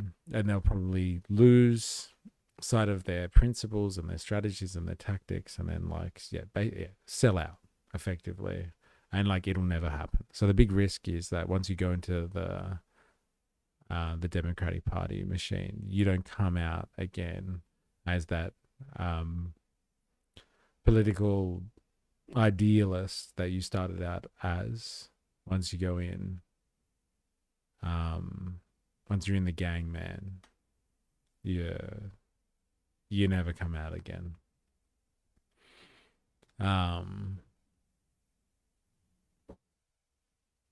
Just clicked in my head. Do you reckon our CSA picked that goofy name to try and cash in on the rise of DSA? I don't know. I wonder. I don't know, but it's pretty take it, don't you reckon? I don't think CSA works at all in terms of naming. G equal codes are basically a code to operate 3D printers. A code that could be a vase can look like a gun. Basically, codes in a computer may be for an innocent purpose. It can be interpreted and presented as illegal. Police come into your house for another reason, can't get evidence. An innocent file can be easily used to your detriment. And people don't see this as overreach. Yeah, right. Okay. No, I haven't heard about this. Do you have sources for this one? Anything that you can share? Oh, this is the thing you were talking about before, dilemmas. Okay. All right. So, in saying all of that, I would like to continue some critical analysis of the DSA. I'm not sold that the DSA isn't kind of an organization that's, I don't know, they will live up to the to the promise of some type of communist utopia. They're trying to bring in actual socialism, or if they're just trying to infiltrate the American political system and play a bit of identity politics as well. I'm not 100% convinced by the DSA. I think it's really good that there is that option out there, and their rhetoric says that they fight for the working class people. But I've heard analysts, and I don't know if this is true, I haven't fact checked this myself, but I've heard analysts talk about Mamdani, for instance, being a self-described Democratic Socialist and being voted in as mayor. It wasn't typically working class New Yorkers that were voting for him specifically. It was more like, the professional managerial class type persons, and people that have come through the university education system, as opposed to uneducated members of the working class, people without degrees and going to fancy institutions. And so the DSA kind of rides that PMC wave. But it is New York at the end of the day. Come on. So it's not surprising. But are they exactly a socialist organization that is truly representative or wants to unite all working class people, or just the ones that, have the right identity politics? Then they can do business with them. Woke 2 time, baby.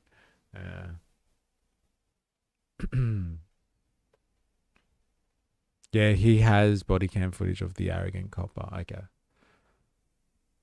My sources, my boys told me last night, and I tried to Google debunk them. I couldn't Yeah, right. Okay. Maybe something to look into then. Put it on my list. G codes.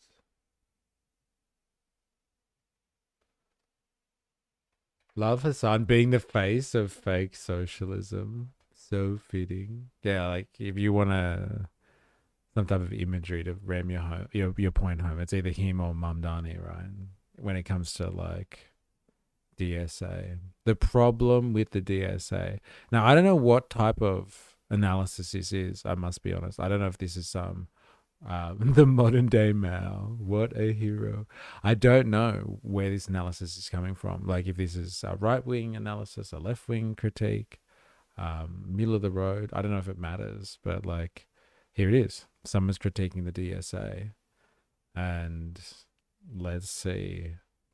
It's from Void Productions. I've never come across their work before. I don't know anything about it. But it's a critical analysis supposedly of the DSA. And so like maybe there's some interesting points in there that we haven't considered before.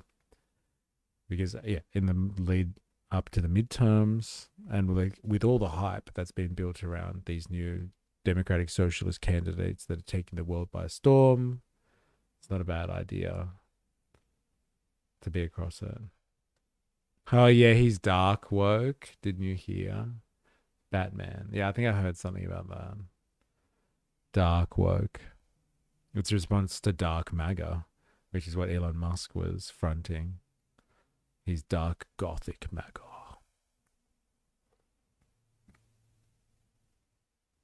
Difficult not to like the dog electrocutioner, with all the worst people of the establishment now attacking him. Interesting. In the last month or so, stories about the Democratic Socialists of America have become the focal point of electoral news in the United States. The New York Times is writing article after article, Fox News is doing hit pieces on Hassan Piker, and every remotely political podcast seems to be litigating the idea of DSA candidates in this election cycle. In 2024, one of the main criticisms, especially from the left, of the Kamala Harris campaign was that she didn't run on enough bold, transformative policies. You also write in your book that you felt that Kamala Harris ran a cautious campaign. I think it's very hard to say that Kamala Harris ran a campaign that spoke to the needs of the working class and was prepared to take on corporate greed. And since Zoran Mamdani's election last fall, and a string of other successes by DSA candidates in congressional elections, the DSA's platform now seems to be the most substantive and proven response to that criticism. This is clearly a new moment, a special moment, and a lot of people have a lot of strong feelings about it. There's a lot of questions lingering in the air. Are these ideas good? Does the DSA represent an existential threat to the Democratic Party? And those are all good questions, some of which we'll touch on today. But there's a question I'm actually more interested in. Several times on this channel, I've broken down the rhetoric of mainstream politicians, people running for president, Senate candidates. And usually I approach these exercises in a similar way. I look at the group the politician is trying to talk to.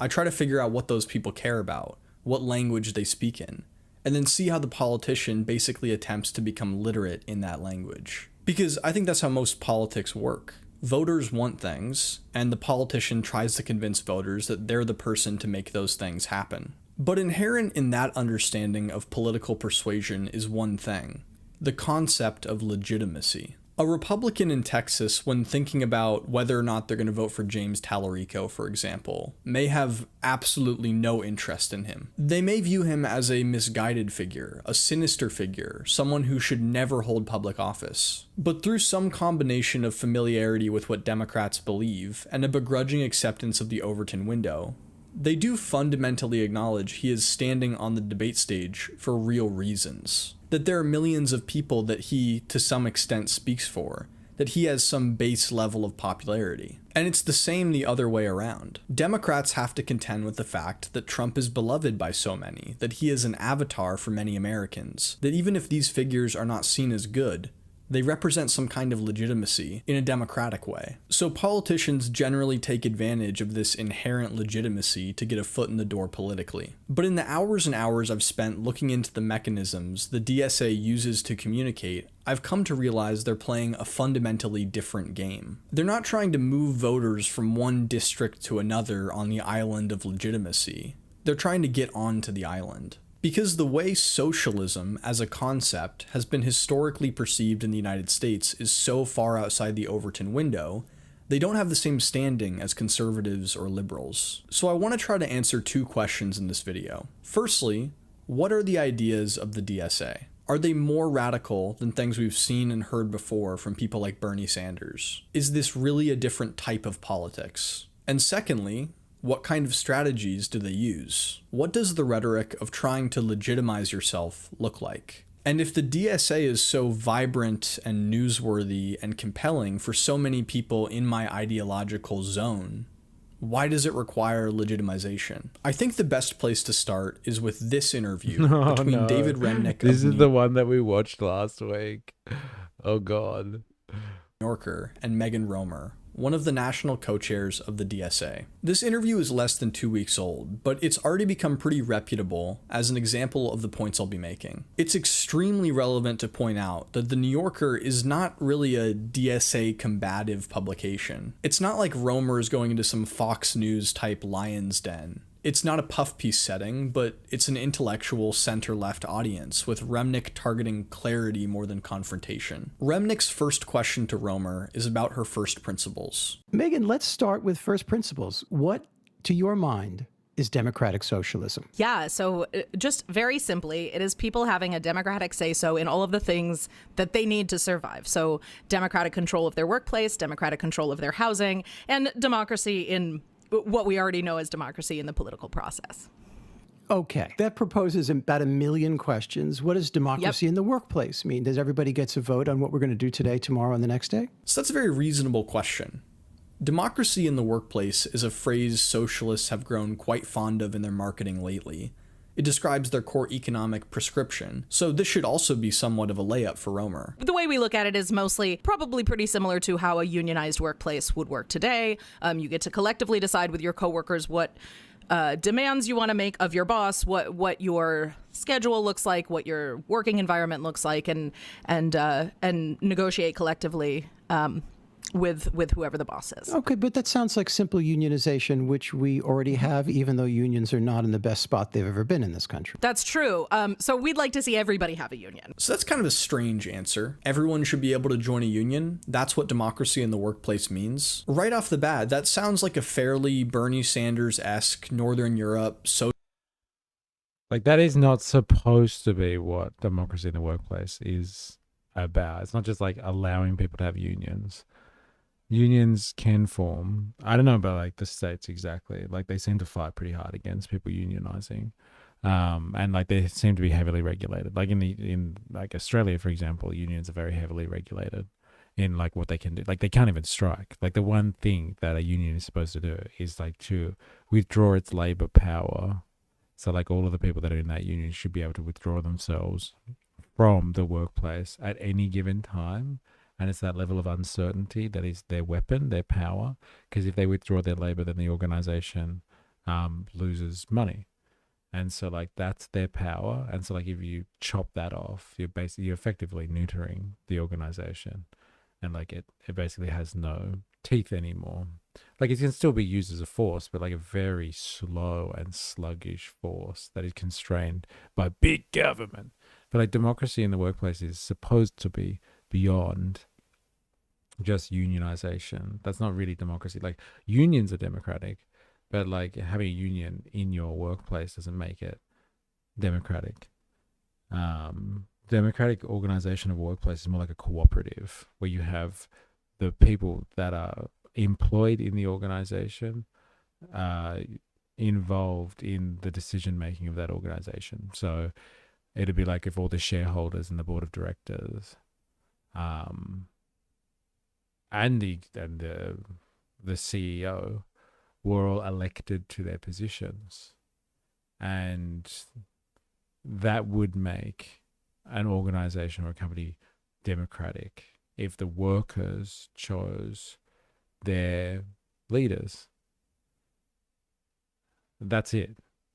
And that doesn't even have to be to do with ownership of the organization. Like the ownership of the organization could still be held privately, could be held technically by private shareholders, but like the decision making of that organization should be held in some democratic form. And like, yes, maybe you elect a group of the directors, the board of directors, and like the key and prominent positions. Or maybe you don't. You don't just elect them. The workers actually run the company, and they vote themselves to run the company. They don't just hand it over to somebody else who is beholden to them and their voting system. But like democracy in the workplace is supposed to be democracy in the workplace, not a union, a separate organization that is able to come in to the workplace and gives workers more collective power, like the ability to bargain as a group as opposed to as an individual. Union or not, she's an ID poll HR warrior disguised as a socialist. It was difficult, wasn't it? It was already illegal to make a gun where the middle of it, wasn't it? It was policy or control the board decision. Democratic workplace would allow workers to do that. Like, it's in the name. Like, it's there. It's almost like unions are actually anti-competitive monopolies on labor or something. Anti-competitive monopolies on labor or something. Like, they're monopolies on labor, as in, like, to be part of the collective. Then, like, it's a collective decision-making process, and then you move as a unit, like a school of fish or something like that, for protection. They travel in a school. I'm not sure how it's anti-competitive, though, like anti-competitive for the business, if there's a union in there, that stop like an organization completely squeezing the workers for everything they got and raking them over the coals. But like, I'm not sure how it's anti-competitive. You'll have to actually explain that one, as opposed to just throwing around empty rhetoric because you don't like unions. Look at Labour trying to shut down the Red Union, and look at them taking administrative control over the CFMEU. It happens, man. Social Democrat answer, which is fine, but Remnick is right to push here to flesh more out. And what does it mean for the larger economics of a country? Do you believe in owning the means of production, as the Marxists used to say? I do, yeah. Yeah. But you speak for whom? Well, I speak for the Democratic Socialists of America, and I think that you will find the demand long-term for the working class to be in charge of the means of production is one that is pretty universally held. Again, we're not, trying to flip a switch so that everything changes tomorrow. That right there. Remember her wording at the end there. Romer says that the means of production should be owned by the workers, and that this is the consensus position of the DSA. For those of you watching who are not super versed on left-wing politics, this is an extremely radical position in the context of the United States. Worker ownership of the means of production is the key proposition. Well, I'll let him explain it first. Anyone want to know what the means of production is? Just let me know. Long-term, aka vague and no plans. I think it more comes from a point, though, of they understand how frightening that sounds. When you say, seize the means of production, people freak out. And so they're like, yes, okay, we do that. We are socialists. But don't worry about it. It's not happening anytime soon. They literally oppose competition down to engendering a hostile work environment for their competition, scabs, and sometimes even violently attacking them. So like, unions don't like scabs They don't like people who undermine themselves as a collective body. Yes. Yes, they do not. And so, like, you don't like unions because unions treat scabs horribly. Like, that's it. Like, that's your version of anti-competition.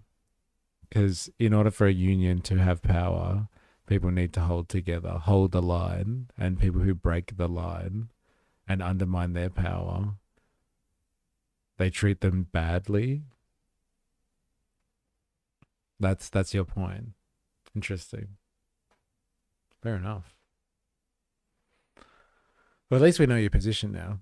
They were mean to other workers who undermine them. So yeah, so they're anti-competitive. Okay, right. And so, like, in the same way, businesses are anti-competitive because they destroy their competition, right? Like a business who buys up all of the stock available in the market, not because it needs it, but so their competitors can't get a hold of it. So you must be really upset about the free market and its tendency towards anti-competition and monopolization, and just as much as you're upset about unions, right? Catch-22 can't explain. Don't believe you. Do explain. Fear. Yeah, it is a catch-22. Nut up and pick one. Well, in the future. We'll do it in the future.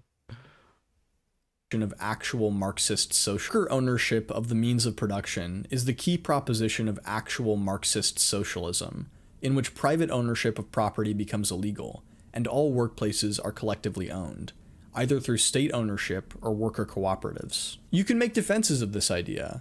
I personally think it would be economically disastrous for any country it's implemented in, but that's not super relevant. What I'm interested in is how does Romer attempt to sell this super controversial idea to a relatively center-left audience? We're not, trying to flip a switch so that everything changes tomorrow. We're thinking about ways you can incrementally, make life better for starters. This qualifier makes sense on the surface. We hear this all the time. Don't worry, we're not trying to jump the gun and institute X world-changing policy overnight. But when you actually think about it, it doesn't really make much sense in the context. David Remnick, and by extension, everyone to the right of the average New Yorker reader, which is already quite far left, don't believe in worker ownership of the means of production. Their contention with the DSA on this issue isn't that full socialism will be implemented too quickly, it's that they take issue with it being achieved at all, that they don't want this system. You see this approach again when a Sheikh Sadiq, another DSA... I have no problem with you suggesting unions are just as evil as corporations that greedily destroy their competition for profit. Cool. As long as we're on the same page. Then yes, unions are evil. If that's what you want me to say. If competition, being competitive is evil, then yes, unions are evil. Because they try to protect themselves against entities that undermine their existence. Then, like, yes, they are evil. Evil as hell. National co-chair listed too quickly. It's that they take issue with it being achieved at all, that they don't want this system. You see this approach again when a Sheikh Sadiq, another DSA national co-chair, is interviewed on The Will Cain Show. Do you believe in the concept of borders? Nation states having a border? Right now what we have is open borders for capitalists, for CEOs. We would not have open borders tomorrow, but we want a world in which all working people... Sadiq employs the same tactic here that Romer did. This isn't going to happen tomorrow, which in effect is dodging the morality of the question at hand. Romer and Sadiq are able to sound like they're giving some ground, or at least that there's a faction to their left that they're more moderate than. But in reality, they're kind of lying more than anything else. When I did my deep dive on Nick Fuentes, when you watch clips of Richard Spencer, of people on the far right, you see the same type of thing coming up time and time again. No, we aren't going to create an ethno-state tomorrow, don't be silly. It's a way of rejecting the idea that your proposals are radical without actually explaining why the proposals themselves... No, we're not going to create an ethno-state tomorrow, but soon, maybe. We're working on it. It's like comparing two humans who both have the capacity for evil. One's just a criminal proven over and over, and the other is a family man who might be a criminal. Shift the odds a little. Yeah, promote open borders. See what happens to your vote, LOL. Yeah. Get it. Themselves are not radical. But I don't want to get too caught up on this specific thing, so let's keep going a little deeper. Later in the interview, Remnick brings up the question of open borders to Romer. This, series of issues. I think open borders was one. Why are you for open borders? All of these policy points, they're all part of this long-term goal where we are putting huge amounts of resources into alleviating poverty, into stopping destabilization of countries internationally that are causing huge migrant flow. But, most people in the U.S. are here because of a prior period of unrestricted immigration or of much looser immigration. We put caps on certain countries and don't allow migration from other countries, and then, kind of wide open for some countries. I understand that, but people would argue back and say, okay, that there may be deep flaws in both the history and the system of immigration. Mm-hmm. Why not correct those flaws and make them more just, but by just throwing the gates open, whether it's the gates of prisons or the gates of immigration, that chaos will ensue. I think you probably get that argument a lot. Sure, and we're not saying throw the gates open. We're saying let's do that. Let's look at where this system is really flawed, really problematic. I think that's called immigration reform. It is, but we think that you have to look at all of these things from first principles, right? We started here from first principles. So what do we want out of an immigration system? Let's start there. That doesn't mean just throwing open the borders and then building from the ground up. It means reforming the system we have while we rethink the system, while we build this new one from the ground up, and then hopefully eventually flipping the switch. So I find that really interesting. Sock Dems trying to sell utopian socialism. This is probably why this has come up on my feed, I reckon, Jag, because we've watched recently that it was the New Yorker interview. So this has come up. This is a critique of the critique inception kind of stuff. So unions are the proven criminals, whereas business sometimes just compete honestly. Look, man, whatever helps you sleep at night, XNF. Yes, businesses overwhelmingly are way less criminal than unions. Absolutely. It's always unions 90% of the time. 10% they are fine organizations. 90% of them are criminal. Whereas businesses, sure. Overwhelmingly, they are fine. They never do anything that is suspicious or potentially criminal or unethical in order to get a competitive edge. It's not like the system is actually geared towards making them do unethical things in order to get a competitive advantage. No, it's the system of unions which pushes them towards being unethical to get a competitive advantage. Whatever helps you sleep at night, XNF, honestly. Open borders only worked in America because there was no welfare state.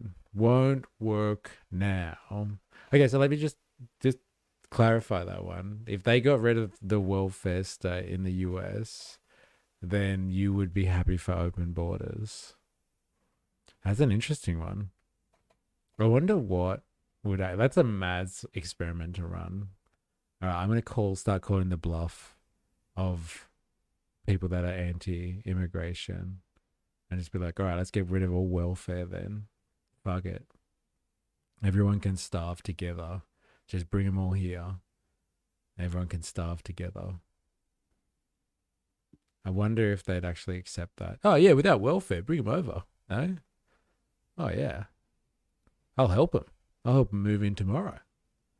And kind of revealing at the same time. So let's go back through that and note exactly what happened in that exchange. Remnick asks Romer point blank if she favors open borders. Why are you for open borders? Yep, so you're all for open borders if there's no welfare. Got it. Fair enough. Let's get rid of the welfare system then. Ellis Island and all that. Yeah, I'm cool. Like, as long as you're cool with that. No more welfare. For all the people that you know that are supported by the welfare system, let's get rid of it. Let's get rid of it, and then we can open up borders. It's got nothing to do with preservation of culture or anything like that. It's just got to do with people coming in and scamming the welfare system. If only there were enough Nick Shirleys in the world to expose it all, then we could have both. Romer, if she favors open borders. Why are you for open borders? Romer initially dodges and makes some appeals to immigration reform, which Remnick correctly calls out and says, okay, that's the Democratic Party position. Sure. And we're not saying throw the gates open. We're saying let's do that. Let's look at where the system is really flawed, really problematic. I think that's called immigration reform. Which Romer agrees with, but then 30 seconds later she says, eventually, yeah, I do want open borders. While we rethink the system, while we build this new one from the ground up, and then hopefully eventually flipping the switch. It's the same strategy again, trying to delay and obfuscate from the point that there is actual disagreement between social democrats and full-on socialists. Romer's approach in this interview is built largely on kicking the can down the road to avoid this specific conflict manifesting. Later, when she's asked about prison abolition, you get a very similar play. What does prison abolition mean to you? So again, let's start from first principles, right? What do we need? We need safety. Let's not begin from first principles. Let's begin from what is to be done, to use a Leninist phrase. No, I mean I think you have to start from first principles, and that is the core of this. We need community safety. We need people to be. There's been some wild conversations going on while I work. It's always entertaining, isn't it? Glad to be of assistance. That's my position when it comes to immigration. The incentives need to change. The incentive is, see this country over here? It is living at a higher standard of living than my own. Whether that is because of bad governance in my own country, poor conditions for working people in my country, or whether my country has been plunged into warfare, probably because of no fault of our own, but they're looking for better living conditions, a better opportunity. That is supposed to be the capitalist dream, is that you can come here and if you work hard enough, then you will create opportunities for yourself and you will succeed.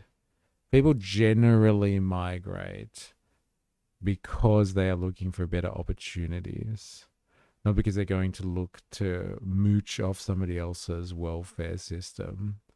Typically, migrants are pretty hardworking people. I think what happens with the whole, if we just didn't have a welfare system, then open borders, it's the same type of stuff that happens with the domestic population. People are taught to think that anyone on welfare is a scab, is some bludger, some leech that needs to be kind of taken away because they just, they bludge off the system. It's always about demonizing some group of people based on their welfare status. So I'm telling you, if you close the borders tomorrow, shut down immigration, people would still complain about welfare. They would just be complaining about, I don't know, housos on welfare and welfare mums and single mums and I don't know, somebody else exploiting welfare. It's got nothing to do with migrants, that one, exactly. It's just people associate welfare recipients as scum, and so you put those two things together and and you've got yourself a recipe to piss people off. I like it for Oz since we have a moat with sharks. You'll keep me entertained while I work. Yeah, my good kind of question. If you come here and slog it out, I'm here for it. Come here. Yep. If you cut off the welfare and the government schemes for immigrants, only the people we want will come here. Yeah, fair enough. It's just that type of welfare argumentation is what they use on the domestic population as well. They always use welfare as a reason to cut something off someone or to demonize a group of people. They're just coming here for welfare. And then when it comes to the domestic population, anyone on welfare is just a bludger. And they're not even working, they don't even contribute to the economy. They just want handouts. And I was like, well, yeah, that's what welfare is. So I know why you would want to apply it to immigrants wholesale and just be everyone who wants to come here just wants to bludge off our welfare. But they do the same thing to us domestically. And they just attack welfare recipients. That's exactly what robo-debt was all about. They just demonized people that needed government assistance and said, did you know that they're scamming the system? And we're going to use automation. We're going to use AI to go through and find all the people that were given too much in government handouts. And then we're going to make them all pay it back because they're all bludgers. It's the same thing. It's the same shit every time. But we promised Labor's new NDIS cuts are good. Yeah, another form of welfare, attacking welfare. To get rid of wastage. All right, back to it. Be safe. We need people to be able to live their lives without fear of being assaulted, without fear of being robbed, without fear of violence. What communities do we know are the safest? It's not communities with cops on every corner. It's communities that have good schools, good jobs, good park systems, good recreation for their teenagers, things like that. Those are the safe communities. Should they be maintained? I am not in favor of getting rid of police entirely tomorrow. I really recommend going and watching this whole interview, because what you see over the course of it, even through Remnick's very, very light questioning, is that Romer is deeply uncomfortable just coming out and defending her positions. If you go through Hassan Piker streams, to be clear, not his mainstream media appearances, but just what he says on other socialist podcasts and on his own show, there's almost a creepy amount of talk about deception. I think that in the short term, in order to combat against that, you have to advocate for a much lighter form of propaganda. You want America, in the way that I feel about it, and if you want America to get out of the way for places with more revolutionary potential to do what they would normally do, I think that, one thing you have to do is advocate for a lighter form, while simultaneously still doing agitated propaganda that goes beyond, social democratic ideas.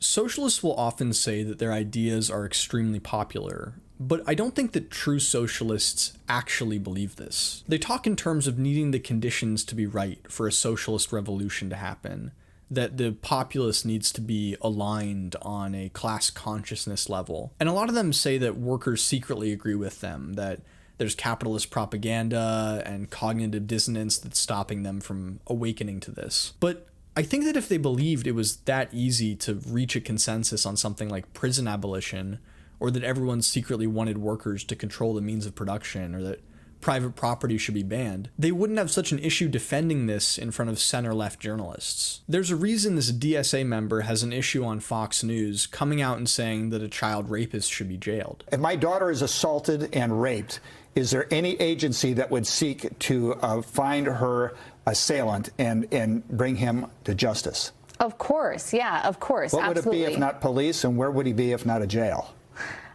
So I guess I really want to avoid getting kind of caught into these hypotheticals and talk more about the reality that we're actually facing right now. And to understand why, it's really critical that we those things don't happen right now. Oh my god.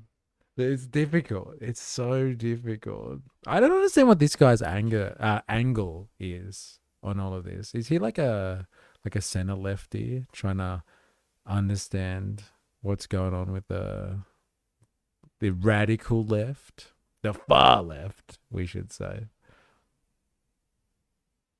But like, damn, imagine trying to defend that position. If your position truly is that like there should be no police anywhere or prison systems or anything like that, and like you hadn't thought that through, like you're gonna go on news on a news network for an interview. And like you could probably guess they're going to go after your more crazy or radical positions, and you're not prepared for it at all. Damn. LOL, should we have just answered his hypothetical? Honestly, no, we won't. Don't. No one would look for that rapist. Go find him yourself if you want justice. They must have thought these things through. It's like the other one that we were just watching. I think she was the director of the DSA, as if they've never like workshopped these ideas. And it's the first time they're really thinking about these proposals. Damn. It's crazy. Everyone will just get along in our new utopia. Well, like Prospera. Prospera seemed fine. I don't know if they had a police force there. Some utopias can work.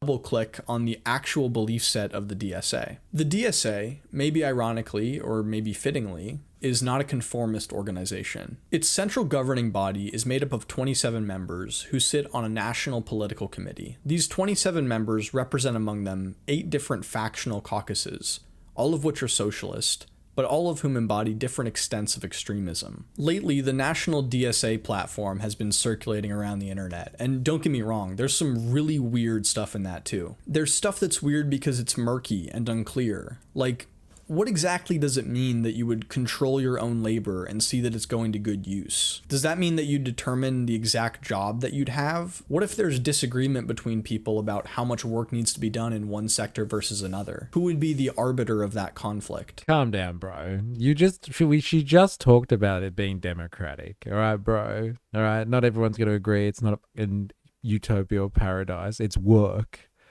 But yes, you get to control your own labor because you get some say in it as opposed to the current system. It's not rocket science, bro. All right? We get it. Okay. You're clever. They sound retarded. They do. Like, some of the responses are just awful. Okay, we get it. But, like, as if you can't see what that means. Seriously.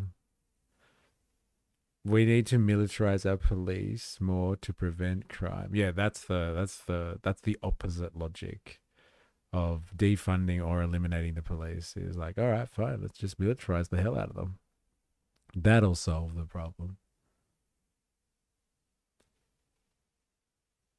And if arbitration is required, it seems like the premise isn't true. Not everyone gets to decide what they're going to do. Does honoring all treaties and tribal sovereignty mean the United States has to cede a massive amount of inhabited land? What would that look like? If it doesn't mean that, it seems the statement is completely vacuous. But if it does mean that, that is just an incredibly radical position to hold. And then there's the stuff that's weird because it's genuinely sinister. Like when the DSA says that they want to eliminate the president and Supreme Court and establish an executive and judiciary that's subordinate to Congress. Does that mean that any law that's passed is effectively unchallengeable? What are the implications of that? What are the implications of fully abolishing the police and prison system? Is that not just condemning large swaths of the population to be robbed and murdered? And if you want to introduce a new apparatus to deal with that, you need to explain that. And if it looks exactly the same as police but under a different name, then I don't understand why you're making this statement at all about law enforcement being gone. But despite these gaping problems that I and so many other people have with the DSA's platform, I do actually agree with about 70% of what it says. Like, I want to fund education and end funding to Israel and introduce family leave programs. I think those are all very reasonable ideas. However, as I said earlier, the DSA is a conglomerate of different caucuses.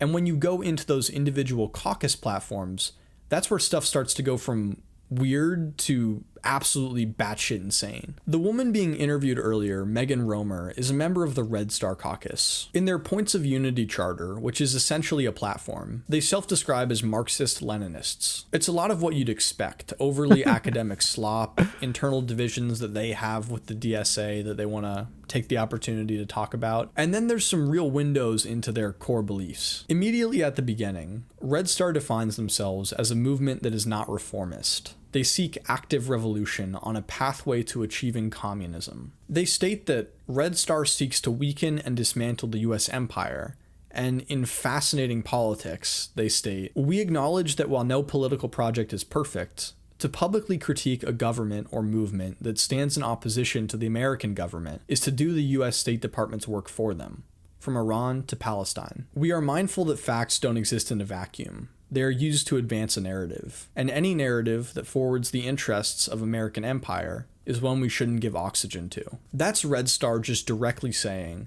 yes, we will oppose the US and support whoever the US is fighting, regardless of who that is, regardless of the details of the conflict, because our axiom is being anti-American. However much you've heard before that the left hates anti-American empire, bro. All right, if you're going to do a critique, That's fine.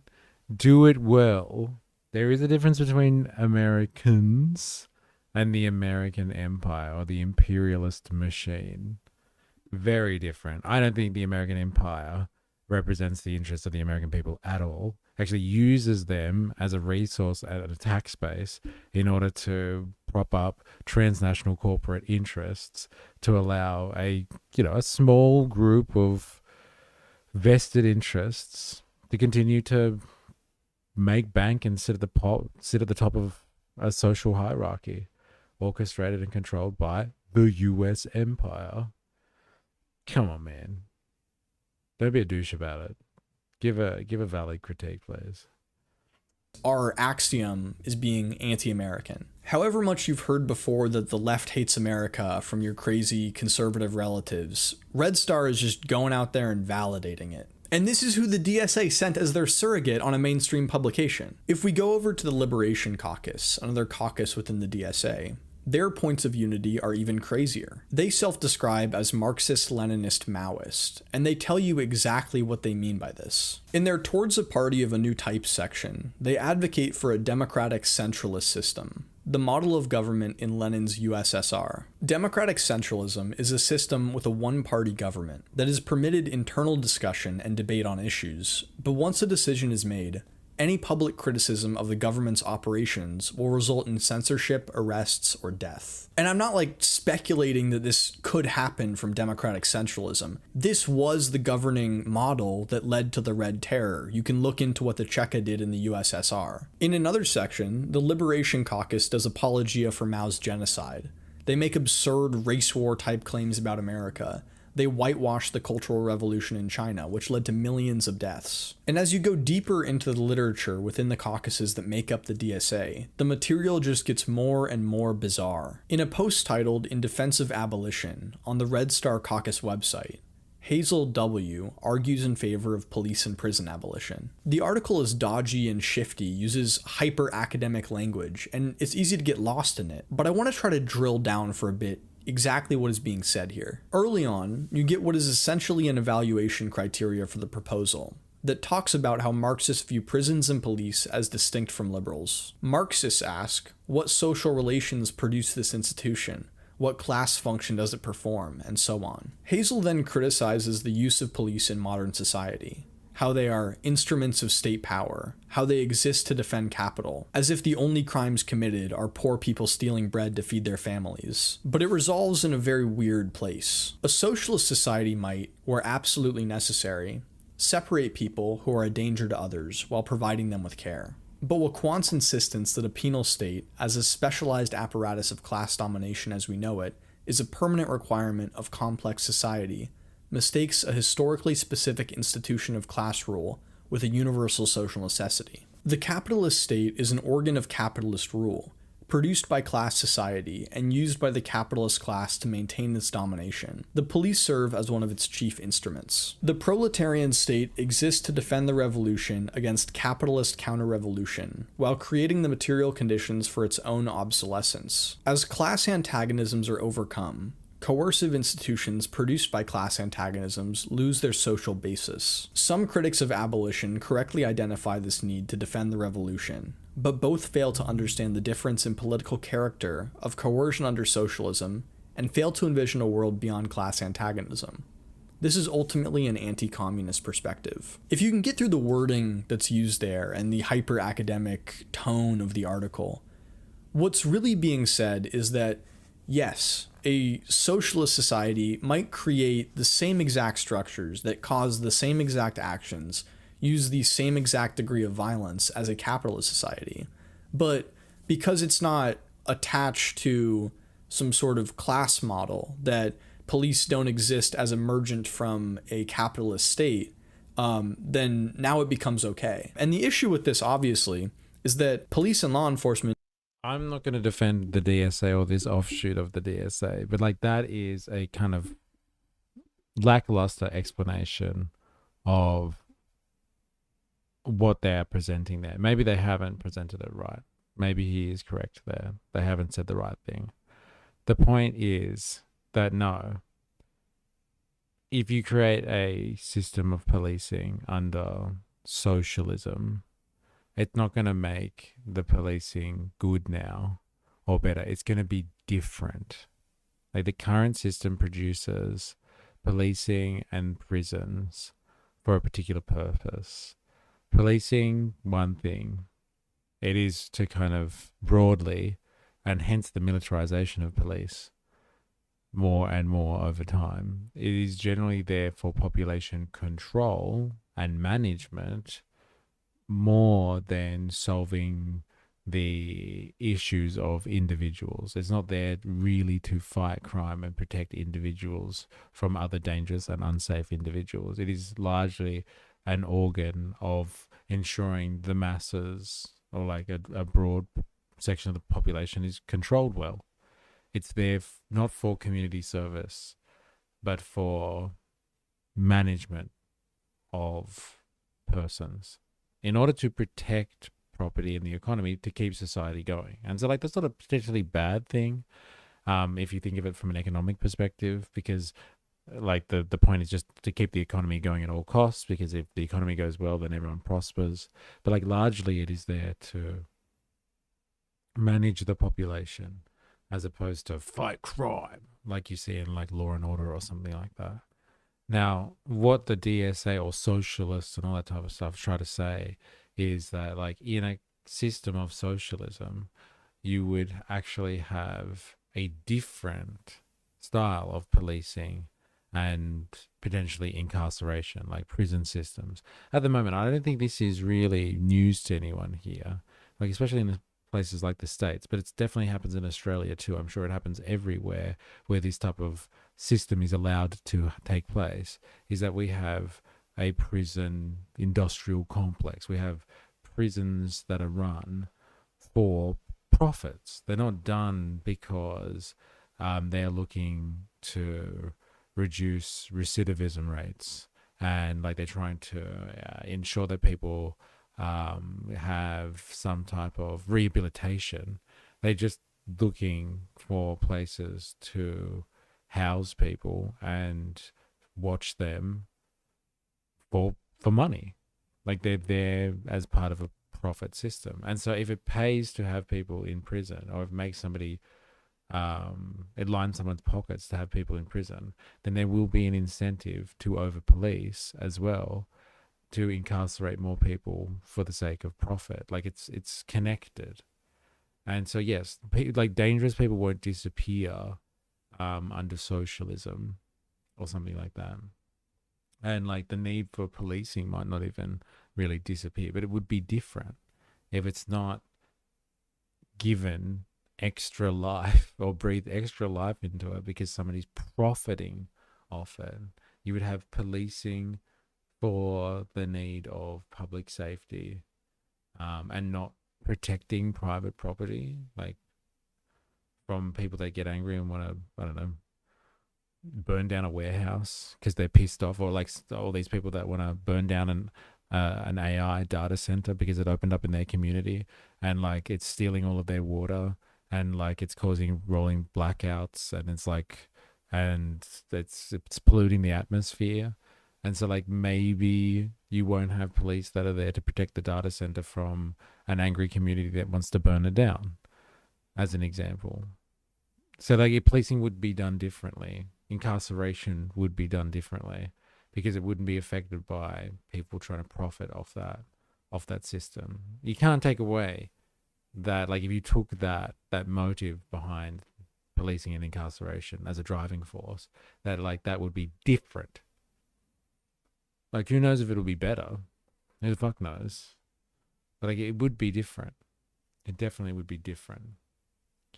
But like this guy's looking for like the purest argument in everything. That socialists make the argument that if only there was democracy in the workplace, then like everything would be a perfect little utopia. If only there was no if only the socialists came in and there would be no need for policing or prison systems, because there'd be a little perfect utopia and everything would be wonderful again. I think that's like, it's not a fair point that he's making.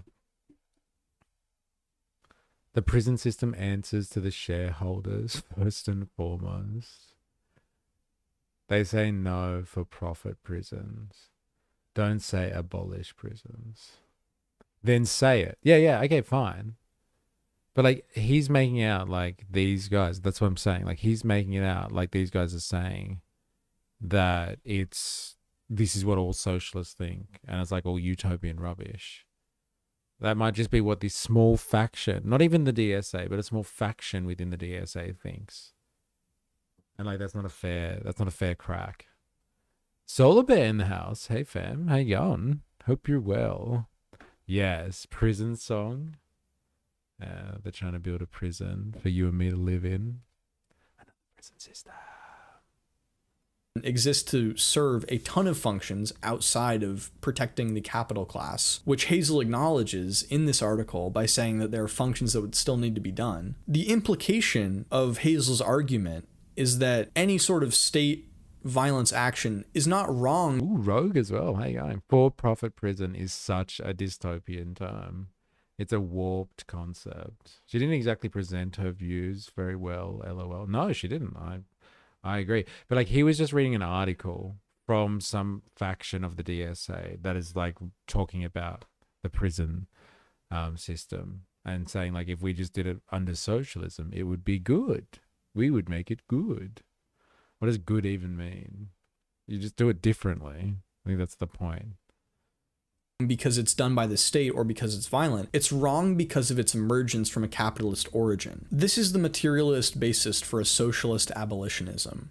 We seek the abolition of prisons and policing as institutions of capitalist domination, while recognizing that socialism will have to solve real problems that capitalism currently purports to address through those institutions. The Marxist question is not whether those problems exist, nor whether society may ever require coercive measures, but what social relations make particular forms of coercion necessary, who controls them, what class interests they serve, and how the institutions reproduce the conditions that make them necessary. It's unsettling to say the least, going deep into these platforms and finding so much of what I didn't want to find. My first familiarity with the term democratic socialism was from the Bernie Sanders campaigns. As I've mentioned on the channel before, Bernie Sanders is someone that I've looked up to for a long time. I've admired his political approach, and I agree with him on most issues. I think his economic vision is one that most closely describes how I would like to see the world be run. And I always found it infuriating that so much of the center-right, right-wing, mainstream media portrayed his views as fully socialist in some way, as post-capitalistic, as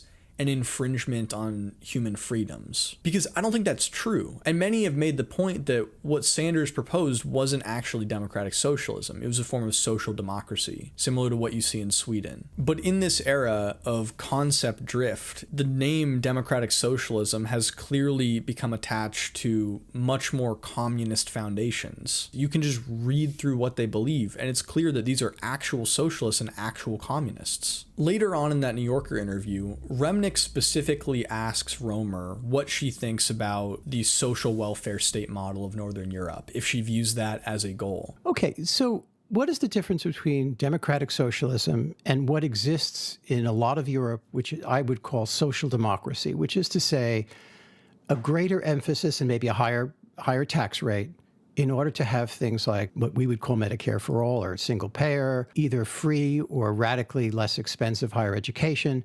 And I think, and I'm going to take a wild guess here, if you were using that vocabulary instead of the socialism category, you might have more adherence. Maybe, but the reality is that we do not think that we're not fighting for a kinder, gentler capitalism. We think that a democracy that's really controlled by the working class is the ultimate goal. So for me, that's kind of the final nail in the coffin for this. There is a massive wave of DSA candidates that are popping up all over the country that subscribe to this platform. And I'm sure that there's many things that I agree with these people on. But the reason I'm making this video is because I think we need to have a moment of clarity here. You might agree with the DSA on many issues, and if you do, I think you should go support candidates who you agree with. But we need to understand at this moment that this is no longer a social democratic coalition on the left. There are forces that are calling for state control of the economy and violence against political actors, and they represent someone. That's where I have a disagreement with how the DSA views themselves. I do think there's a coalition here, and I do think these people deserve political legitimacy. It's not a coincidence that Hassan Piker has so much discomfort saying that Ukraine is in the right in their war with Russia. And I don't think it's a coincidence that AOC is going Mitch McConnell mode when she's asked a question about Taiwan. You're seeing real people have to calculate because they know there's a base that is going to oppose the US empire at any turn or want state control of the economy. And as socialists watching this might say I'm generalizing a lot. They might say I'm taking things out of context. So consider this an open invitation. Say what you feel in the comments, and I want to have a conversation with you. Yeah, let's have a chat. Rehabilitation has never been an avenue the prison system has embraced. A couple of talking point classes may be available for inmates, but no social support. Perfect for talking point whores sound bites. Savage. Savage as always. Let's see if there's any value in the comment section. Like, look, this guy, he's not wrong with his criticisms, but like, you know, we've already been there. We've made similar observations about DSA and how like they purport to represent the people, but like they have some pretty wild notions, wild culture war kind of notions that are like detached from what it is like people are probably willing to support politically. Without, and like the worst part is like not even knowing your own platform well enough to defend it. Like, why would you go on a radio show or a podcast or on the news and not know your own positions on things properly? And when asked a question, be like, oh, actually, you know, can we not talk about it like this and talk about it like this instead? Like, that's just, it's not just about gotchas. Like, you've got to have a response. I know everyone wants sound bites these days and concepts take longer to explain than like 30 seconds, but come on, man. Say it as it is. Savage is an interpretation that I'm happy with. Yeah. It's just talking points. Sorry, perfect talking point. Horse sound bites. Savage. I don't deal with hypotheticals. This isn't a hypothetical. We're asking you how you'd handle situations that happen every day. What's funny is all of her answers were, but eventually we do one. This isn't a debate section, bro. They're just agreeing with you. If there is something I have noticed with every political party, they are incredibly good at being vague. Yeah, that's for sure.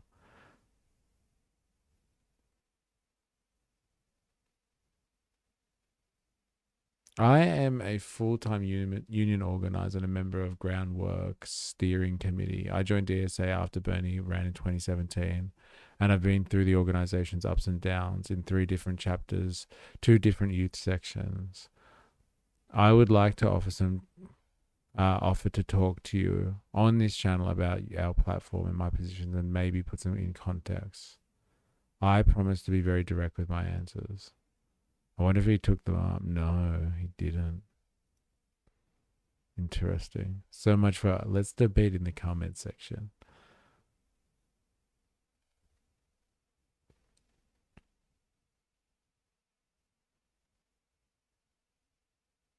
Very interesting.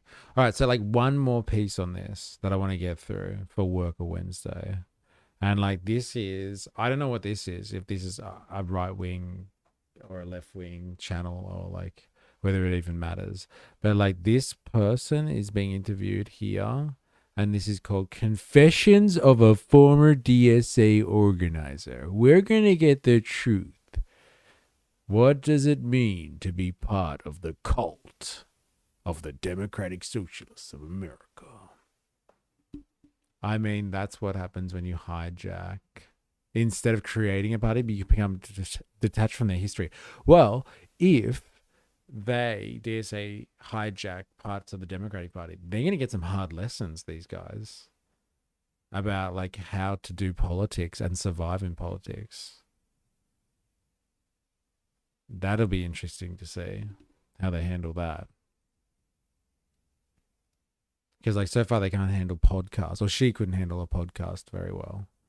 But, like, you know, he can talk. He could talk underwater, Mamdani. So it's not all of them. Unfortunately, even the few that enter politics that have good intentions have to sell their soul at some point and compromise. Oh, yeah. Jake Altman, thank you so much for being here. Our audience will be intrigued to learn that you were once a diehard DSA member, and I wanted to have you This is the Free Press. Anyone know anything about the Free Press? But yeah, they've bagged themselves. Exactly what that person said in the comment section on the previous video. I work for the DSA or whatever. I'll be happy to talk to you. Let's hear the inside, the goss from within the DSA. Give us all the dirt, bro. What's it really like inside the DSA? Yeah, AOC and Mamdani are a bit better, but still indirect sometimes. Sometimes. Yeah, like when they get pressed for a hard answer, they're very indirect. where Abdul El-Sayed won the Democratic Senate primary by what appears to be an exceptionally narrow margin. It currently stands at roughly 1%. You left the DSA, but you have a very unique understanding of what the organization really believes and how they operate behind the scenes. I'll caveat that El-Sayed is not a member of the DSA and he's not endorsed by the DSA, which we'll get into, but his victory is an example of a party lurching farther to the hard left and an appeal. What hard left, bro? He called himself a capitalist, you fucking idiot. Seriously. That guy is not a socialist, not DSA, not even close. He's just not, he's Muslim, basically. And he believes in Medicare for all. What an extremist. What a far left candidate he is. Someone who believes in Medicare and is Muslim. Seriously. Yes, sometimes. Probably understatement of the year. I don't know, big call. There's a lot of understatements, but we'll write it down in the book. We'll write it down in the book. Understatement of the year. Oh, man. But compared to glasses before, sheesh. That is really impossible to ignore. He supports Medicare for all, abolishing ICE, ending military aid to Israel, the causes closest to the DSA.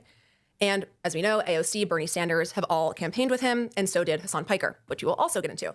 He's not the only sign. In Wisconsin, Francesca Hong, a proud DSA member, is likely going to win the Democratic primary for governor next week. Meanwhile, back home in New York for me, Mamdani is the city's top official. In June, he endorsed 2 members of the organization who ultimately won their district's Democratic primaries. In deep blue New York City, they will almost certainly become the next Congress members. A third of Democrats now say that they are Democratic Socialists, according to a recent CNN poll, and the organization is now the largest socialist group in American history. So now more than ever, Americans need to understand what this organization is trying to achieve, both in American politics and in American culture. So I want to start in 2013. You're 27, if my math is right, and you joined the DSA. Why? I had been involved in the Occupy Wall Street movement in Iowa and had been involved in my own union at the university and had seen some pretty extreme groups on the left. So I can just tell you one story to illustrate. We had an organizer who would come to campus to help us organize for our union. And one year he came and he said, Jake, we have to support Gaddafi against U.S. imperialism. Then it drove me to DSA because at the time, DSA was a much more pragmatic organization working on bread and butter issues within the left wing of the Democratic Party, generally aligned with European social democracy, not with let's support Gaddafi because U.S. imperialism is evil. When you joined in 2013, how would the DSA have described itself? It was much more social democratic. It was very old, very white. I can remember in 2015 in Boston, it was a few older men and I who were the core of the old DSA chapter. And night and day between DSA in even 2015 and now. It went from this, like you say, pretty moderate social political group to a cultural juggernaut that it is today. And I want to get into how this shift happened. And I wonder when you first noticed this fundamental change. Yeah, I noticed it pretty quickly. So I joined in 2013. By 2014, a group called the Left Caucus was formed that advanced a lot of extreme views. And old guard DSA members, my mentor in Boston DSA, I remember him saying, I don't agree with hardly any of this on a whole host of issues. You know, DSA was a Zionist organization, people. Zionists were welcome in DSA. And there was a concerted effort to change that. And it was very successful. They've completely transformed the organization. They threw open the doors to extremists on the left. I think DSA was a Zionist organization. Ding, ding, ding. Anyone want to comment on that one? I haven't heard that one before. We got him. DSA wasn't originally a Zionist organization. You gotta throw that one at Mamdani next time we see him. Maintaining people's health with a system that supports and cures. Is that profitable? Did I miss something, or is that just a question, a separate question? I think part of that has to do with the changing demographics. This I was really, really shocked to learn. 1991, the median age of DSA survey respondents is about 50. In 2013, it's 68. Then something shifts following Bernie Sanders' failed presidential bid. And by 2018, the median age was cut in half to 33. And by 2021, about 3 in every 4 were younger than 40. What's happening behind the scenes? And how did this younger, clearly more radical group take hold? Random thought, got it. First of all, I have to say that there was a degree of influence from academia that played a huge role in this. And it's not all people who are undergrads. There were people in the organization who were teaching, who had these views by 2015, and were advancing them in the organization. And there were debates at the time about how much Leninism do we want to let into DSA? And these people they eroded any resistance and any core of anti-communism that remained within DSA. Anti-communism became forbidden. They let Zionists join? Yeah, not everyone was obsessed with flushing out Jews like you, Mr. Pure Red Hair. You forgot to write the word Zionist twice there. You wrote the word Jews. I think they're trying to get Zionists out. That you can be Jewish without being a Zionist. I thought that was established, but just to confirm for you. Right, this is a big evil thing to be an anti-communist. They eroded any resistance and any core of anti-communism that remained within DSA. Anti-communism became forbidden. Right, this is a big evil thing to be an anti-communist.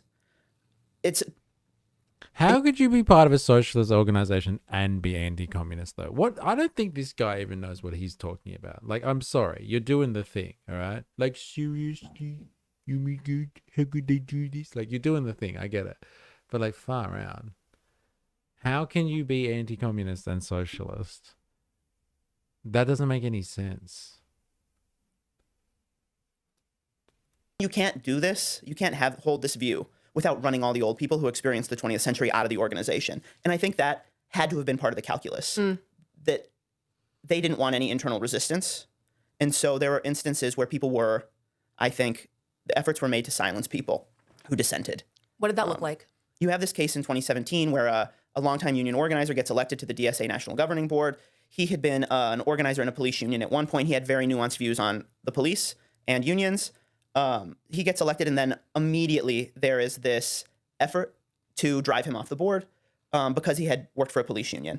And he was accused of trying to hide that he worked for a police union. Everybody, according to him and other people in the local chapter, everybody knew. It was not a secret that he had had this long career and had worked for a police union. But this is happening at the time of Black Lives Matter, and they use this as a tool to drive somebody off the board who would have been an opponent of theirs. Do you think the more moderate old guard of DSA was kind of acting similarly to how the kind of moderate Democrats are acting now, where they say there's this young group gaining steam and we're winning and it feels good to win and it's not worth the fight? Or did people just kind of leave? I think they genuinely had an openness and a willingness to dialogue and do it in good faith. I think the issue is it was not reciprocated. Right. So I think a lot of people stayed in. There are still people from the old guard who are in now who have grave concerns, but have not left. Many people from the old guard eventually did leave because so many egregious things have been said and have happened with DSA that it is impossible for any real serious person who lives in the real world, who knows the history of the 20th century, to participate in the organization.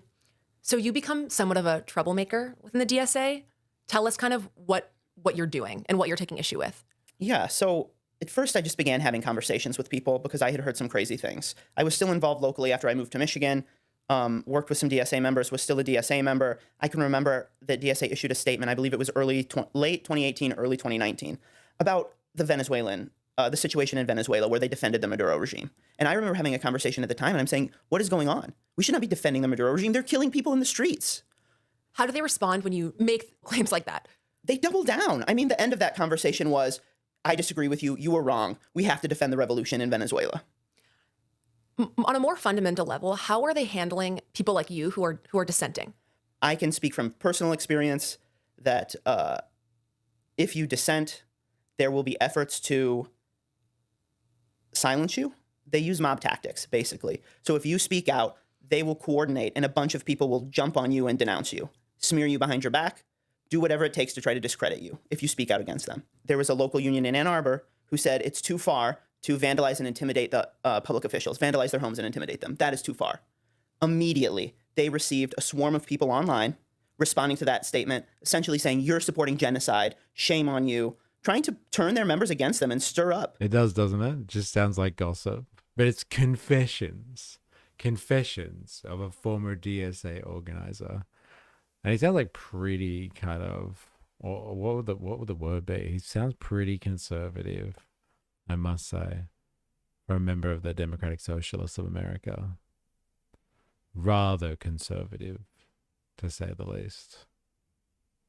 But hey, whatever. We begged for laws to control them. Wait, did I? Oh, when union shifted to gangster lobbyists, their time was done. We begged for laws to control them. Stir up animosity towards them with the effort of silencing them. So you leave in 2022. What is the final straw for you? At a certain point, I'm watching these things unfold, and I'm having these very troubling conversations in the organization. There's no resistance. There's no resistance, no public resistance to what's happening. And in 2022, they issued this statement saying, blaming the United States, blaming NATO, blaming Western Europe for Putin's invasion of Ukraine. And at that point, I had just, Putin apologism, come on, people. You're not social democrats. You're not democratic socialists. I wonder if 2022 and the years leading up to it, it's more of a moral awakening or political one. In other words, are you thinking first and foremost, I'm not associating myself with people who are pro-Putin, or was it that these policies don't work? Definitely there was an element that the policies they were advancing don't work. I mean, I saw where the organization was going very clearly. They were running into the arms of people I opposed. People who don't believe that Bernie Sanders is socialist enough, people who don't believe that Alexandria Ocasio-Cortez is socialist enough, they were running into their arms. So in part it is about policy, in part it's also about practical life experience. You can't work in the labor movement and not come to the realization that people are incredibly flawed and that these our institutions are so fragile and they're held together by so few adults in the room. You do not want to turn these institutions over to children who have never run anything and who have had their bank accounts filled by their parents for their entire lives. We're going to get to the downwardly savage take there. All these little socialist kiddies running around stacking these organizations, all these little students. They're just paid by mum and dad. They have no life experience, no lived experience. Oh, man. Savage takedown there. Stupid students. Go get a real job. A mobile elite of it all. I want to start by unpacking kind of the aftermath of this revolution. Just as the younger cohort is gaining steam, the old guard of the DSA is leaving or dying off. And after Mamdani's win, the national DSA more than doubled in size. And I wonder, having been inside, how you describe those new members and what the party stands for now, what that surge says. I would say a lot of the younger people are very, very radical. Just checking, but if you left any party, they would probably try to silence you from speaking out against them. I guess, like they wouldn't want you speaking, and especially giving insider knowledge away about the party.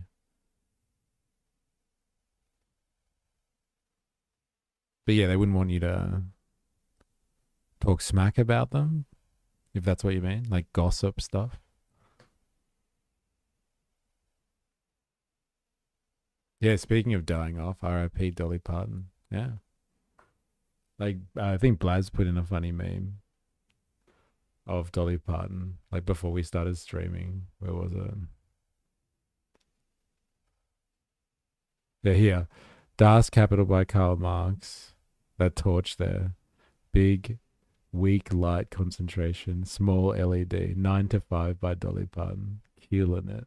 It's a good one. Depends what you know about the inside workings. Yeah. It's what you know, man. DSA itself makes a distinction, an important distinction, between paper members. Just based on his comments. Not just the DSA that would do it. Yeah. Who are people who give the organization their credit card and never come to a meeting. And cadre, who are hardcore activist members who show up to all the meetings and do all the work. The cadre are incredibly radical. The paper members might be think AOC and Bernie Sanders are great and let's get Medicare for all. That is not the hardcore that's running the organization. It is not. They are extremists.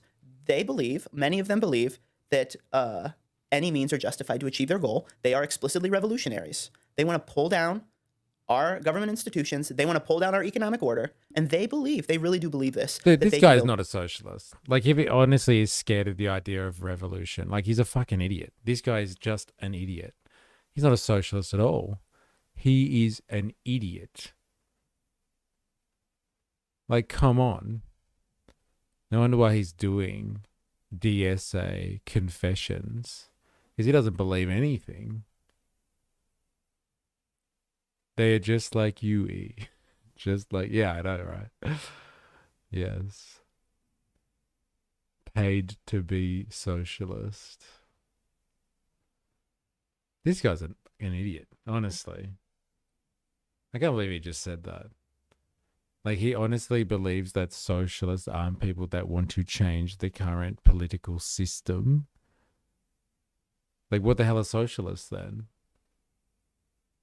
He's someone that treats politics like a sports team. What an idiot. Of course, it's in the name. They are socialists. They want a political and economic system that has social benefit, that is for the working people of the world, which is not the current system. What a knob. They've obviously picked the worst person ever to get confessions out of. But like, hey, it's great gossip. Something better in its place. It's interesting. So I just listened to the Sankara interview with Ross Douthat at the New York Times. And it was a really enlightening conversation. And Sankara basically says, it is only a sliver of the youthful, transgressive sect of the DSA that would say they are communists. And that everyone is freaking out that the Democratic Party is becoming communist, but really it's just these super vocal young people. And I think you're saying that's not true. That's certainly not true of DSA, the organization itself. It's just not true. You can look at the numbers. I think the best numbers we have are from 2021. 36%, I believe, in 2021 identified as communist from the survey of the organization. Flash forward to 2026. I'm confident that number has grown significantly. They just put out their new platform, defund Department of Defense, replace the president, Supreme Court with an executive and judiciary chosen by and subordinate to Congress, prosecute U.S. and Israeli leaders responsible for the genocide in Gaza, ending economic warfare against Cuba, Venezuela, and Iran. It sounds like satire, it's not, and a 32-hour work week. How do you think, what is your sense of how the average actually working class American feels about these statements? I think the average American just wants some functionality in our system. They want things to work well. People think this is crazy pie in the sky stuff, and they're absolutely right that it is. And it would unleash a degree of chaos and violence in our society that we have not experienced for a very, very long time. I want to talk about the violence that's kind of an undercurrent here, which is that, I mean, you shared... Let's just spread a little bit more fear. I just want to talk about the violence, please. Can we just focus in on that? Yeah, people are going to love that. Oh, God, they're so violent. Like, are these people American or not? Like, the American nation state, the American project was built out of people who made the ultimate sacrifice to fight for their political beliefs. They believed in liberty, life, and property, and the American way. Like, honestly, though, they're like, oh my God, these guys are violent and political. Like, that is so scary. Don't you think that is scary? Yes, okay, it is politics. Hello? What do you do on the 4th of July, you fucking idiot? Seriously. Yeah, 36% still isn't even a majority. Idiot. Why quote shit stats that don't back you up? Oh, man. To me, this listserv, and there are people basically debating the virtues, or lack thereof, of people like Luigi Mangione, of Elias Rodriguez, who shot the Jewish couple in D.C.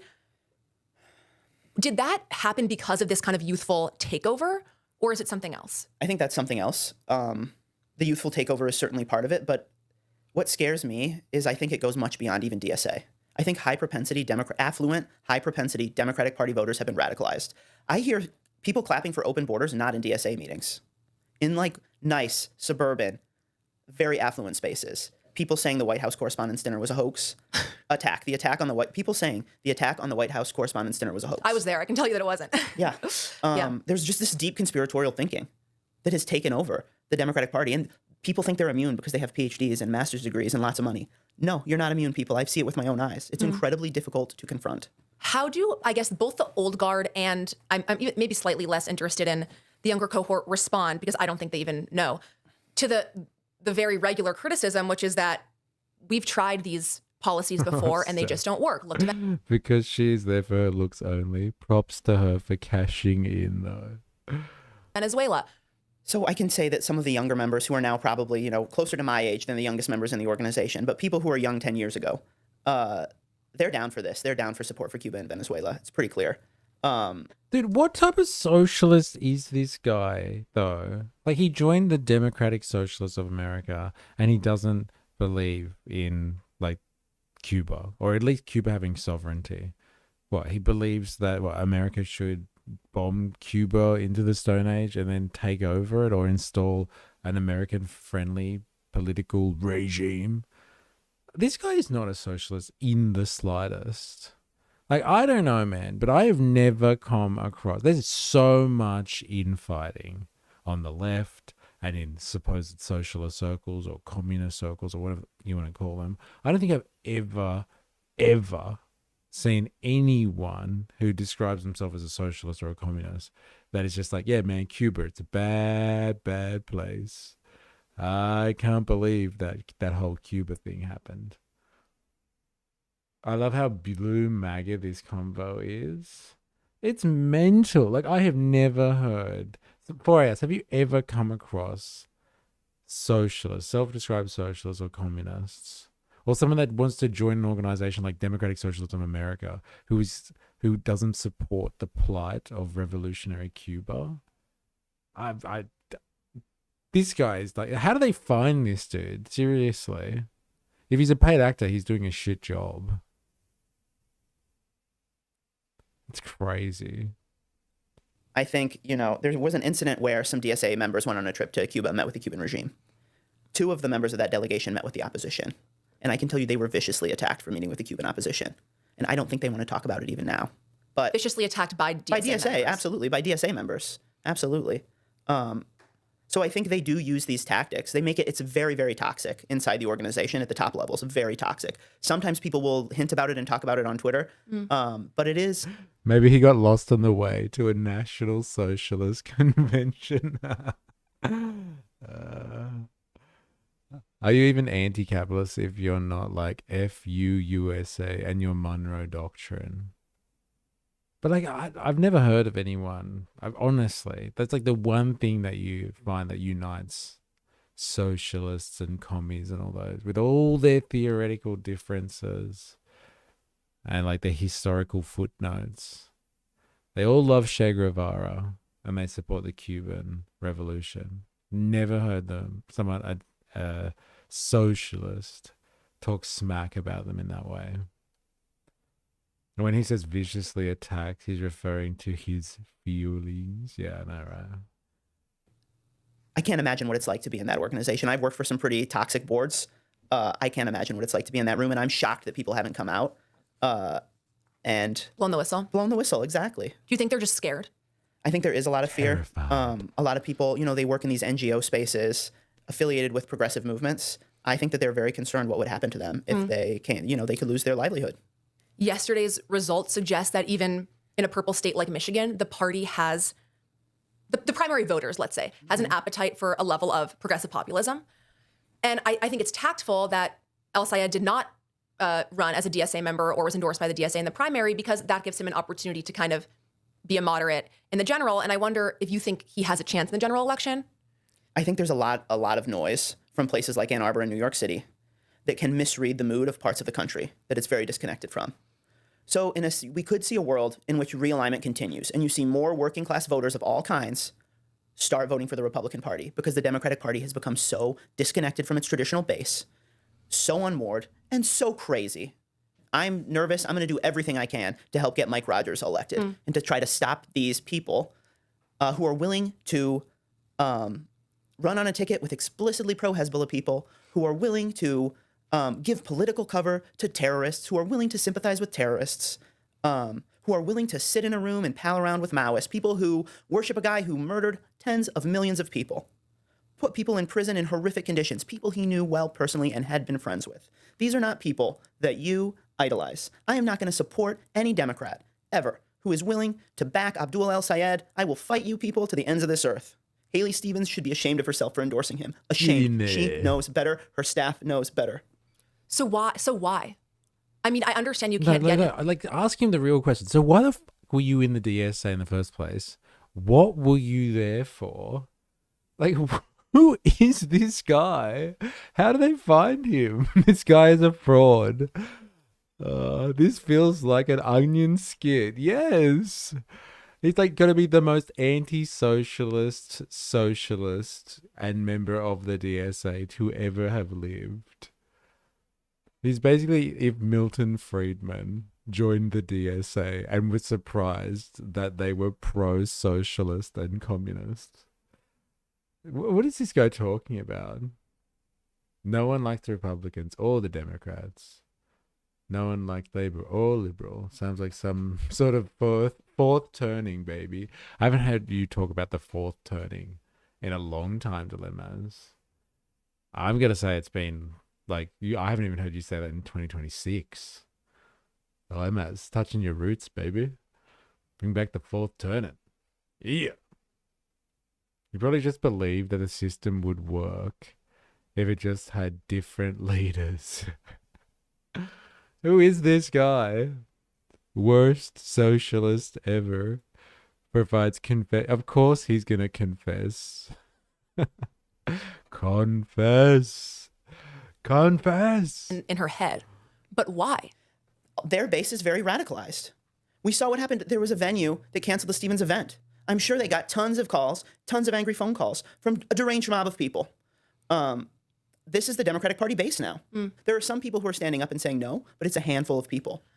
Early polling data here in Michigan basically indicates that Abdul el-Sayed won with, surprise, young, suburban, white, and college-educated voters, and Haley Stevens, his moderate opponent, won with working class, rural, and black voters.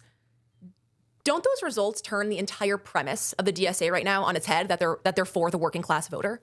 Absolutely. They're not. You can look at the organization itself. It's made up of very affluent, very culturally affluent people. The DSA doesn't Culturally affluent? What's a culturally affluent person, do you reckon? Like they are highly cultured? They're well read? They like art?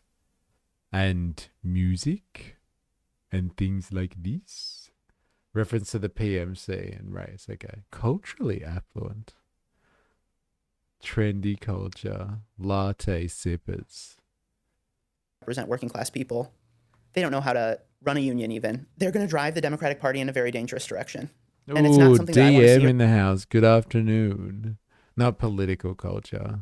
Hope you are well. Hope you are well. That I'm happy about. But we do not live in a vacuum, and people who actually want to represent the values of this country that a majority of people hold have to make a choice right now. You've known el-Sayed for a while now. I wonder, other than him recently blocking you on Twitter, what you make of him. Yeah, I've met him several times. I worked for his dad for quite some time. I know his dad very, very well. My view is he's an arrogant elite who believes he's owed this, and that's what's fueling him. And, I'm going to do whatever I can to try to stop him because I think he's absolutely unfit for office. What has been astonishing for me to watch is that there's a huge effort to expose the dark contours of this organization. And they don't make it hard, by the way. Like, you just read their platform and there's a million things that...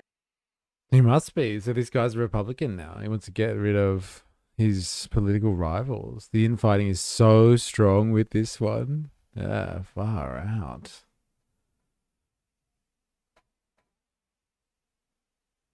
Fuck. Common sense people disagree with. And then if you do even a little bit of digging, you find blatantly anti-Semitic, pro-China, pro-Iran messaging on their messaging boards, everything. And yet, no matter how fantastical the view is... we got him. They're anti-Semitic, pro-China, and pro-Iran. The big three. They support China. They support Iran, that evil regime, and they're anti-Semitic. Why? Because they don't like a nation state, so that makes them anti-Semitic.